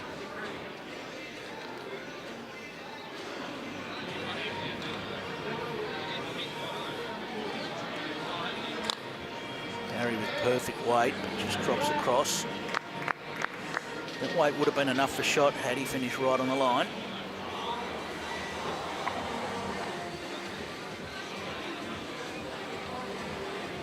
And now Ben Twist, he was right on the mark with his first. Looking to add another. Just carrying a little more here. Works his way past, but nudging the Saints bowl down just takes away a little bit of the target for the pulse.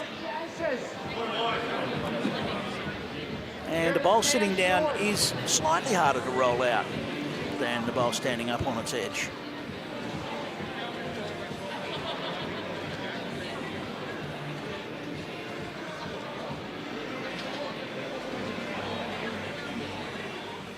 Barry Lester falls in after this. He's looking for it to drop right back now. He's very close.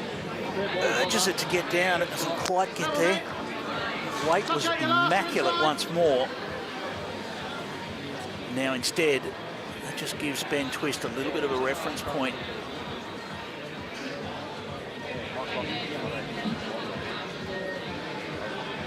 And just try and work down inside. played it to perfection. And didn't fall on the jack. I don't believe that's a toucher. Moama just getting in there and having a really good look to make sure. No toucher.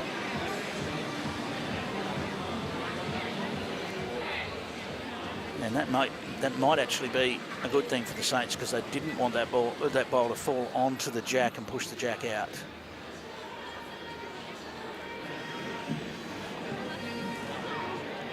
Gary Kelly always likes a little reaching shot. He's just passed underneath there. Never shy to play a bit of weight. Very aggressive player, and that ball has rolled to a very, very nice home if that jack does get squeezed. It's almost the perfect angle to squeeze the jack.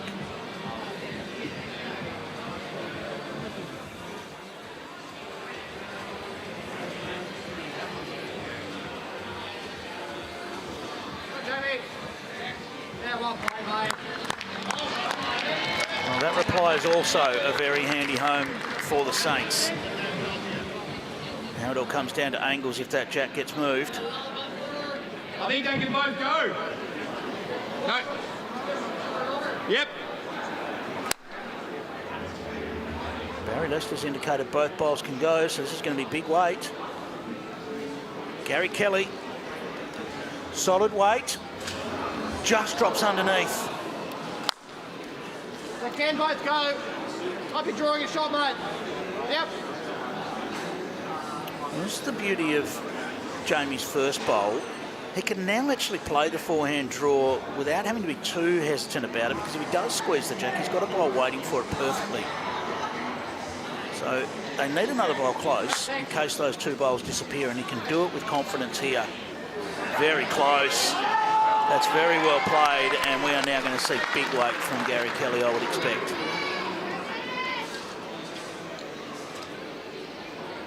Yeah, much more solid attempt at this.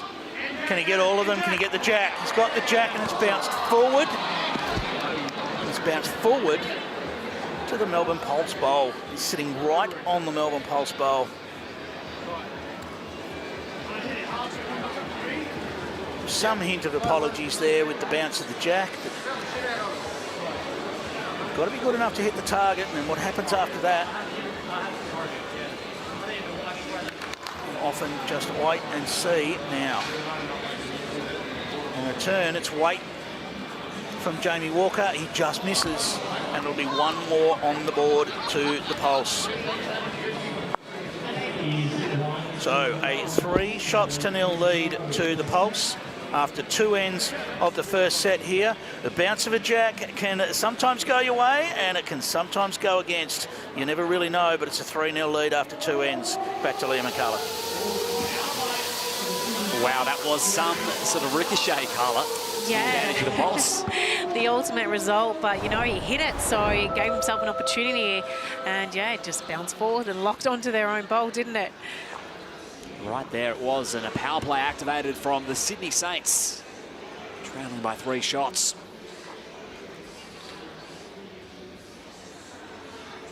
Barry Lester steps up for the short stuff.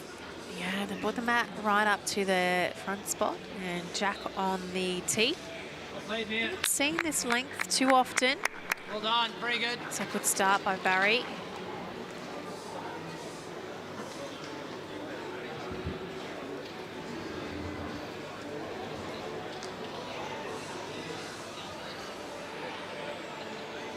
Right, it hasn't been a length that they've opted for very often at all throughout the week. Trying to put the Saints in some uncomfortable positions.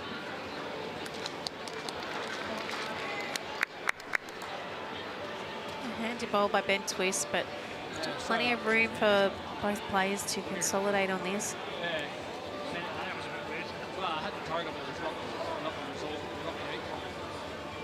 Well,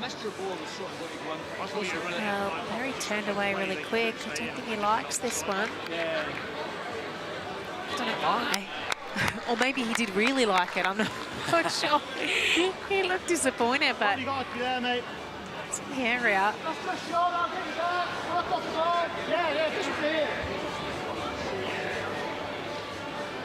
It's been a little bit of an opportunity just to make sure he's reaching.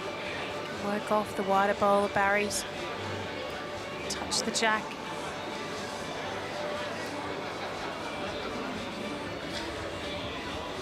It's in a good area. Good, mate. Yeah, try and change it up, mate. There's respawn, so 2 feet. Chill the jack. Could hear Gary Kelly and Alex Marshall moments ago discussing that previous end and how it finished up. Yeah, like Gary hit the target, so I know he was a little bit lucky to get the ultimate result, but you know, he had to hit it. With that kind of weight, anything can happen. Oh, that's well played by Barry. That's tucked it in nicely. Just worked off that outside ball. Really nice weight. Little touch of the jack. Get yours, get up, Jack's good. Yeah, backhand, yes. So it's aggressive early call from Jamie Walker and Twist trying to play through this, change things up, give themselves some options. He's close. Good shot. Oh, that's a really good shot.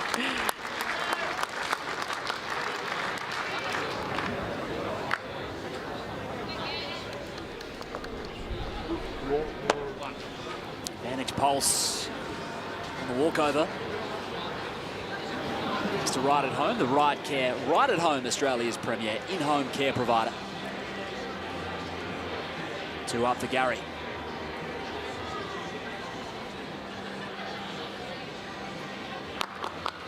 There you go.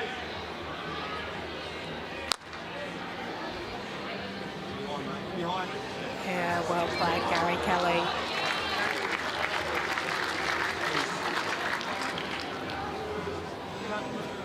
Put a couple out, mate, good. It's that little touch of the jack, possibly boarding that other ball as well, just behind.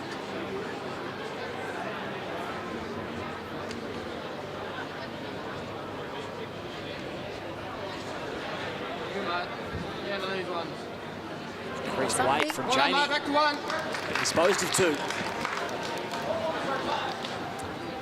He cleared those right off the green as well, so takes their back bowls away. The Saints now the only one with bowl passed. Free spot. T, free spot. That's fixed up now though by Gary, isn't it? Third. Well played. Well, mate, you got a couple of options, Right mate. on the You respot know where as it's well. going again. You slip him off, you won, you kill it, you still won. Or you just try and play that nice shot, mate. Sit the bowl, trail the jack.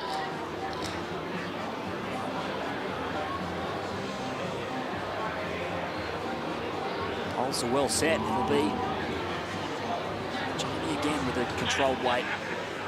Yeah, mate. A foot off the count. Foot off the count.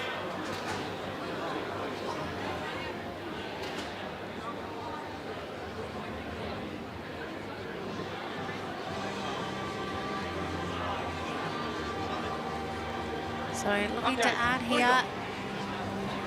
Don't know if he's going to have the carry, but maybe handsy. Almost finished on the line. Whatever you're confident with. Obstructing the target. So wet again from Jamie. Just needs to be slightly tighter. Oh, he's played it well. 4 times the charm for Jamie and the Saints. It'll be 1 from it.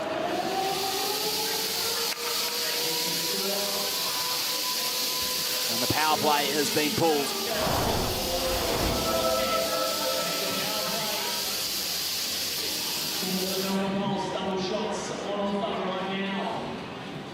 One double for 2, in fact, for Sydney.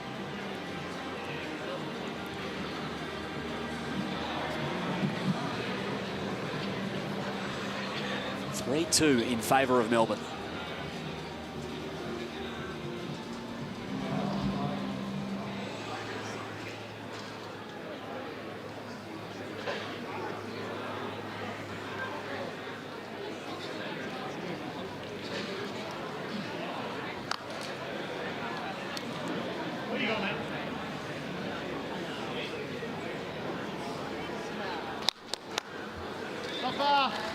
holding up on the first.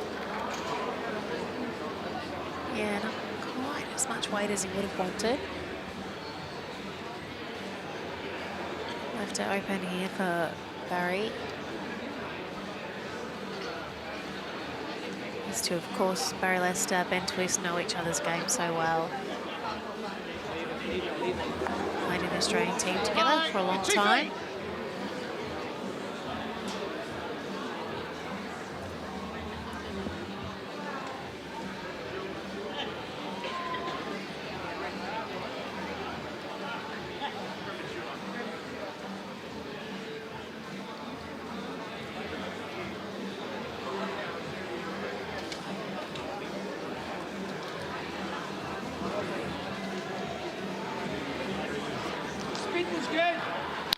Ben Twist splitting time between lead and skip throughout the week. Yeah, he's a very versatile player, isn't he, Ben Twist? We've just seen him over the years play both roles. Even when he was playing for the Sydney Lions, it was same sort of setup. He played, you know, a bit of leading, bit of skipping. He's very versatile, and he's one of those players that can sort of fit in anywhere in the team and just do his job well.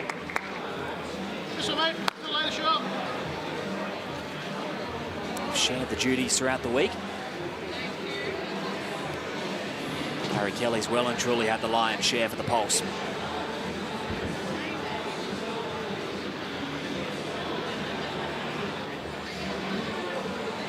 Yeah, the Pulse really do have always sort of had that same setup, haven't they, with Barry Lester and Alan Fyfe being, you know, exceptional leads. It sort of just makes it easy for them to know how they're going to play their game, and the only sort of question is whether Barry's going to play the first set or Alan's going to play the first set.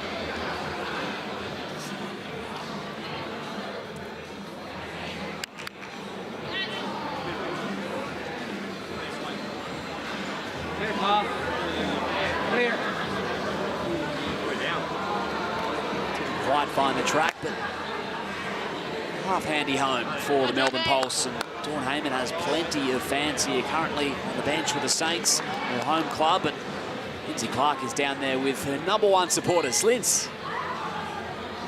Yes, definitely her #1 supporter. Although it's arguable because she has loads of support everywhere. But her fiance Thomas, good to be at another BPL. Absolutely, love every event we go to. Have a great time. This is the second time we've seen your own club, St John's Park, have a franchise in the event. How special is that? Oh, it's awesome. The club's done a fantastic job, particularly Anthony Cotty, our bowls boss, we call him. All the work behind the scenes he's done with the bowls committee to get us to obviously this being the second event. Awesome. Tell us about the roller coaster ride of the BPL. So the Saints, they were going pretty good, then they had a little dip, but we're back up on the roller coaster.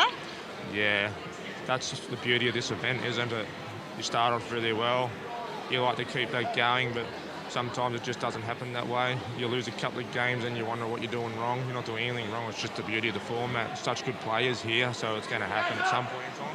Very true. And tell us, what's Dawny like when she comes home from bowls and she hasn't had the best day on the green? Are you sorted out together? Do you let her go for a while? What's she like? Probably just let her go. We've got the puppies at home, so she gets home from bowls, she sort of tells me what happens, and I just let her have a little downtime period, and then the dogs in, because they're usually outside, they come in, sort of brightens herself up a bit, and then it's okay. Yeah. Beautiful. Some dog therapy. Yeah, definitely. When are we going to see her injected into this game? Second set. Yeah, start of the second set, I'd say. For And sure. hopefully we can see the Saints get this first one. It's pretty tight. Yeah, that'd be great. Yeah, need to win. All right, I'll let you go. Keep enjoying. Keep going for the Saints. Will do. Thank you. Thanks, Thomas. Back to you, Liam.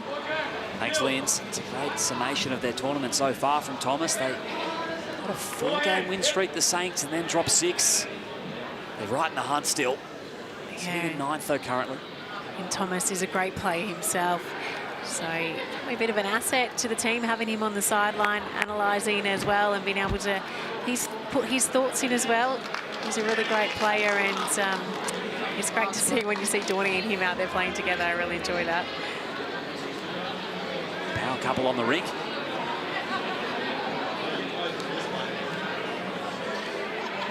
It's a great shot to convert on the previous end from Jamie Walker.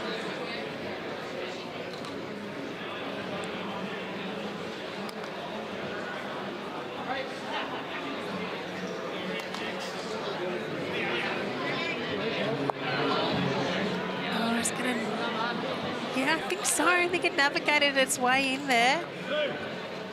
Holding 2 now. On Pulse, this is their power play.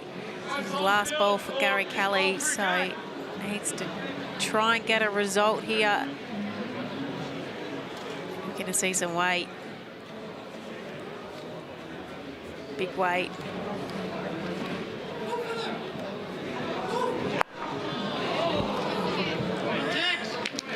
Not quite the movement they were after.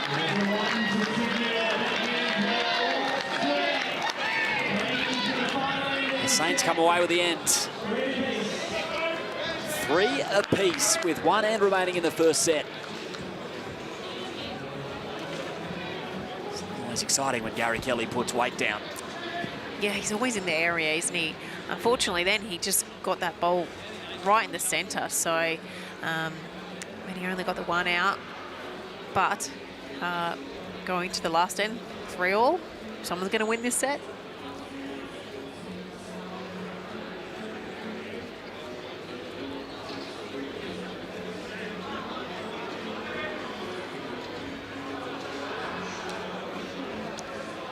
Six bowls to decide it in the first set. Power play's expired.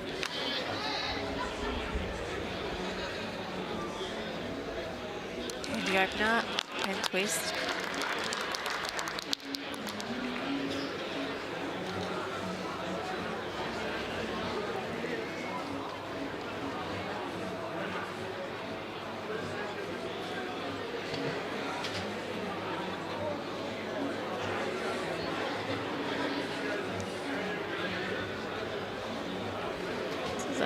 Handy shot. Barry just needs to carry all the way. It's gonna get there for 1.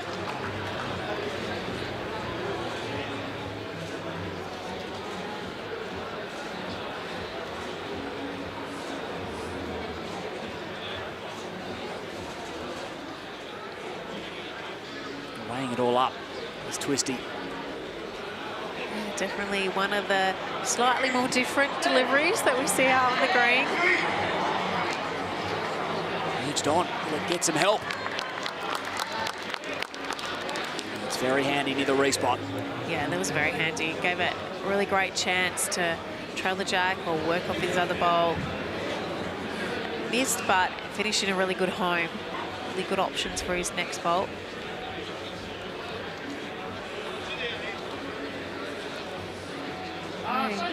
Needed to add, and he's just lost the weight, so this gives another opportunity for Ben here.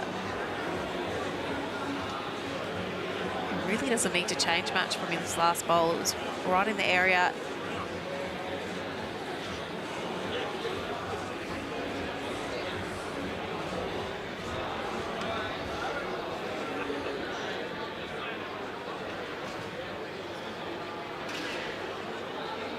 Needs to hold on.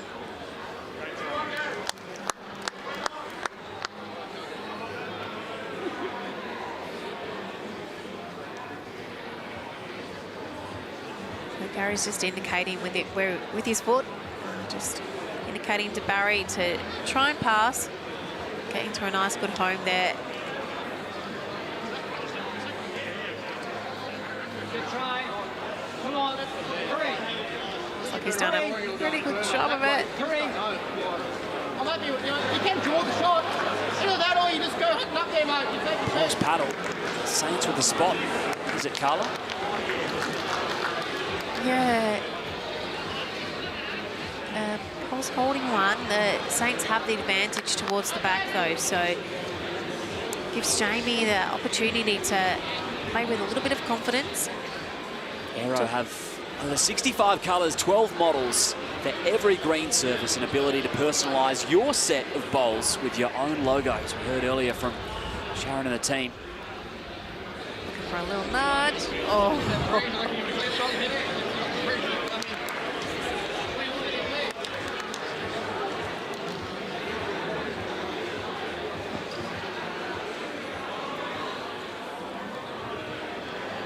Get to that.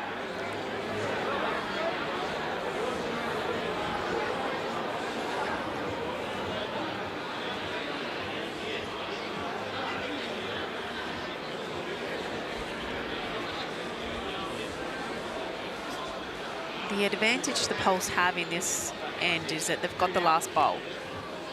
So currently holding 1. It's not a great one, but they've been in a lot of trouble with that Jack Trails. So I like the plan here, get the back bowl first.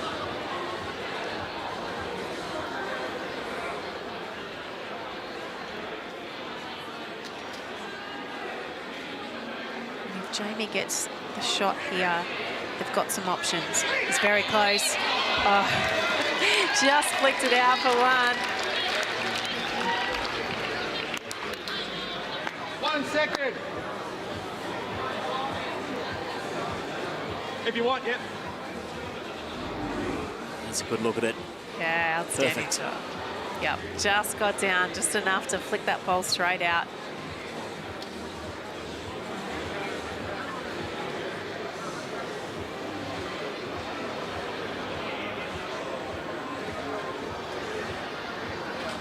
Needs to settle. I'll get down to the jack, needs to settle. Just second, I think. Oh. Or not. Barry looked confident. Didn't he? Yeah, he's very confident.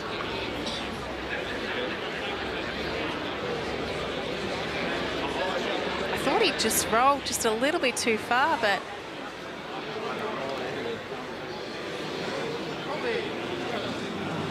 Can be deceiving sometimes.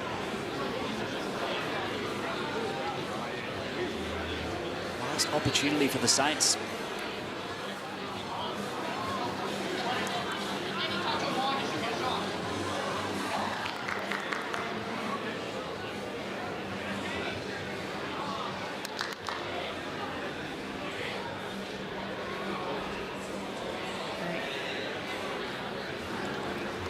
Jamie needs to get a little nudge on their bowl, just to nudge him in for shot or draw it. It's in the area. Is he going to get down? That's, oh, is it enough? I'm not sure. I'm sure it rolled the right way.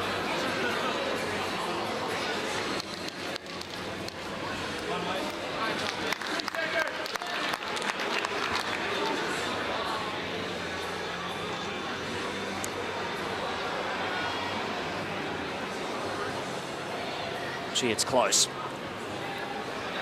Yeah, Barry had a really good look. I'm not sure what he indicated, but this is weight from Gary Kelly, so they obviously think they're down. He's looking for the bowl. Wow. Shaved it. Looks like it's the Saints who take the first set here. A slim margin. They have the advantage heading into the second set here for game 4 in Moama.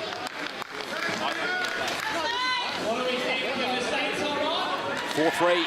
They take the scoreline with Jamie Walker was terrific, converting in the fourth end with a big shot. Saints by 1 with a set remaining.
Barry Lester. That'll help. Great shot. Good correction by Barry. Gary Kelly. Is he looking to crash? Bit of movement to do. Put the ball in. Got it. What a shot from Gaz. He has got the edge of it, and in it goes. Yeah, no, the boys are both easy to play with, Baz and Gaz. Yeah, Baz is always up front, nailing it with his lead bowls, and then Gaz comes behind. So, yeah, playing with two superstars, and I can't wait to get back out there. He's played a cracking shot here. What a shot from Gary Kelly. Just perfection.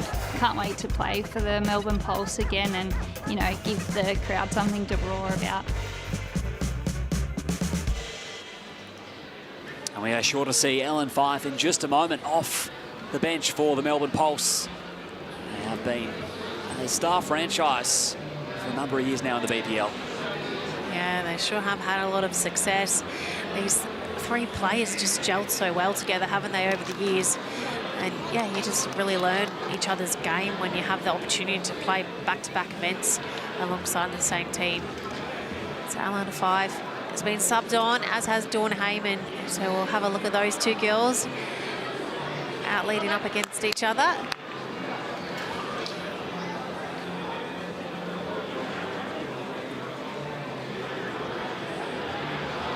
Saints won the final 3 ends of the previous set to secure it. After trailing 3-zip after 2.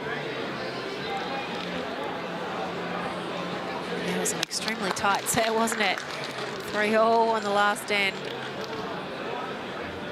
Only the one multiple ends.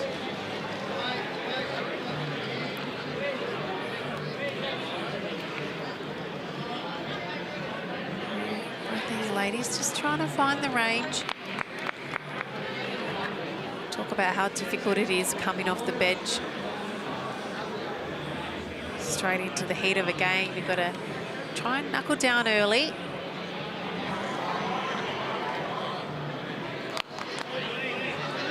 This one looks like it's going to finish pretty close. Well, that's the shot. There's still a little bit of room, though.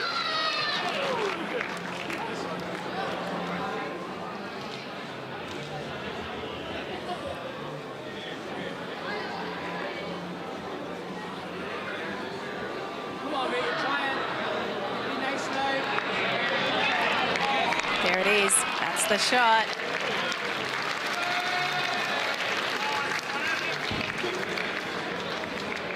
Nice start for Ellen Fife. Going to be hitting the road this year in 2025. Service your caravan with the industry leaders, Titanium Caravans.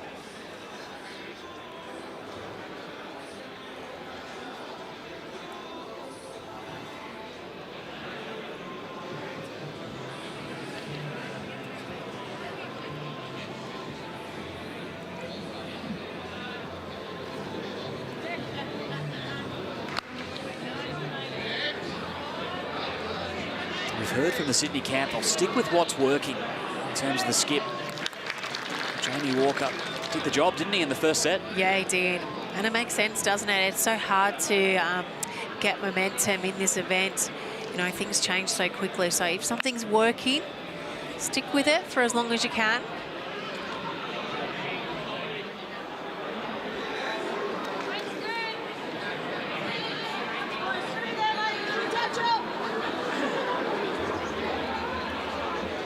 Measure for a second.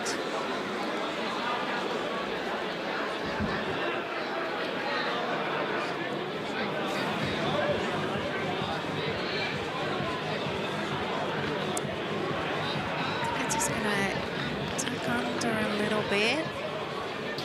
He didn't quite have the weight he needed.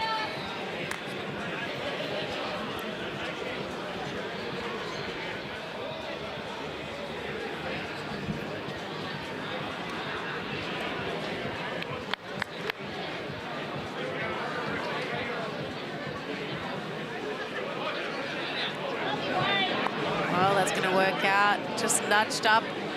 Jamie's onto his own. Maybe enough to squeeze it up the second shot.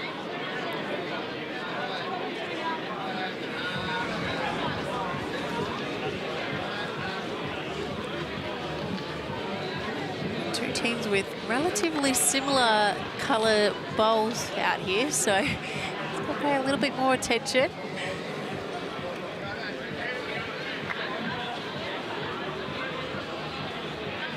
Saints with the navy and red.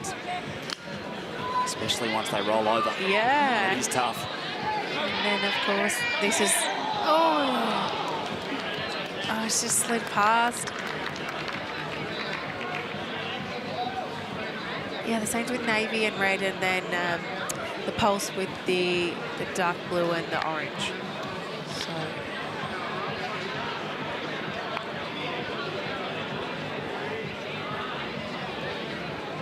Pulse started with a multiple in the first set, and they look to do the same.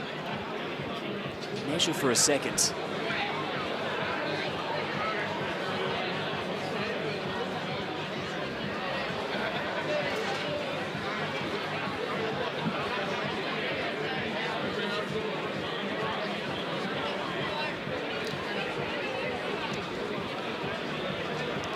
Two it is. A nice start to the Melbourne side.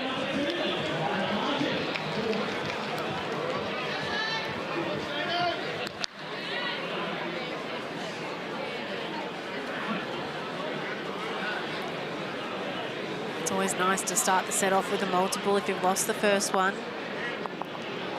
Get going on the board early. And then dictate the length that you want to play. Change things up, because you don't want to play it into the hands of the opposition. So you can win that first end, you get the mat back, and then you can change something up. Hopefully things then start to fall your way.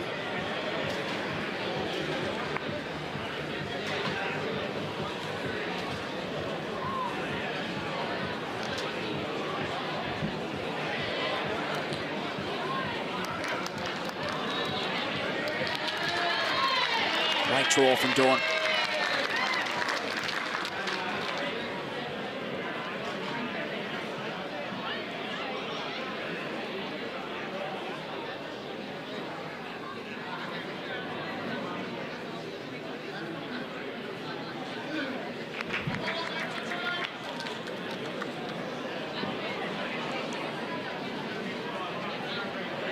So Alan's first two bowls have fallen short. Chance here for Dawn to capitalise on that. It's going to go to a really nice home. Yeah, that's good.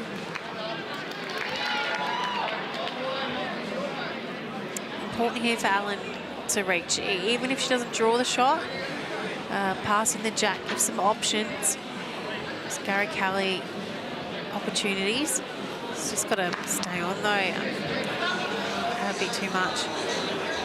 Overzealous, unfortunately, for Melbourne.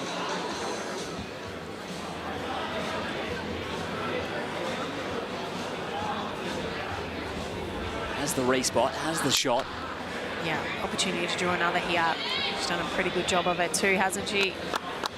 Settle in there. Yeah, it's another one in a really good home. So Gary Kelly, a bit of work to do. You won't miss a moment throughout BPL 21 if you drink wise. Valued partner of the Bowls Premier League.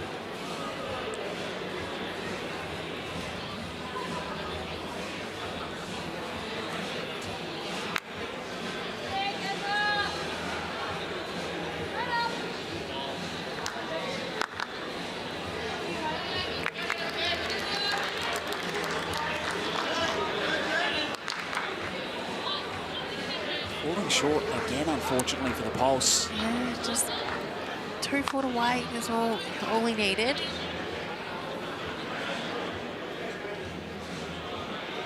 Ideally here, Jamie, if he can get a ball right on the jack. It makes things really hard for the Pulse because they haven't really got anything to work with. Yeah, that's a good shot. Little nudge on Dawn's as well. Push her a little bit closer.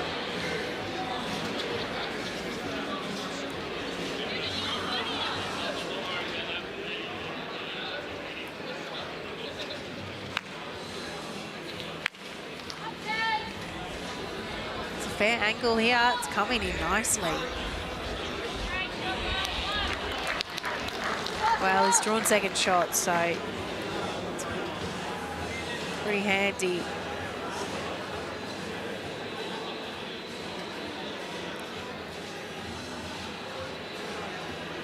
second draw with all the confidence, there's no risk of rolling up that last ball of Gary Kelly's because it's locked in.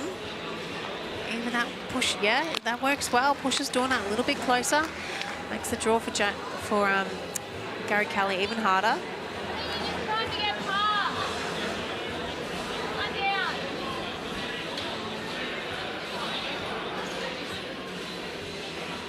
See Gary looking back there. I think he's trying to have a sneak peek at the head on the screen behind him. Get a little bit of an idea of what's happening up there. Well, we know how he feels about it.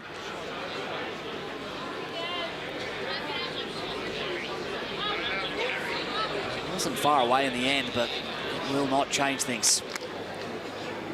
Just ended up a bit of a wall there, didn't it? It may be helpful because I think there was an option for the Saints to look to play Dawn's ball onto the jack. They've got two sitting behind. I know we can't see it on the screen now, but Dawn's two bowls are sitting back there. So they did have a fairly good option to try and roll that. It's a little bit trickier now.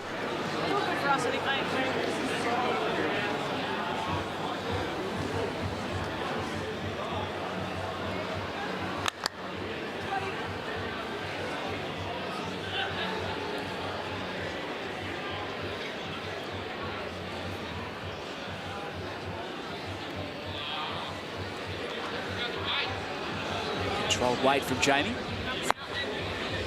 Well, it's probably going to maybe make two out of it. I think he was looking to try and get a good angle up and to trail that jack. I think just the one, is it? Not sure. They're not telling us yet. Just the one for the Sydney Saints, and they trim the lead to a single shot as we head into the third end. It was tightly contested the whole way.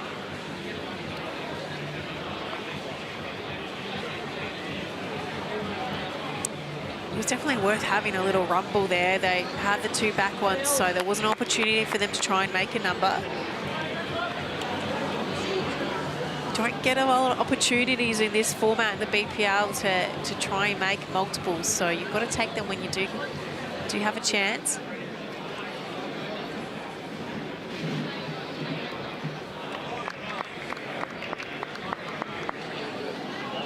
She played that well, Alan. You know, the last end she just struggled to reach, so she's made sure she's passed this end and going to work her way back to the jack. Your bowls are always useful. They're always in the game if you pass the jack. So if you're just struggling to find the weight, it's always helpful to play behind first and work your way back. Nothing worse than putting a short one in and getting your own way.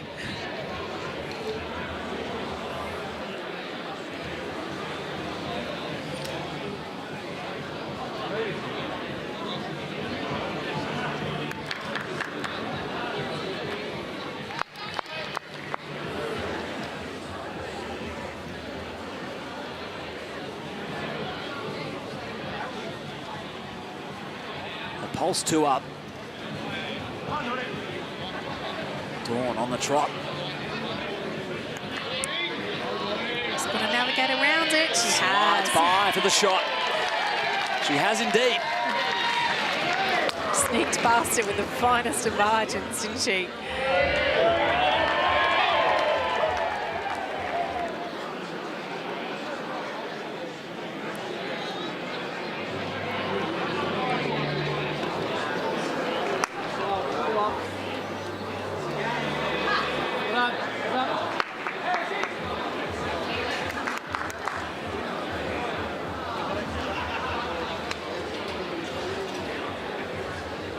Love your ears at Audica. Keep hearing and being you with Audica. Proud hearing partner of Bowls Australia. I expect we'll see Jamie here just trying to finish just in that little pocket there of Alan's bowls. She's got three bowls sitting a metre just past the jack. Jamie can nestle in there and count cover. The legs though.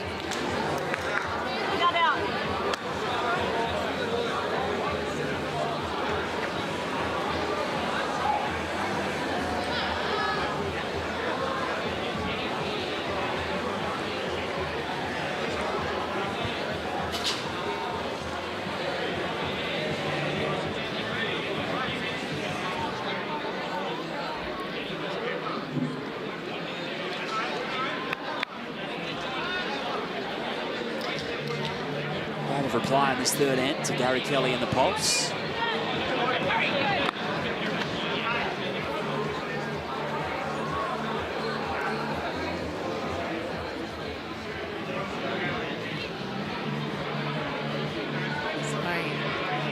Needing to add some more weight on his last.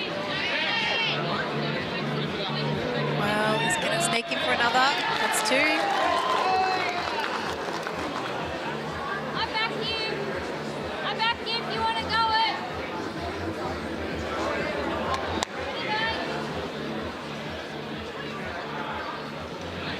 it. Gary Kelly playing to his strength.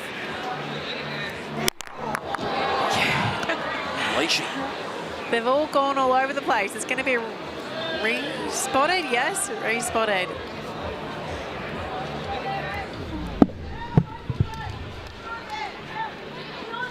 Gary Kelly causing some chaos. And who is the beneficiary here? Sydney Just. Yeah, I think the Sydney Bowl just passed the jack. Most likely the shot.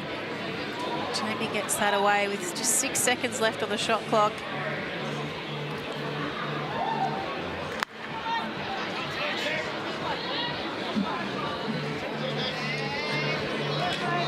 He's drawn another one.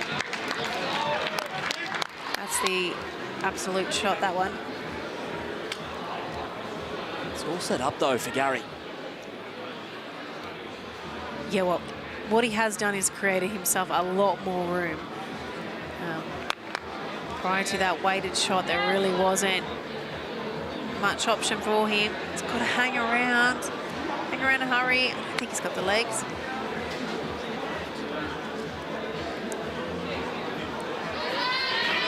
Just a little skinny.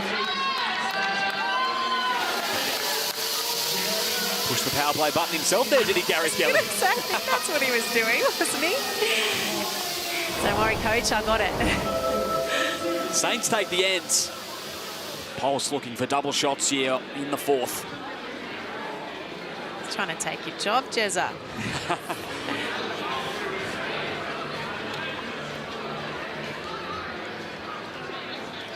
Something we see every day, Clive.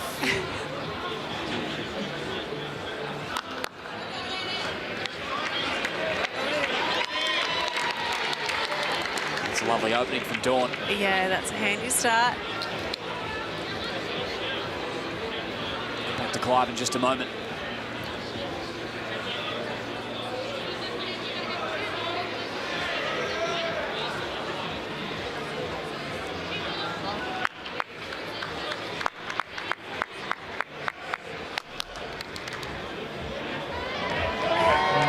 Kelly has said enough is enough. I initially thought he was trying to say something when he was spinning his hand around, and then he just pressed the button. So he was obviously indicating, I'm ready for the power play.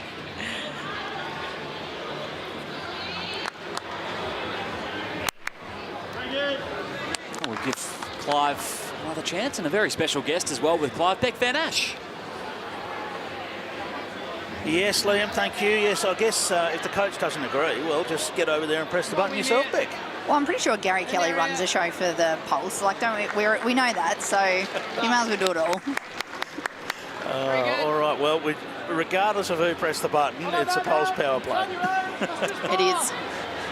Dawn Heyman now with the next right of reply here.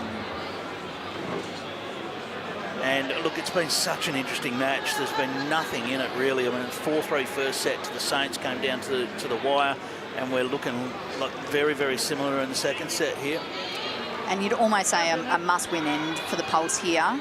You know, not only their power play, but just a crucial time in the match here on the 4th end to try and keep them alive, to try and push it to a tiebreak. You're sort of that extra shot behind, aren't you, in the second set when you lose the first set, because the draw doesn't go your way. Yeah, that's right. It definitely puts, I think, that added pressure on. You know, if you've won that first set, you kind of go in knowing that you've got it up your sleeve, hoping that you can put it away in straight, but you've just got that backstop, I guess. Whereas, yeah, unfortunately, if you've lost that first set, pressure's right on, and that's where the Pulse find themselves right now. So you're suggesting you appreciate the safety of a one-end tiebreaker, Beck. Shall we have a look at the tiebreak stats? Oh, look, I don't think we need to go there, Clive. That's just mean. That's just mean. I don't feel I'm in that headspace tonight. Oh, it's, I mean, you got one tonight, and but 2 out of 7. It's just such a crucial stat out of BPL, isn't it? It really is. 2 more of them. Yeah, it really is. And I think, like a lot of teams over the years, their sob story is always tiebreaker related.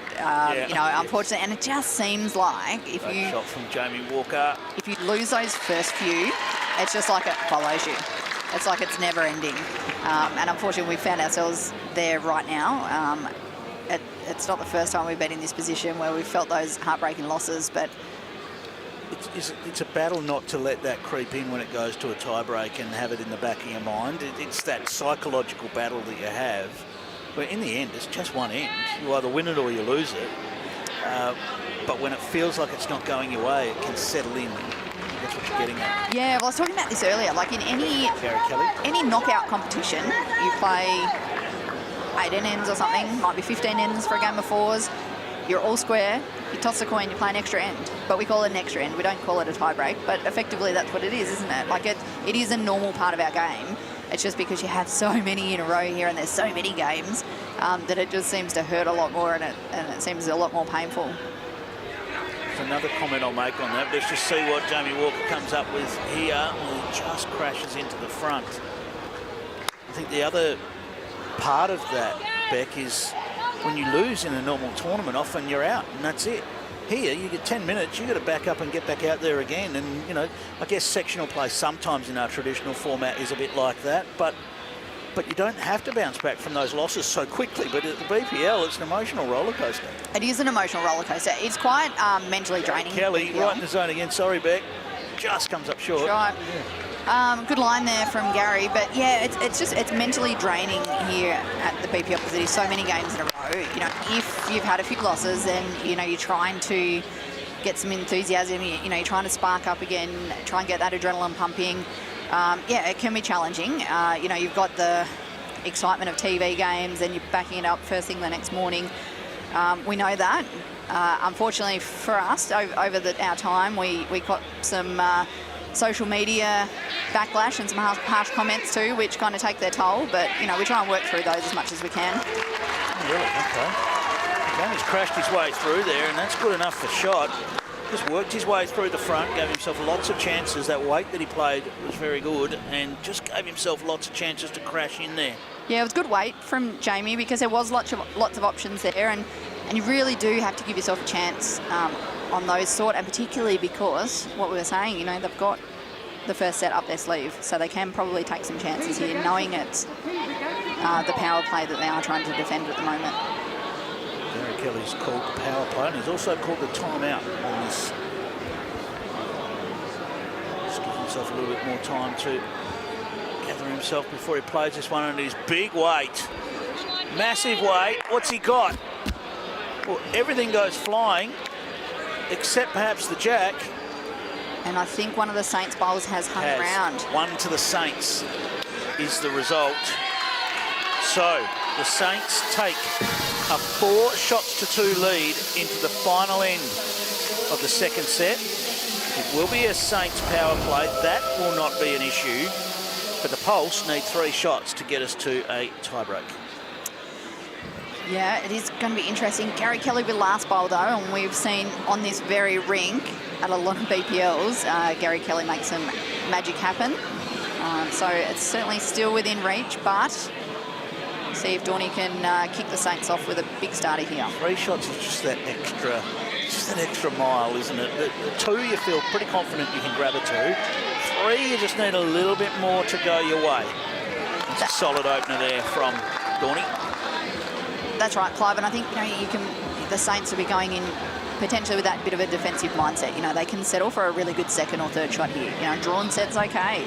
So all of a sudden it's just trying to get a few around the area, try and make it as hard as they can for Gary Kelly. Bit of a change-up for the Tridents on the rink tonight. I noticed Rob McMullen skippering had only skippered 5 ends for the tournament prior to that. Bit of a change-up. Yeah, and look, a bit by his choice, he just hasn't been quite feeling it, and sort of hasn't elected to go up the other end, but really loves this green. When we come on to the show rink, it is a little bit quicker. He swaps his bowls to his Turbo Pros. Another great shot there from Dawn.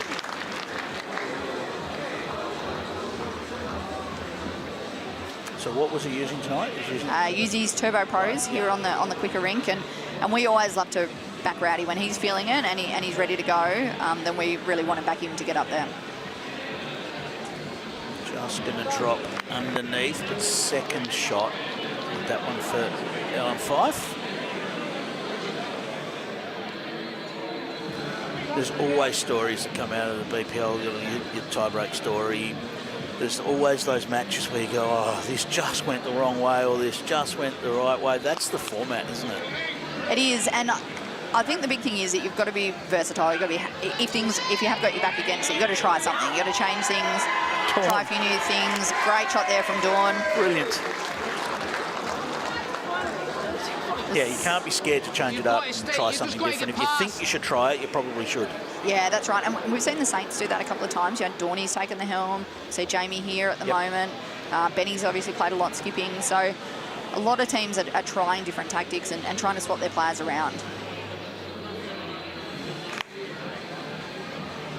Yeah, the Saints has been interesting. I don't remember too many teams using every combination at a BPL in terms of the 6 different ways that the players can combine in the pairs format, and the Saints have used all of them. Very unusual. Yeah, and I think that's probably a testament to the fact that they tried a few things at Pine Rivers at their last BPL 20, which was their first iteration into the competition, and you know, trying things. And when they changed things and Dawn went up to skip, that was basically what changed their event, and it saw them get through to the final. So it showed that they were quick to react, quick to try things, and they were prepared to back all 3 of their players. Interesting. Yeah, I think Jamie would be a bit disappointed with that bowl, like right in the area, weight, but yeah, unfortunately opened it up now and giving Gary a really good look at the head.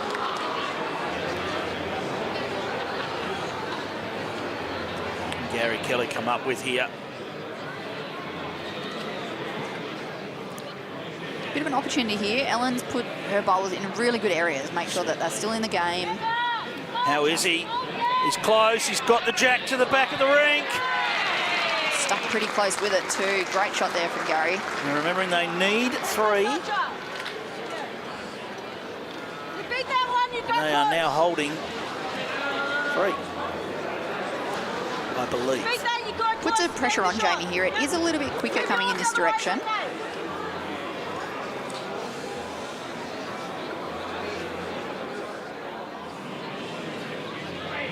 Gary Kelly with a super shot. What can Jamie Walker do in reply? Needs to weave his way through. I don't know if he's got the pace to do it. Track, but yeah, pulling up short. Well, I think Gary will be trying to get an even closer one here. Really try and put the pressure on the Saints. Jamie's only got 1 bowl left. And it's going to need to be a good one. Gary Kelly will draw right up to the edge here. Wants it to run further. That's good enough. Wow, I think Jamie really needs to try and probably beat either one of those. You know, put the pressure on Gary to try and draw it with his last. Got to make him play that last bowl, hasn't he? Simple as that right now. Must pass one of those bowls and make him play that last bowl. Looks like he's sticking with the forehand here. Needs to find about 1 metre, maybe 1.5 metres of weight on his last attempt. This looks like it's going in the ditch. He's travelling. And now they're still going to play the bowl, but we are going off to a tiebreak. Incredible. Wow. We talked about that 4th end being their power play being crucial to win it. They lost that end. Yeah, you still come through. Look, on the crossover, the way Dawny had the head set up, you know, almost wouldn't have picked this, but unfortunately that bowler Jamie's just opening it up, gave Gary a really good chance there, and he had to play the shot to get it, and Gary did. Played it perfectly. Just looking to reach up here and count with another. I don't think he's quite going to make it. So that is going to be 4 shots. 4 shots on the board. Well, big number on that last end. So, 4-3 win in the first set to the Saints. The Pulse strike back and get a 6-4 win in the second set. And we are off to yet another tiebreaker. Our 3rd tiebreak in a row. All 3 players back out on the rink and fight it out in a 2-bowl triples end to determine our winner. As simple as win the end, win the match. I think it looks like the Saints might have won the toss and they've given it away. No, so it might be the other way around. Okay, Saints, Matt, I believe. So we saw Dawn earlier today on the live stream. Matt right up on the minimum, sunk the jack. Landed around about maybe 6 inches from it. Played it perfect. Are we going to see the tactic Heading once up again? the rink, we are. Now, tiebreak stats for these 2 teams. The Pulse, 3 from 3. The Saints, 1 from 3. Oof. We had this discussion with the Tridents. If you're 1 out of 6, does it make you due? Well, it almost does. We did try a different tactic in our Dawn tiebreak, Heyman, so it's on the way. Is she very close? She's got it. She got it all the way. What a shot. It's still about probably 2 feet away in the ditch. She thought she had that absolutely belly for a moment. The jacks move around so much here on any weighted shots into the ditch, so it is hard to stick with it. We just saw contact. Dawn there. She just got the inside of the jack, so didn't quite get it. Yeah, maybe right 2 in the feet, centre. 2.5 feet of room. But she's put the pressure on the Pulse here. It's not easy to draw to these ditches. That is a great look from Ellen Fife, but not quite. I remember a BPL final here that ended with this jack in the ditch and draws to the ditch and drives that put Joe Edwards hit a drive and Michael Walker hit a drive. It's an amazing Well, we see final. All 6 players on the rink have been past or present internationals, and I can speak for our 4 jackaroos. One of the drills that we do work on is drawing to the ditch. So we're going to see who's been doing it, who's been working on it, who's been practicing drawing to the ditch. All right, well, Ellen had the weight with her previous attempt. She just needs to fix up the line. She's very close. Right in the area Is it here. going to stay on the edge?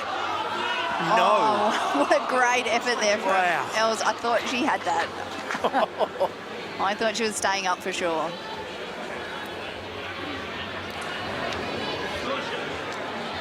The ball had a moment to make up its mind.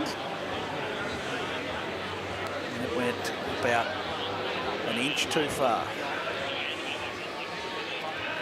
Ben Twist. He's taking his time here.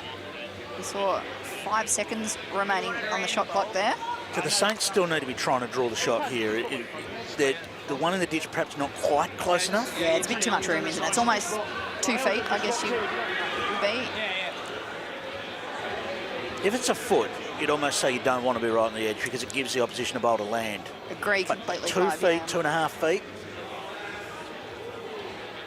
With so many bowls yet to play. Barry Lester, how's the pace on this? The line's perfect. Just going to run out of steam. Line was as perfect as it can get. Well, both Baz and Ben here, they just need to correct another metre on. Is a very good shot. There's another drill. A metre on. Metre on, that's right.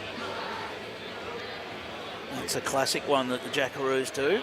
Add a metre, add a metre, add a metre. Try and get all your 3 bowls a metre apart. Benny's stalking it. Oh, he's He better. likes it. Does he stop? Hold on.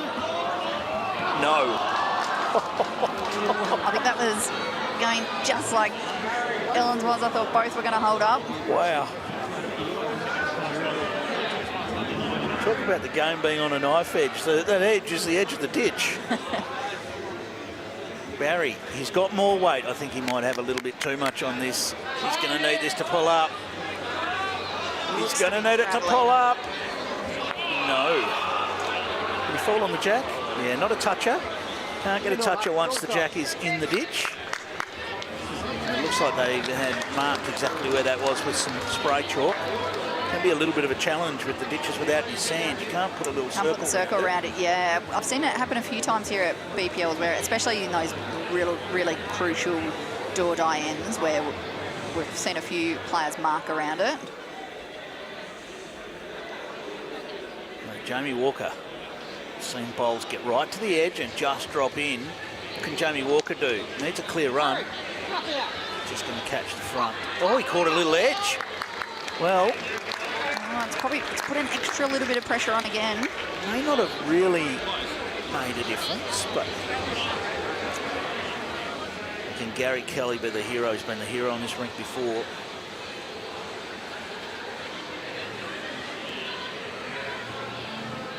The Pulse and the Saints, they came into this round in 7th and 8th.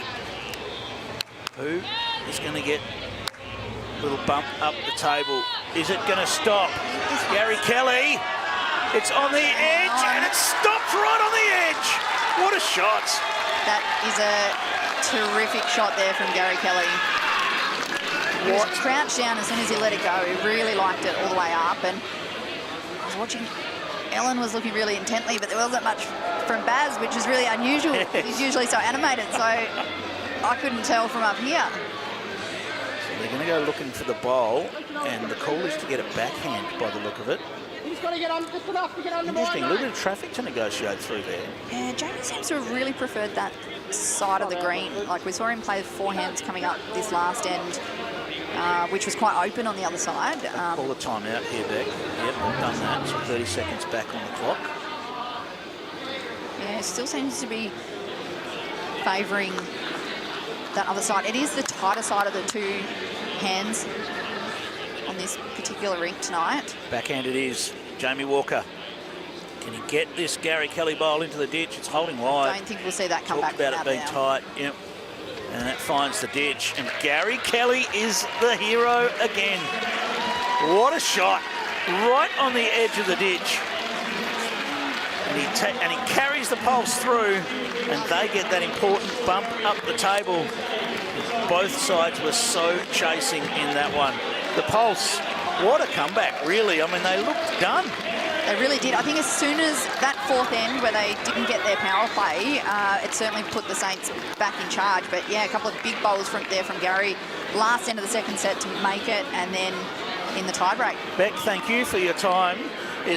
What a classic finish to that one. Gary Kelly is the hero again, and he's talking to Lindsay right now. Oh, definitely, Clive. It had tinges of the grand final, Gaz. A huge last end on the second set, and then amazing bowl to finish on that tiebreak. Yeah, I was a little bit inconsistent there tonight, but thankfully I played a few big bowls and it really mattered.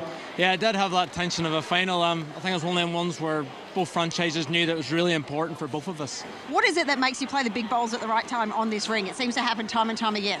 Yeah, I'm not really sure. I think it's just, that's here franchise, and the club that owns the franchise, Dandenong, is very close to my heart, and they've been very amazingly supportive towards me and my journey in Australia, and I think that's sort of why. Awesome. Well, I'll let you go relax. Go enjoy that victory. Well done to you on the Pulse. Yeah, thank you. Go Pulse. Thanks, Gaz. Back to you, Liam. It was shades of the BPL 19 final wins. Let's have another look at it. All thanks to the drink whites. Yeah, the right bowls at the right time. That is Gary Kelly, isn't it? Like he said, he wasn't really feeling it super well out there, but he played some massive shots at the right moment, and this to secure the win, draw right to the ditch. Outstanding. Gave himself a little nod. Not a fist bump, just a little nod. And fair enough too. Applauded by his teammates. Just 8 up, and the Pulse take it and improve to 8 and 7. Just behind the lines on net set points. First versus second after this. The Jets and the Ospreys don't go anywhere.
This one should be the match of the night. First versus second on the table. The Geelong Jets 12-2 on the table, and the Tweed Ospreys with a 10-4 record sitting in second position. Might even be a preview of the decider come Friday night. The Ospreys are a star franchise, the reigning champs in BPL 20 in November in Brisbane, and they're here to try and knock off the first place Geelong Jets. Liam Ellis and Carla Krasanik with you on the call. Carla, looking forward to this. Yeah, we've been waiting all night, haven't we, to see, you know, the two most informed teams so far this tournament. Geelong Jets are outstanding form, really, to have only dropped 2 games. That's remarkable, really, in this sort of format with this calibre of teams. They must be really impressed with where they're standing right now. I'm sure they would be. Let's hear the thoughts of Disco, who is having a stellar week with Linz. Yes, a stellar week indeed. The mighty Jets, Disco, flying high. It's been a big break tonight. First off, are you awake? 100%, yeah, and prepare for this tonight. We had our 10-hour break now, which, yeah, a little snooze, and yeah, obviously get ready for our preparation tonight. Tell us about this Jets team. There's so much positive energy. You guys out there on the rink and Jamie Lee all playing so well. Yeah, it's been unreal. You look back on it, I get to play one of my idols, Paul Foster, legend of the game, and, my wife and Jamie Lee. It's excitement in that, but, I think we learnt a lot back in Pine Rivers. It didn't go as good, but, we're gelling well together, and so far so good. Wonderful. Well, I know all your fans want you to go well, so all the best for this one. Cheers, much love. And Disco's teammate that he mentioned, Paul Foster, currently ranked first for skippers. He's having a great week. Yeah, he's having an outstanding week, isn't he, Paul Foster? He must be really impressed with how he's going. This is his second chance at the BPL, and I think that really helps to have had that experience from Pine Rivers behind him. You feel a little bit more settled in the format, and yeah, he seems to be doing really well, doesn't he? Matty Flapper's club, isn't it? And he is pulling the triggers on the power play and really making sure everything's running smoothly as coach. But when your team is this hot, sometimes you can just sit back and watch, do you think, Carl? It's a pretty good job to have right now for Matt Flapper, isn't it? Just sit back and watch, and it seems that the players are doing the job well. He doesn't really have to do too much. Let's hear from one of the Tweed star 3, Chloe Stewart with Linz. Thanks, Liam. Chloe, the Ospreys are top of the table clash. You must be excited for this one. Yeah, 100%. It's going to be awesome. We've still got a big crowd here, so yeah, it should be a great match. I was just talking to Disco. There's a big break between games for this late night one, 5 hours. Have you been doing anything special, just chilling out? Yeah, actually managed to get 9 holes of golf in, so yeah, that was good fun, and yeah, just being able to chill out and yeah, enjoy the night, and then yeah, come out and hopefully roll some close. They have been the team to beat the Jets. They've only lost 2 their entire way through. Any tactics on how you're going to do that? Hopefully get them closer than what they do. Nice and simple, mate. Okay, I'll let you go get ready. Thanks for your time, Chloe. Good luck to you in the Ospreys. Awesome. Thanks, Liddy. Here we go, Liam, the last one of the night. Let's go. Should be a ripper. That's a nice way to spend the afternoon. 9 rounds of golf. Yeah, I wonder if there was a bit of a competition in amongst the Tweed Ospreys. Chloe didn't let us on. Who won? I'm sure there would have been. Clive Adams, first couple of ends with Barry Lester, special guest from the previous game. Great to have you both. Clive. Yes, thank you, Liam and Carla. This is top of the table clash, 1 versus 2. Barry Lester, after that thrilling finish, welcome aboard. Thanks, Clive. I feel like grabbing Dawn Heyman's forehand and saying never again. It's so deadly, that jack in the ditch. What a great shot. But yeah, in the final last year, Gaz put on a clinic drawn to the ditch, and we needed to do it again tonight in the death, and he did it. So you were remarkably quiet as that bowl was coming in. Did you think it was running in or what? Well, we do know that part of the green, especially that hand, is a little bit freer, but there's a nice breeze coming through there tonight, so I sort of couldn't read it, and so I thought I'd just be quiet. But knowing Jamie obviously had one to come, I didn't want to sort of get too excited. But yeah, great game to be a part of, and great game to be a part of in the commentary box with this all-star clash tonight, with the top of the ladder clash. All right, well, let's have a look at how this has played out for these two teams in the head-to-head stats, because we've said it's 1v2, and when you start to have a look at these stats, Barry, this tells you why. Ends 1, 61% of ends 1, that is a huge number. Set 1 performance for the Jets, have a look at that. 13 out of 14 set 1. So they're putting pressure on teams right from the start. Their power plays are big. Both teams are defending power plays well. There is no surprise at the top 2 teams right there when you look at those. Yeah, well, everything's sort of 50% or above. That's always good going, isn't it? We want that with win-losses too, we always want to be better than 50%, but Yeah, Disco leading up. I've always said Disco, obviously a very high achiever when it comes to 4-bowl singles, but gee, you give him 3 bowls up front, leading for a great player like Paul Foster, anything's possible. But Jamie Lee's holding her own, as she always does. What a consistent player she is, and that's why they're on top. But will we see some more brilliance from Teasy, Chloe, and Corey tonight? Well, it's interesting because the Ospreys have gone straight for the minimum length tactic. I can tell you, in the tournament, the Jets have only played this length twice, and they won it both times. Okay. Yeah, and it's weird, this length, but it's the position of the jack too. Tweed like to have the jack right up the green, whereas I'm more of jack up right up on the tee if I've got the mat right up, which you saw us last end. So I love the length. I must admit I do play it a fair bit, but yeah, it's just interesting Tweed do it with a short jack. So that just opens up the back of the green, and then the respot becomes so important. Jack ends up on the respot. You're talking, I don't know, I've said 12 to 16 metres. I'm not exactly sure what the measurement is, but I guess quick math, yeah, you're up for about 16 like metres, that, yeah, something like that. Yeah, it's a big correction. It's definitely a fair leapfrog. For those that know the leapfrog drill, adding weight, you're adding a fair bit of weight on this example. Paul Foster. A bit of a switch around for the Jets tonight. Paul Foster on the mat with Aaron Wilson, skipper. And the Ospreys with the familiar Corey Wedlock up front and Aaron Tees, skipper. How'd you feel when you dropped your power play? Because it felt like, there's an uphill battle now for the Pulse in that last match, but you still managed to get the job done. Gary Kelly with the big berry of the jack, of course, on the last end of regulation.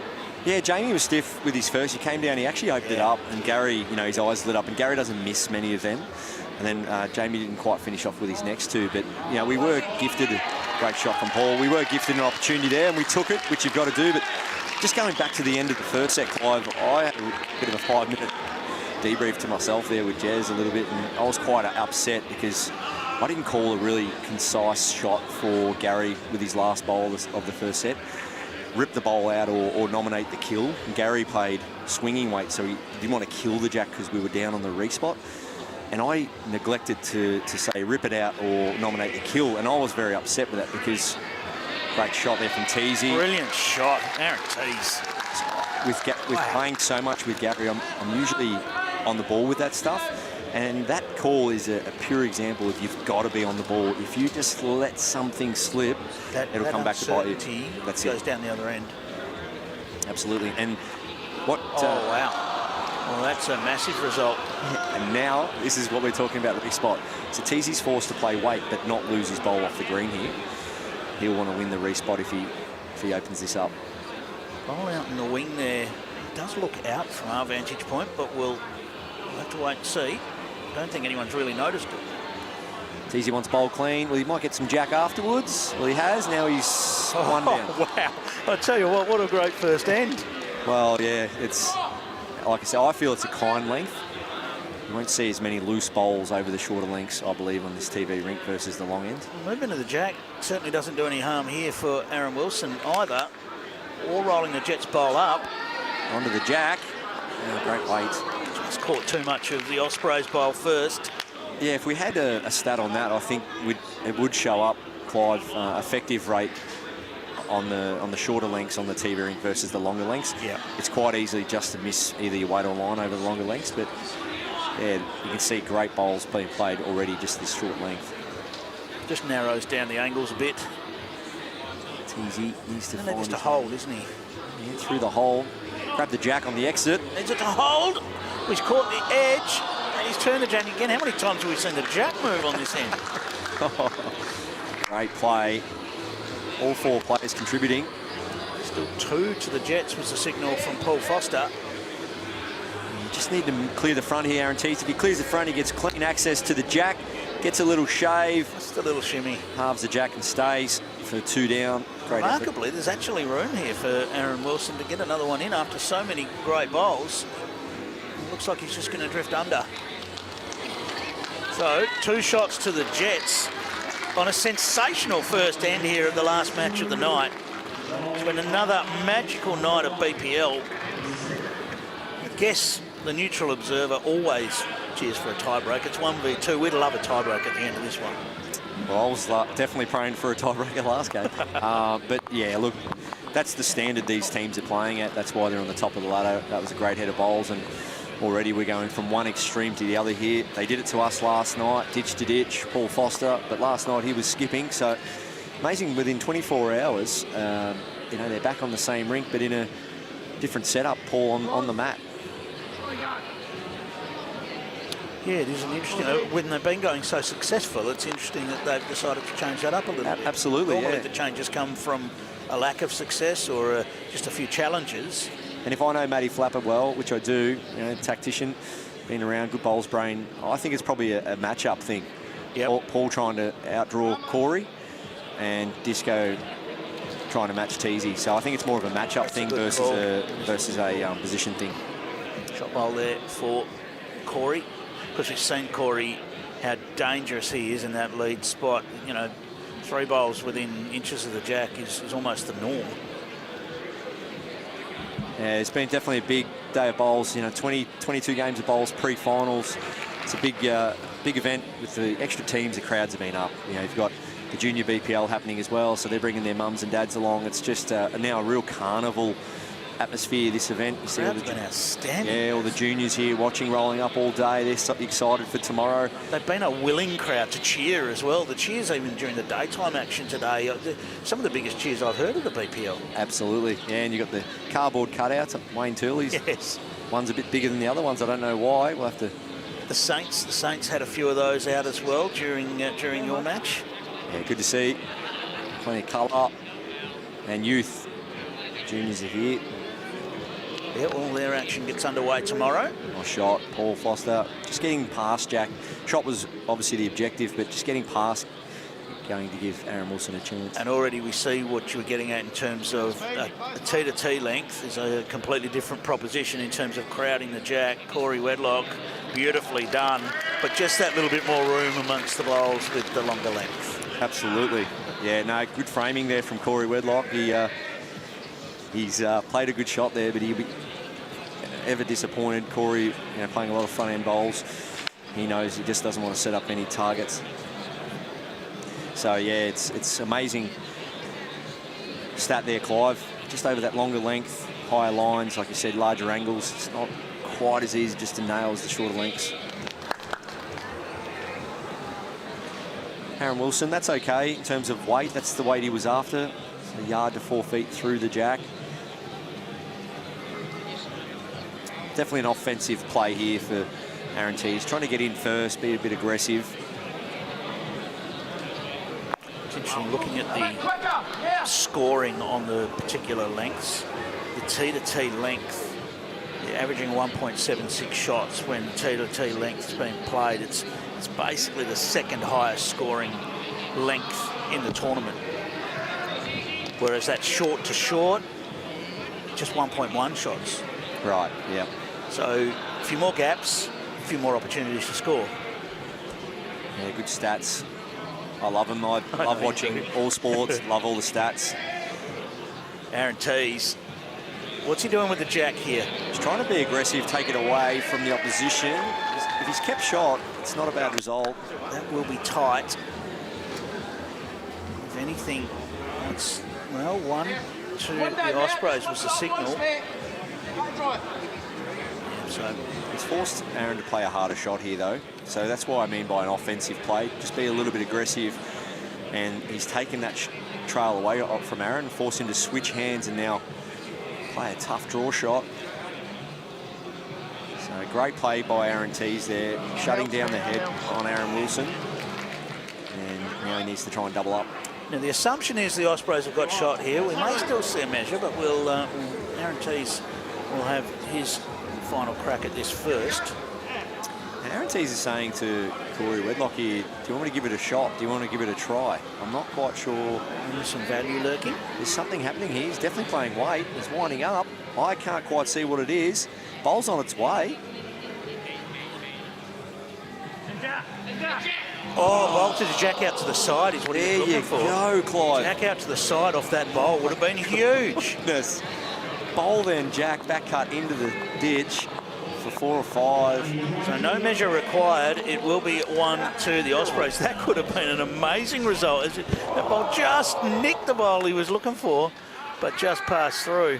Incredible. So a 2-1 advantage to the Jets. Barry, the Pulse sitting in 6th at the moment. Yeah, we're happy to sort of be around that stage, you know, this part of the event, and yeah, we're happy with the way we're playing.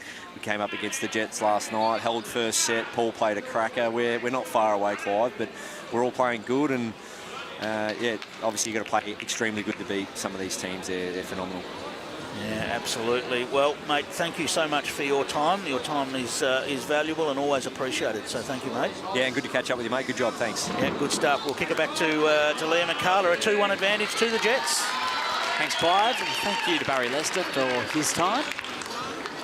Tweed on the board in that second end. Yeah, and exciting sort of finish to that second end. It just shows sort of when you're on the top of the table, you can be a bit freer in the shots that you're playing, take a few more risks, and saw Teasy going for a shot to try and make a number early. Didn't quite pay off, but it even had Barry perplexed what he was actually trying to achieve until the ball got down the other end and we saw there was the chance of him splashing the jack out to the side. Didn't pay off, but had us all on our toes, didn't it? Sure did. Millimetres away.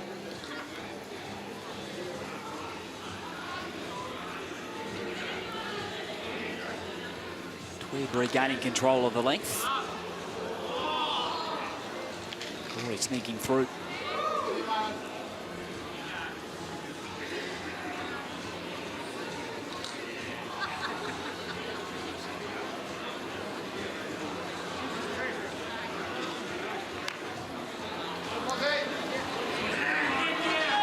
Done really well here, Paul Foster. It's going to be another counter. And Wilson be impressed with how his lead's going there.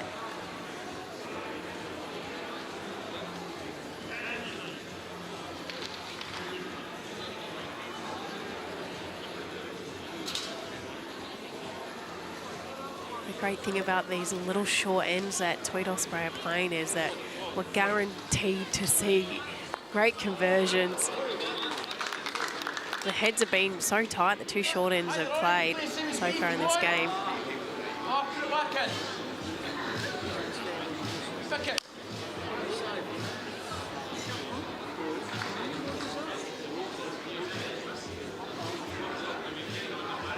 Disco with skip duties.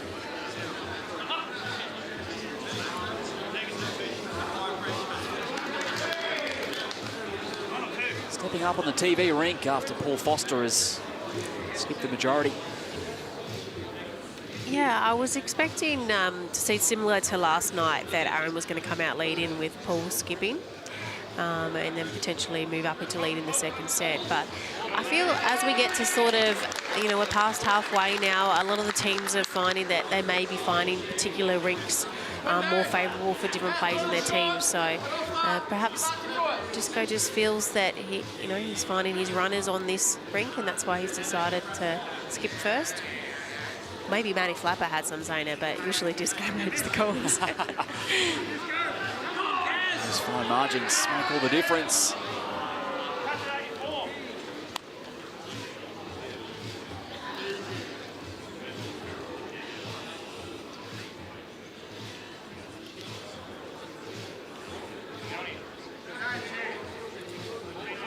Aaron Tees, can he get a little bit of the jack?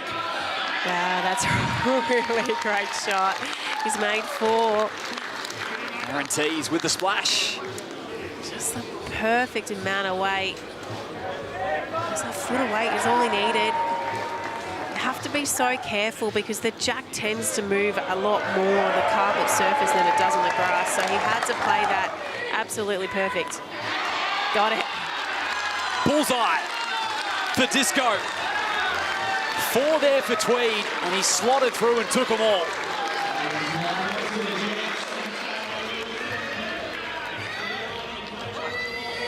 He knew the moment it left his hand, full control of that bowl.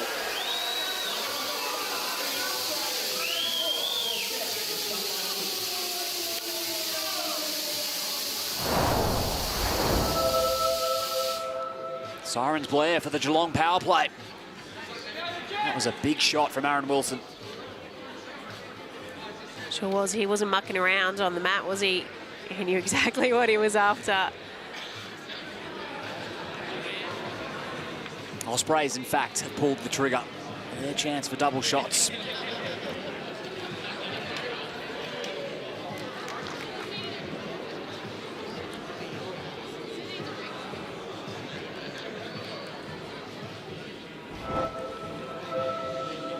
It's interesting, Wade Turley, we usually see hang on to that power play.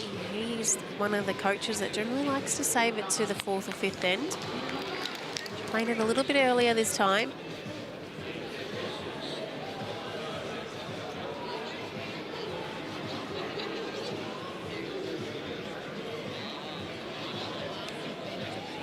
Well, 2 down.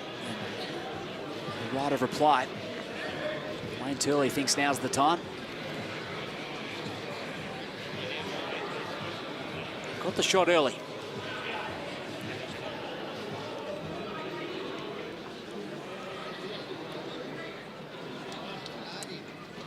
Just got to navigate between them pretty well. Another one there. Nothing there, mate. 2 rolls yet. One of those. Just goes to Stars Paul to change over hands. Opportunity to try and drop inside Corey's. The last thing you want is to play a good ball and to crash onto your short one. So it's been a good decision. He's drawn it cold.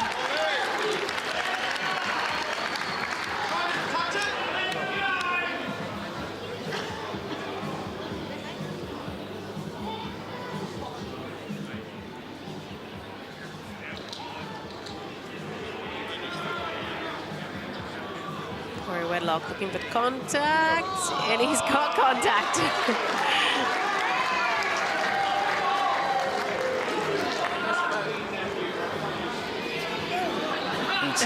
Terrific shots played the last couple of ends.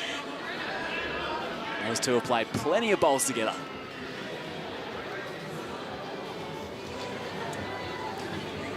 Sheriff, Wedlock, Tees, Sammy Atkinson and State Junior Lily Vardy all agree it's the same line every time that is the key to their success thanks to aero bowls. Disco with a weight. And his own blocker.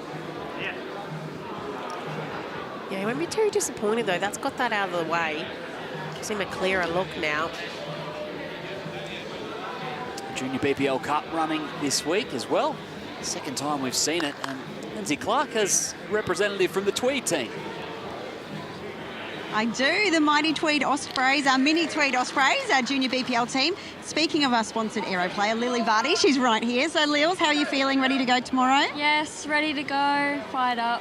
Tell us about the support of the Ospreys. There's a lot of blue shirts, a lot of blue energy around. Yeah, there is. Heaps of supporters came down. So, yeah, we're really excited to be playing and, yeah, have lots of support around us. So we're really happy about that. Awesome, good stuff. And Jonty, so we know you from last year, was it our BPL Junior Cup champion? Yeah. So I'm happy to have another crack at it this year. Hopefully we can go back to back. Tell us, you were with the Melbourne Extreme last year. You've moved up to the Gold Coast playing our club Tweed now? Yeah, sure I am. How are you enjoying that and how's that helping your bowl so far? Yeah, I love the club. Everyone there is really helpful and it's really helped my career.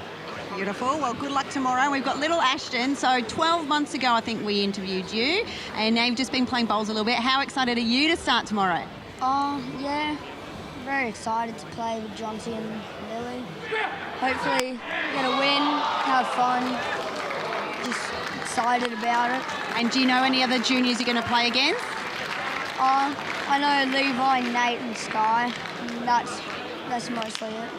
Oh, wonderful. Well, I'm sure you'll have a great time. And Lil, since our last chat with you 2 years ago, you're now 2-time Queensland State Junior Champion. Yeah, I am. Yep. And have you got any bowls goals going forward? Would you like to be out here on the big stage one day? I would, yeah. I would love to be playing out here one day. It would be really good. Awesome. Well, all the best to you guys. Good luck and go the Ospreys tomorrow. Let's go the Ospreys. Go team.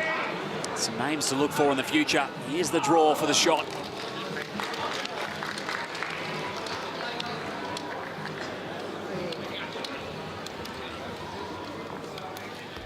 Too enthused. Yeah, the others, other bowls are quite a long way away, so we're going to see a measure come out. This guy cleared them all well and truly out of there, so.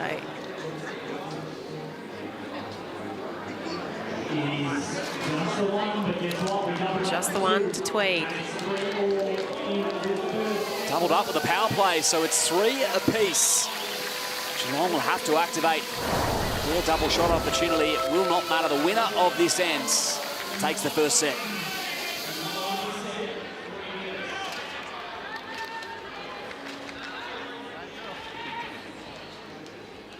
For a moment there, you thought the Ospreys were staring down a massive double up. They had 4 at one stage. Yeah, Disco came to the party again, didn't he? Big conversion. Corey trying to run the jack in the ditch. A tactic we've seen quite a bit this BPL. That's the Dawn Heyman in the previous game. Yeah. Had a cracking shot, unfortunately. Didn't quite stick with the jack, and in the end, Gary Kelly was able to draw it. Oh, that's a very handy start.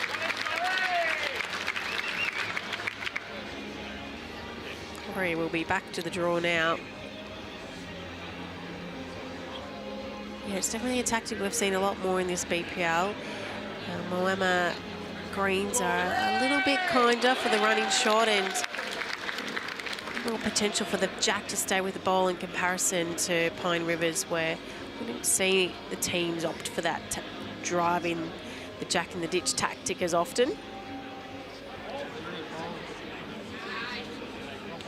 Fascinating, those different dynamics of the green.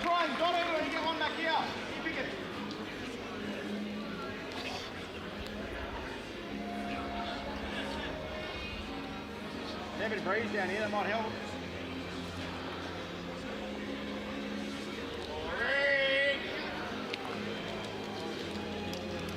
Right in the area once more. Guys, I think we are just there, mate. Doesn't matter. Draw a shot. Touch. Yeah. I think you're there.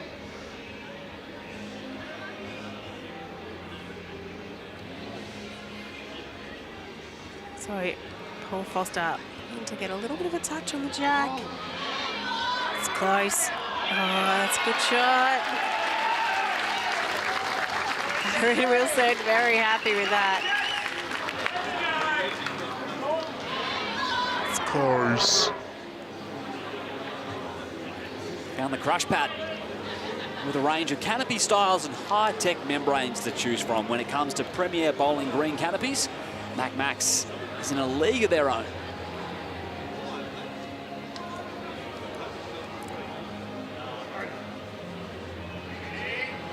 Just got to hold on here. Yes.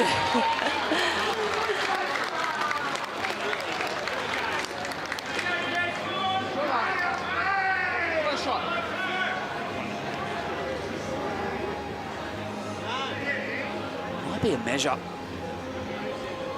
One other way.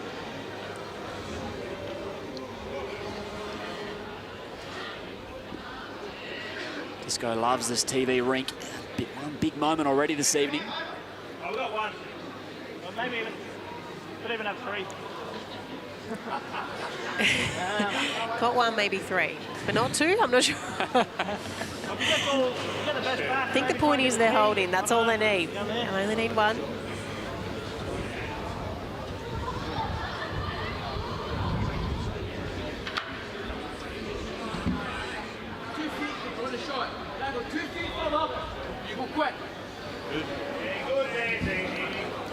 Nearly home. Paul Foster with some strong instructions. Yep, calling Aaron.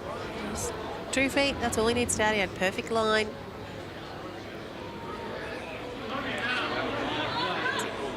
All right.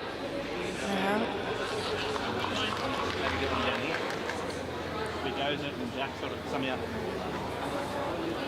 No, you could sort of get down to that, to the spot, he's maybe either side of that. Try and get to the spot.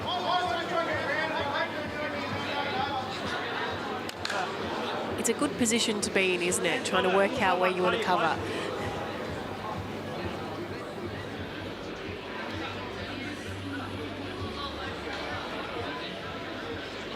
Nice chance for Teasy.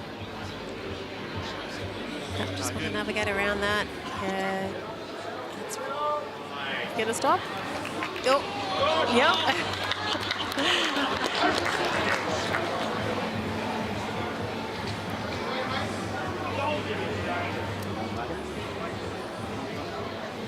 Running weight, Aaron Wilson. Looking for contact through the bowls. Well, it's gone out of bounds. It's going to go on the respot. Yes, he's got it. And the Jets take the set with the respot controls. Disco converts once more. And 12-2 Geelong, searching for yet another victory in BPL 21. Have the upper hand. As we turn for home, a set remains. Can the Ospreys send it to the 4th tiebreak of the night? We'll find out after this.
Stewart. Another one there. If I have to sum up Chloe Stewart in one word, I'd have to say smiley. If I was to describe Chloe, I'd say passionate. Passionate. Sensational. Dedication. One word to describe Chloe Stewart would be fierce. Competitive. Legend. Well done, Chloe. Lots of words come to mind when I think of Chloe Stewart. Legs, if I'm being humorous, but on a serious side, fierce. Legend. She is an absolute legend. She's a beautiful player on and off the green, and she's one of my best friends. Chloe Stewart will see her very shortly in this one, and some big news as well for her recently. Yeah, it's sad to see her retire from Australian bowls, but as been mentioned yesterday, it's exciting times for her ahead. She's taken the role as the GM for Sparms, and she's been working for them for quite a while now, and so, you know, another opportunity in life. And it's not that she's going to be off the bowl screen. She's definitely still going to be playing for Tweed Heads, and I'm sure we're still going to see her in BPL. So just life brings different opportunities, and shows what a talented young lady she is. And yeah, really excited for her and the great opportunity she has in her career coming. That's a terrific opportunity. Well put, Carla. Had her debut 10 years ago, 149 appearances for the Jackaroos. In the green and gold. Plenty more elite bowls to come at the BPL for Chloe Stewart.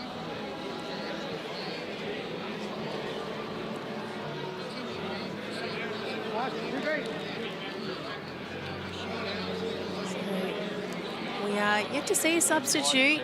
Both teams opting to start the second set with the same combinations.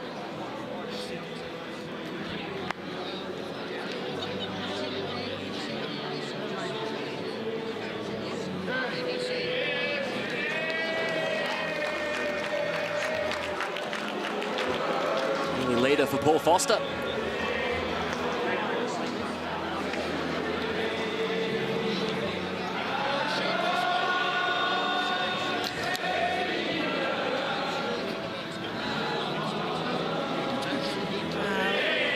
Bit of a loose end for both of these guys.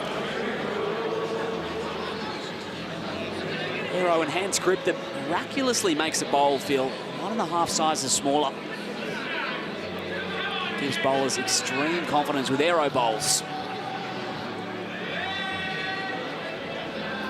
Been a dramatic change in the length of ends though, hasn't there, Liam? We just saw the minimum 21 metres and now the Jets have opted to go for ditch to ditch. So these players having to try and adapt.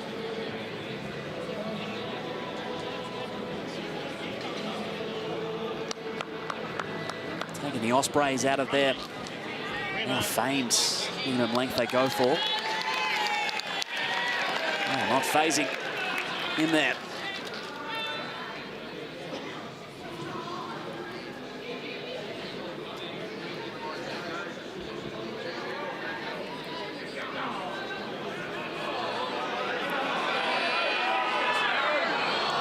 Fair effort, wasn't it?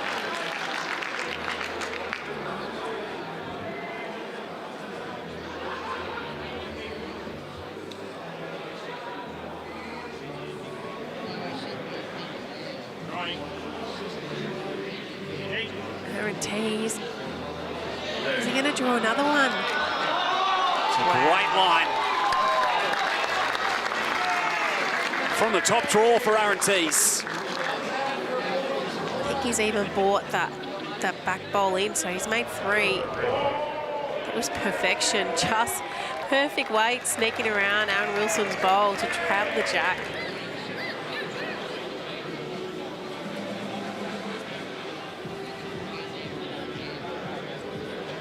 Disco the weight.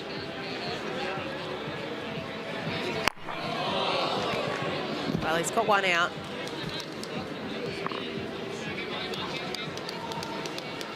Possibly 2. We might have a measure for a second.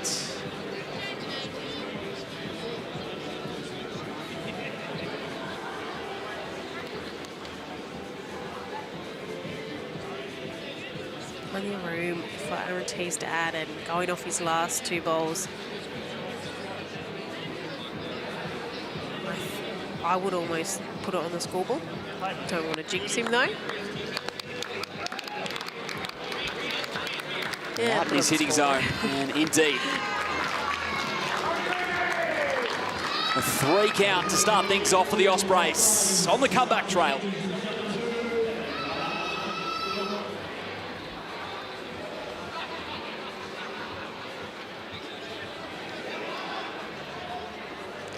So we'll see the substitutes come on. Chloe Stewart and Jamie Lee Worsnop.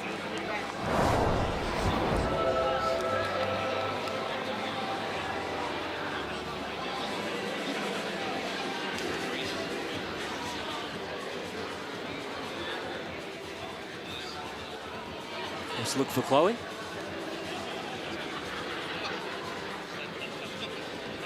It's a pretty handy opener, isn't it?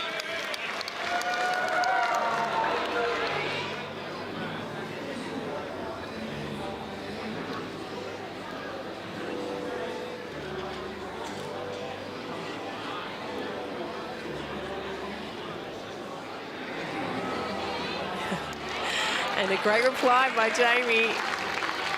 Nothing faces these two. They've been sitting there in the cold air for the last, I don't know, 40 minutes watching the boys do their thing, and they come out here and just, I can do it even better. Yeah, and with a 10-hour break as well for Geelong. And nine holes of golf, wasn't it, that Chloe said she played? That's what happens when you play the final game of the evening. This first versus second blockbuster.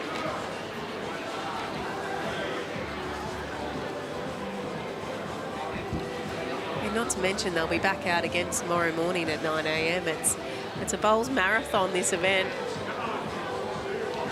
It really is. You can wear you down. We heard Disco had a nap during their break. You've got to make sure you get your sleep in to be at your best. Yeah, you don't want to spend all those hours thinking about the game. That's when you can almost think yourself out of it. So, yeah, have a nap, go and play some golf. Just something to occupy your time. Just stop thinking about lawn bowls for a little while. Yes, 22 rounds plus finals in 5 days. That's a lot of bowls. Get to know each other well.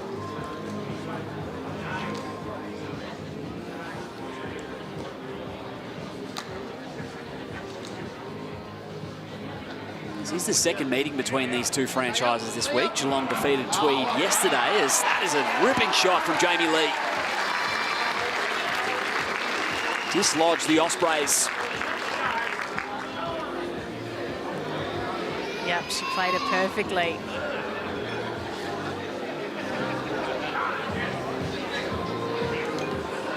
Jets won the foot. Sorry, Carla. I was just going to say, isn't it great to see so many people in the crowd have stuck around for this last game of the night? It sure is.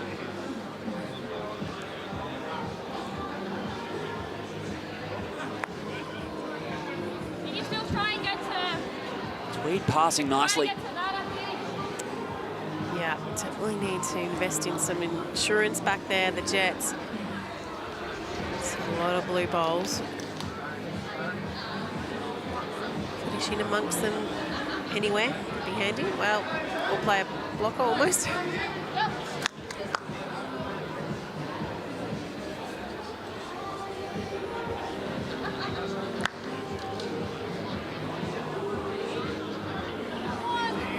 Teasing wanting the best seats in the house. Oh, no. Well, that is unlucky to say the least. You got to play up through mine. You got to try and get something to that. Yeah, that was very, very unfortunate. Moments away from probably a 4 count. Slingshots back into the hands of the Jets.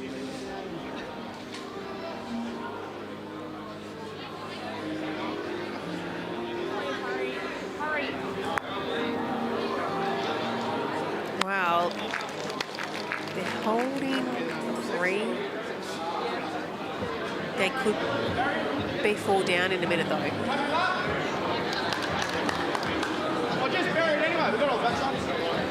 Someone's going to get a number on this end. I'm just not sure who. Really separated into 2 groups, aren't they? It's going to mean big variance for these 2 clubs. He's close. Oh, that is the perfect result. After the worst result with his last bowl, he's got the perfect result with this one. Full applause of the crowd. And Wayne Turley loved it. Just with that weight, he just managed to get the finest connection with the jack for it to hang around. Aaron Wilson, they got the legs. Got to hurry all he can to cut it down. Not sure. Have the gas. Yeah, might have cut out a couple.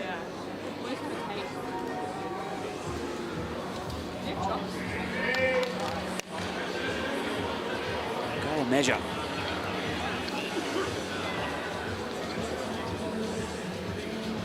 They've just taken out the 1, so they're going to measure the closest Jets bowl and go around. Or he's just putting some chocks in to secure that bowl so it doesn't fall over.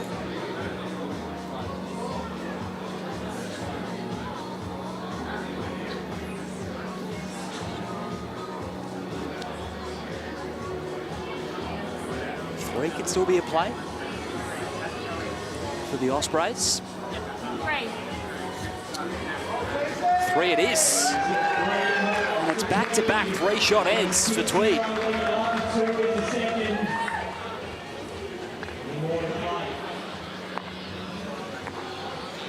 Are we going to see a power play? Is he going to hang on to it? Yeah, it seems he's going to hang on to it. On the ropes big time. It was Disco in the first set who had the final say as skip, but so far it's been Aaron Tees on back-to-back ends. Big 6-0 margin.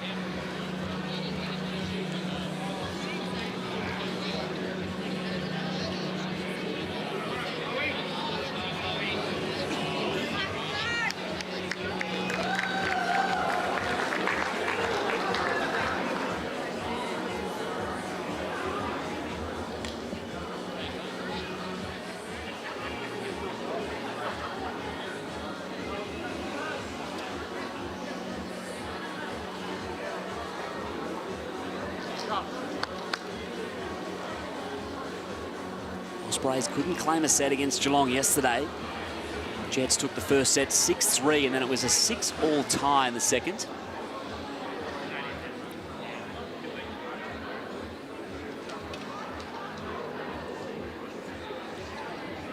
Well, it's safe to say they were in the box set in this set. Box seat. It was just passed. It actually touched the chuck for the finest amount.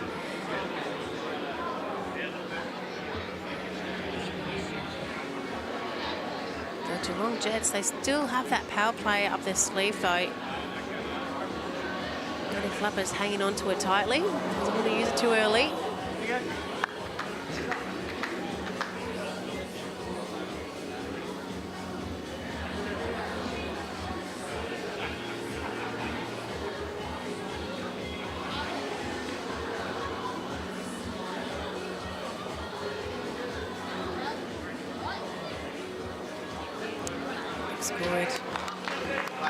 Run all it can. Yep. Great set by Chloe Stewart.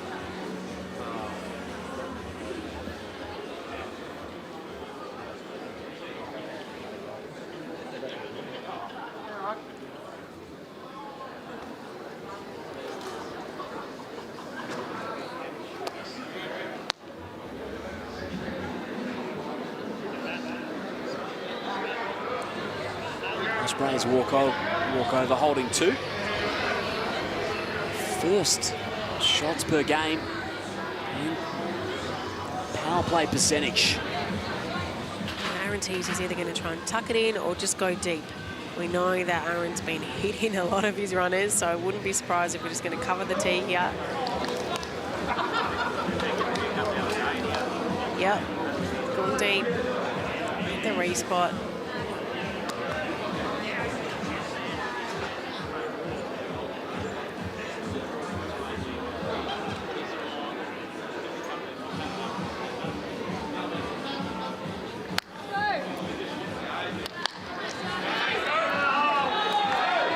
Disco's got the track.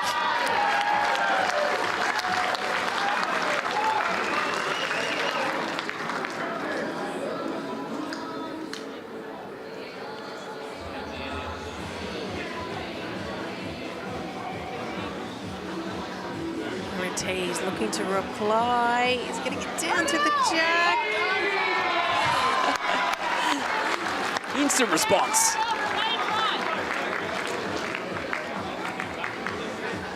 Back-to-back touches. Over to you, Disco.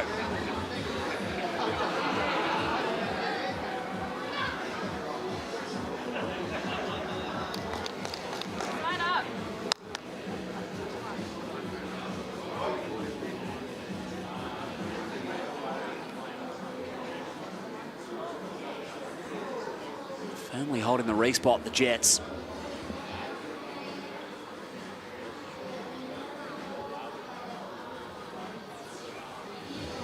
Guarantees. Can he add another one in there?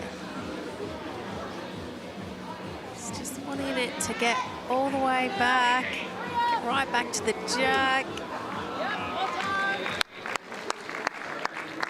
It's well weighted.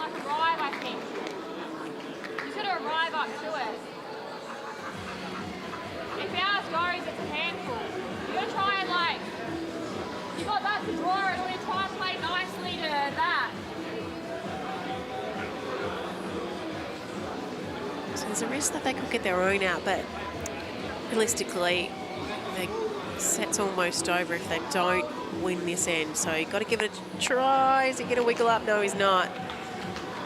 Tweed, hang on. Remains the 2.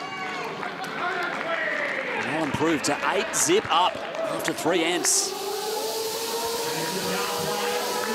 And now the power play is activated for the Geelong Jets. You never know with a big end here, 2 remaining. Unless we are headed to yet another tiebreak here to finish off night 3.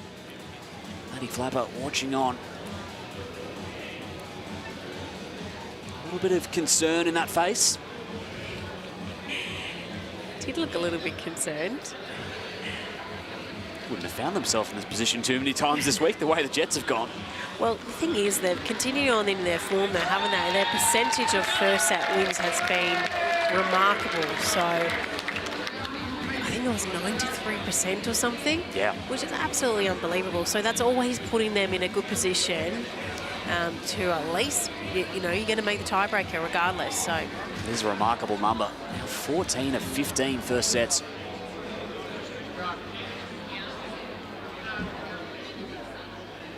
I know Clive Adams is always all over the stats. It's becoming an unbelievable trend for the Jets, Clive. Yes, Liam, I don't think we've seen a stat like that. 14 out of 15 first sets, incredible. And they've only dropped 6 sets across 29 sets played so far at BPL 21. They've dropped 6 sets. Now, it might be about to go to 7 sets. We will see, but Dawn Heyman joins me. Dawn, welcome. Thank you very much for having me. You were very close to a massive shot there. It looked like you had that jack absolutely belly in that tiebreak. Yeah, I really liked it, Clive, but as soon as I put my hands up, the thing turned and it just ran away just a little bit too far. And obviously in this quality of game, you know, it's going to be drawn. I mean, it was quite hard, but they were running on just after the respot mark. But yeah, Gary played a bomb and can't really do much more. Certainly did, and we have seen plenty of big shots in this match. This we expected. It's 1v2. The stats tell us it's 1v2. Both teams have been outstanding, and they've been outstanding again tonight. Yeah, absolutely outstanding quality tonight, especially for the last game too.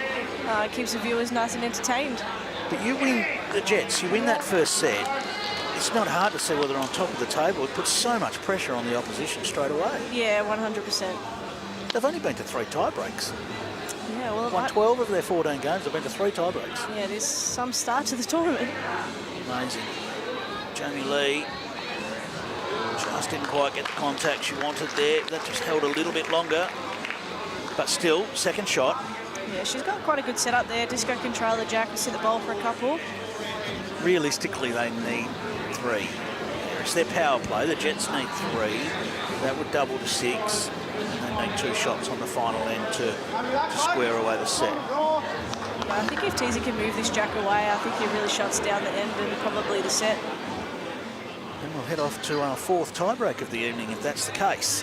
How exciting.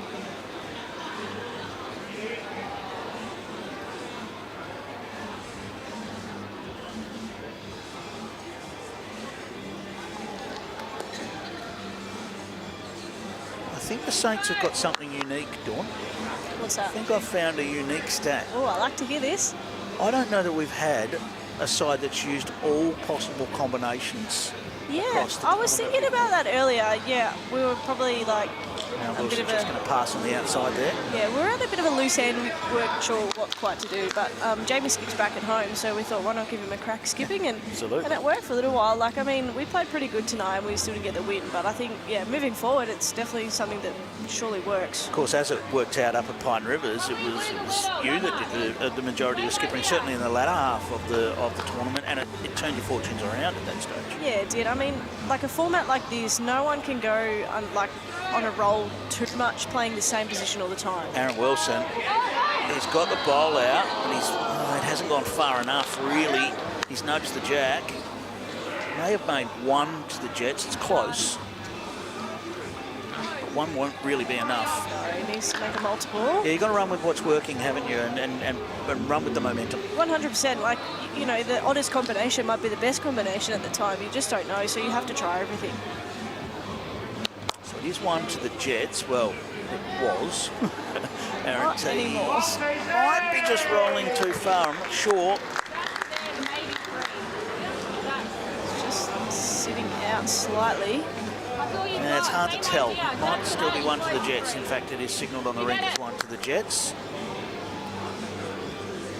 Of course, that would double to 2 at the moment, but we still need them, leave them needing 6 on the final end to win the match.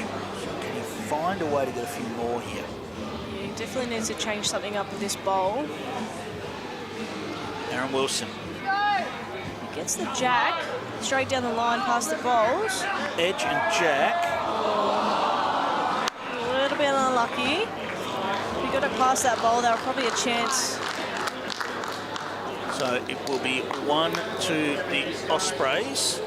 Yes, that landed next to the Ospreys bowl.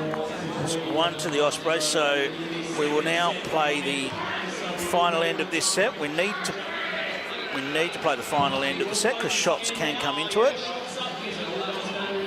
But we do know that we'll be heading to a tie-break to finish the night. Not sure that Charles is called the power play. Let's hope we see another run for the jack in the ditch in the last tiebreak of the night. Well, the players are out there that can do it. 100%. Everyone can do it. Well, absolutely, but you certainly I get that. You have to be a certain type of player to play that shot. True. It was the second one I did today, and I don't know, I was a little bit nervous both times. It's a bit of a do-or-die shot, really. Yeah, well, absolutely is. Yeah. You're either getting it or you're not. That's it. It's either a bowl wasted or not wasted. Just a little bit short there for Jamie Lee. Of course, we could say this end doesn't matter, but come the end of round 22, you find yourself 1 or 2 shots out of finals, and you look back, so we didn't really put our best foot forward in that end. Yeah, that's exactly right. They'll be looking to score this end no matter what.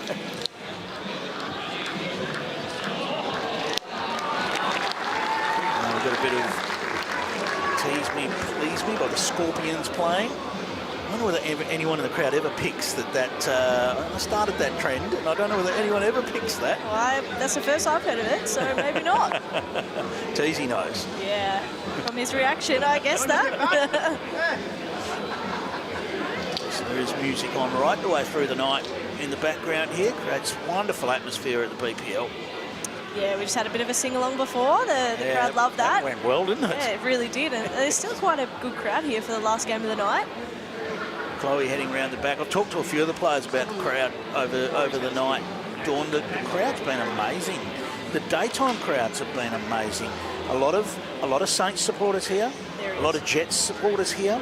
The 2 new franchises have really brought it. Yeah, we've really brought like a lot of people involved in the whole franchise.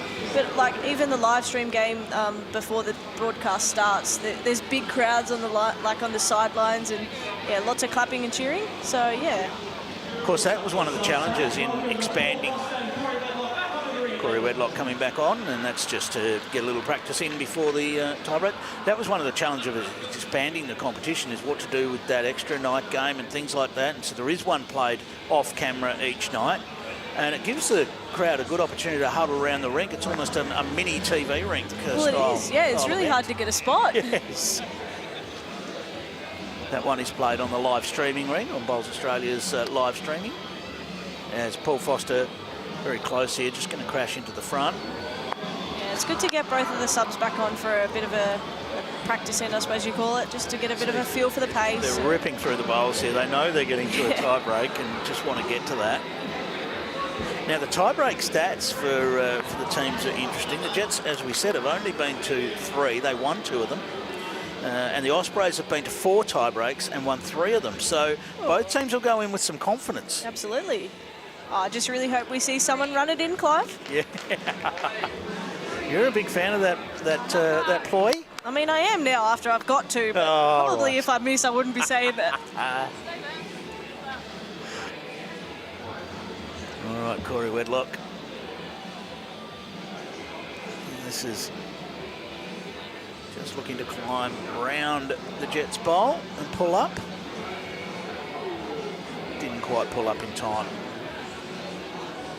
So one more bowl to play and we'll head off to the tie-break. Paul Foster.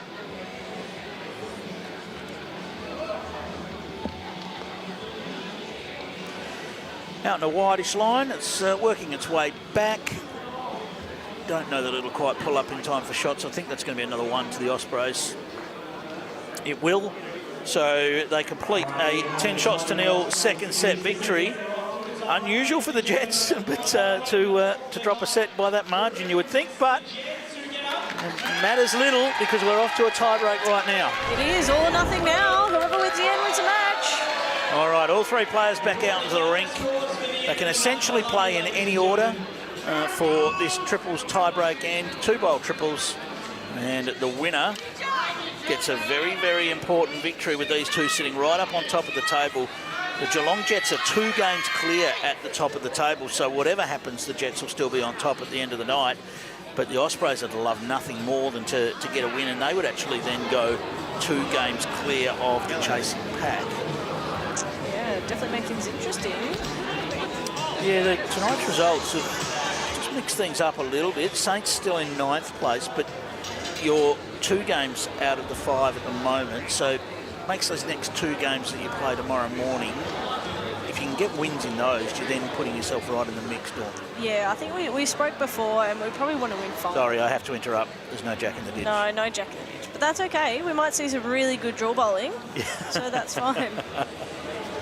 Yeah, those 2 games are going to be important. Yeah, they are going to be important. We definitely do need to win both of those and probably, you know, another 3 at least to give ourselves the best chance.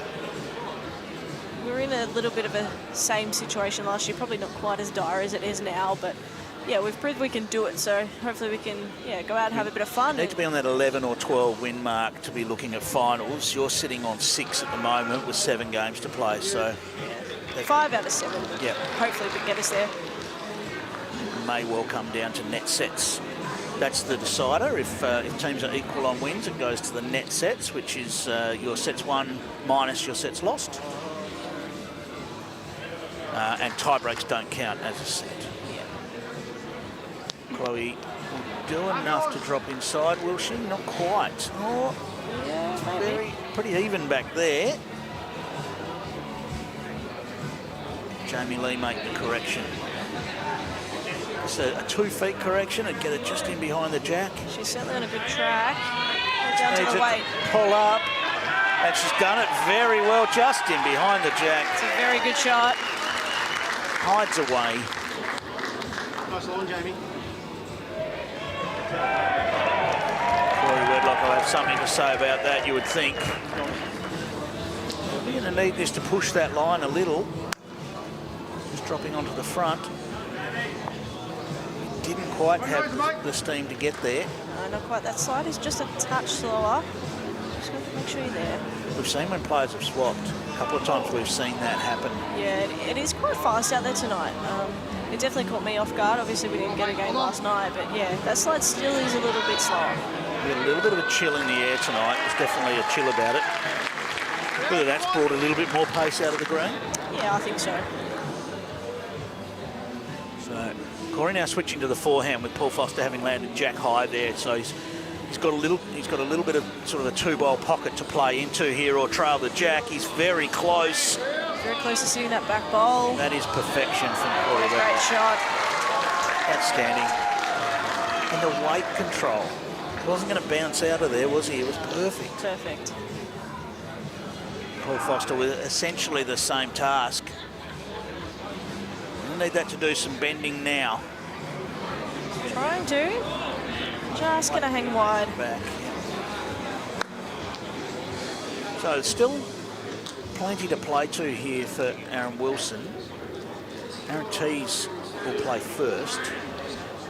I imagine he'll be looking at potentially the same shot to try and really get onto the jack here. Yeah, if he gets the front of the jack. He's going back in. Okay. I mean, if he can get to the front of the jack. Either way. Yeah. I guess some slight concerns that he could have pushed in a Jets bowl, potentially. Good speed. Disco can afford to give himself a chance here. Anything under the pink, and he's a chance to land that Tweed bowl. So the only issue with leaving that forehand the way it is it gives Aaron Wilson 2 clear shots at that bowl. That's it. Yeah, now he's got the best back as well, so he can play whatever real weight he needs. So this is going to be round the back, trying to cover jack movement with that swinging weight. And Aaron Tees has put that exactly where he was asked to place it. Disco will just play a touch less weight here. Just allow it to bend a little bit more. He's out on a wideish line. I don't think it's getting back. It's going to hold off. And it is the Ospreys that get the job done. The top of the table clash. It was the Jets in the first set, although Dawn, you said you were surprised at that set result, really, because the Ospreys were very good in the first set. They were very good, but that's the quality of this game. You know, anyone can win in the sets play format. So. And then they got the job done big time in the second set, 10 shots to 0, and they've managed to get there in the tiebreak, courtesy of some Corey Wedlock brilliance. Dawn Heyman, thank you for joining us. Good luck on chasing those 5 or 6 wins that you need. Thank you. Wish us luck. Alrighty, Aaron Tees, Corey Wedlock and Chloe Stewart are winners there. The Tweed Ospreys, they move 2 games clear of 3rd place with that win. The happy Aaron Tees will be with Lindsay Clark. They do, Clive. A nice little buffer at the top of the table. Teesy, a high-quality game that one. Was always going to be the top 2 on the table. Yeah, that was a cracking game. We knew we were going to be in for it. We've been watching them next to us all day, them just shouting how good they are, and we knew how good they were, so we knew we had to bring everything to that game.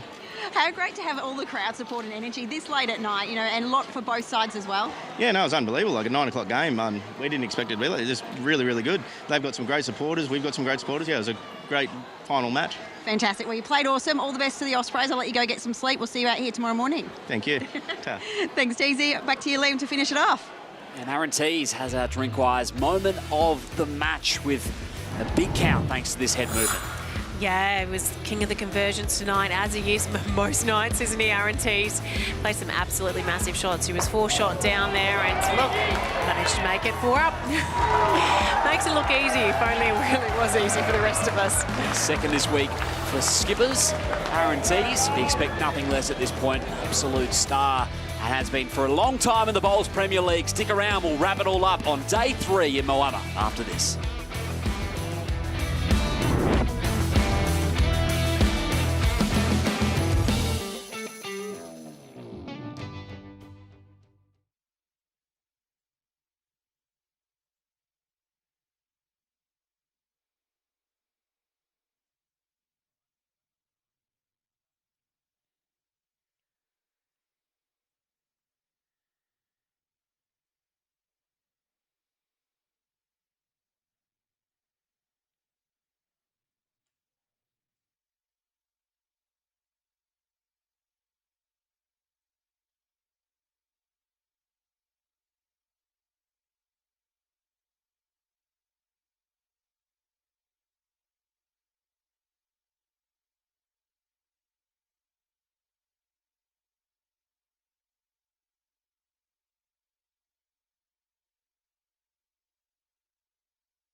cracking night of bowls here at Moama.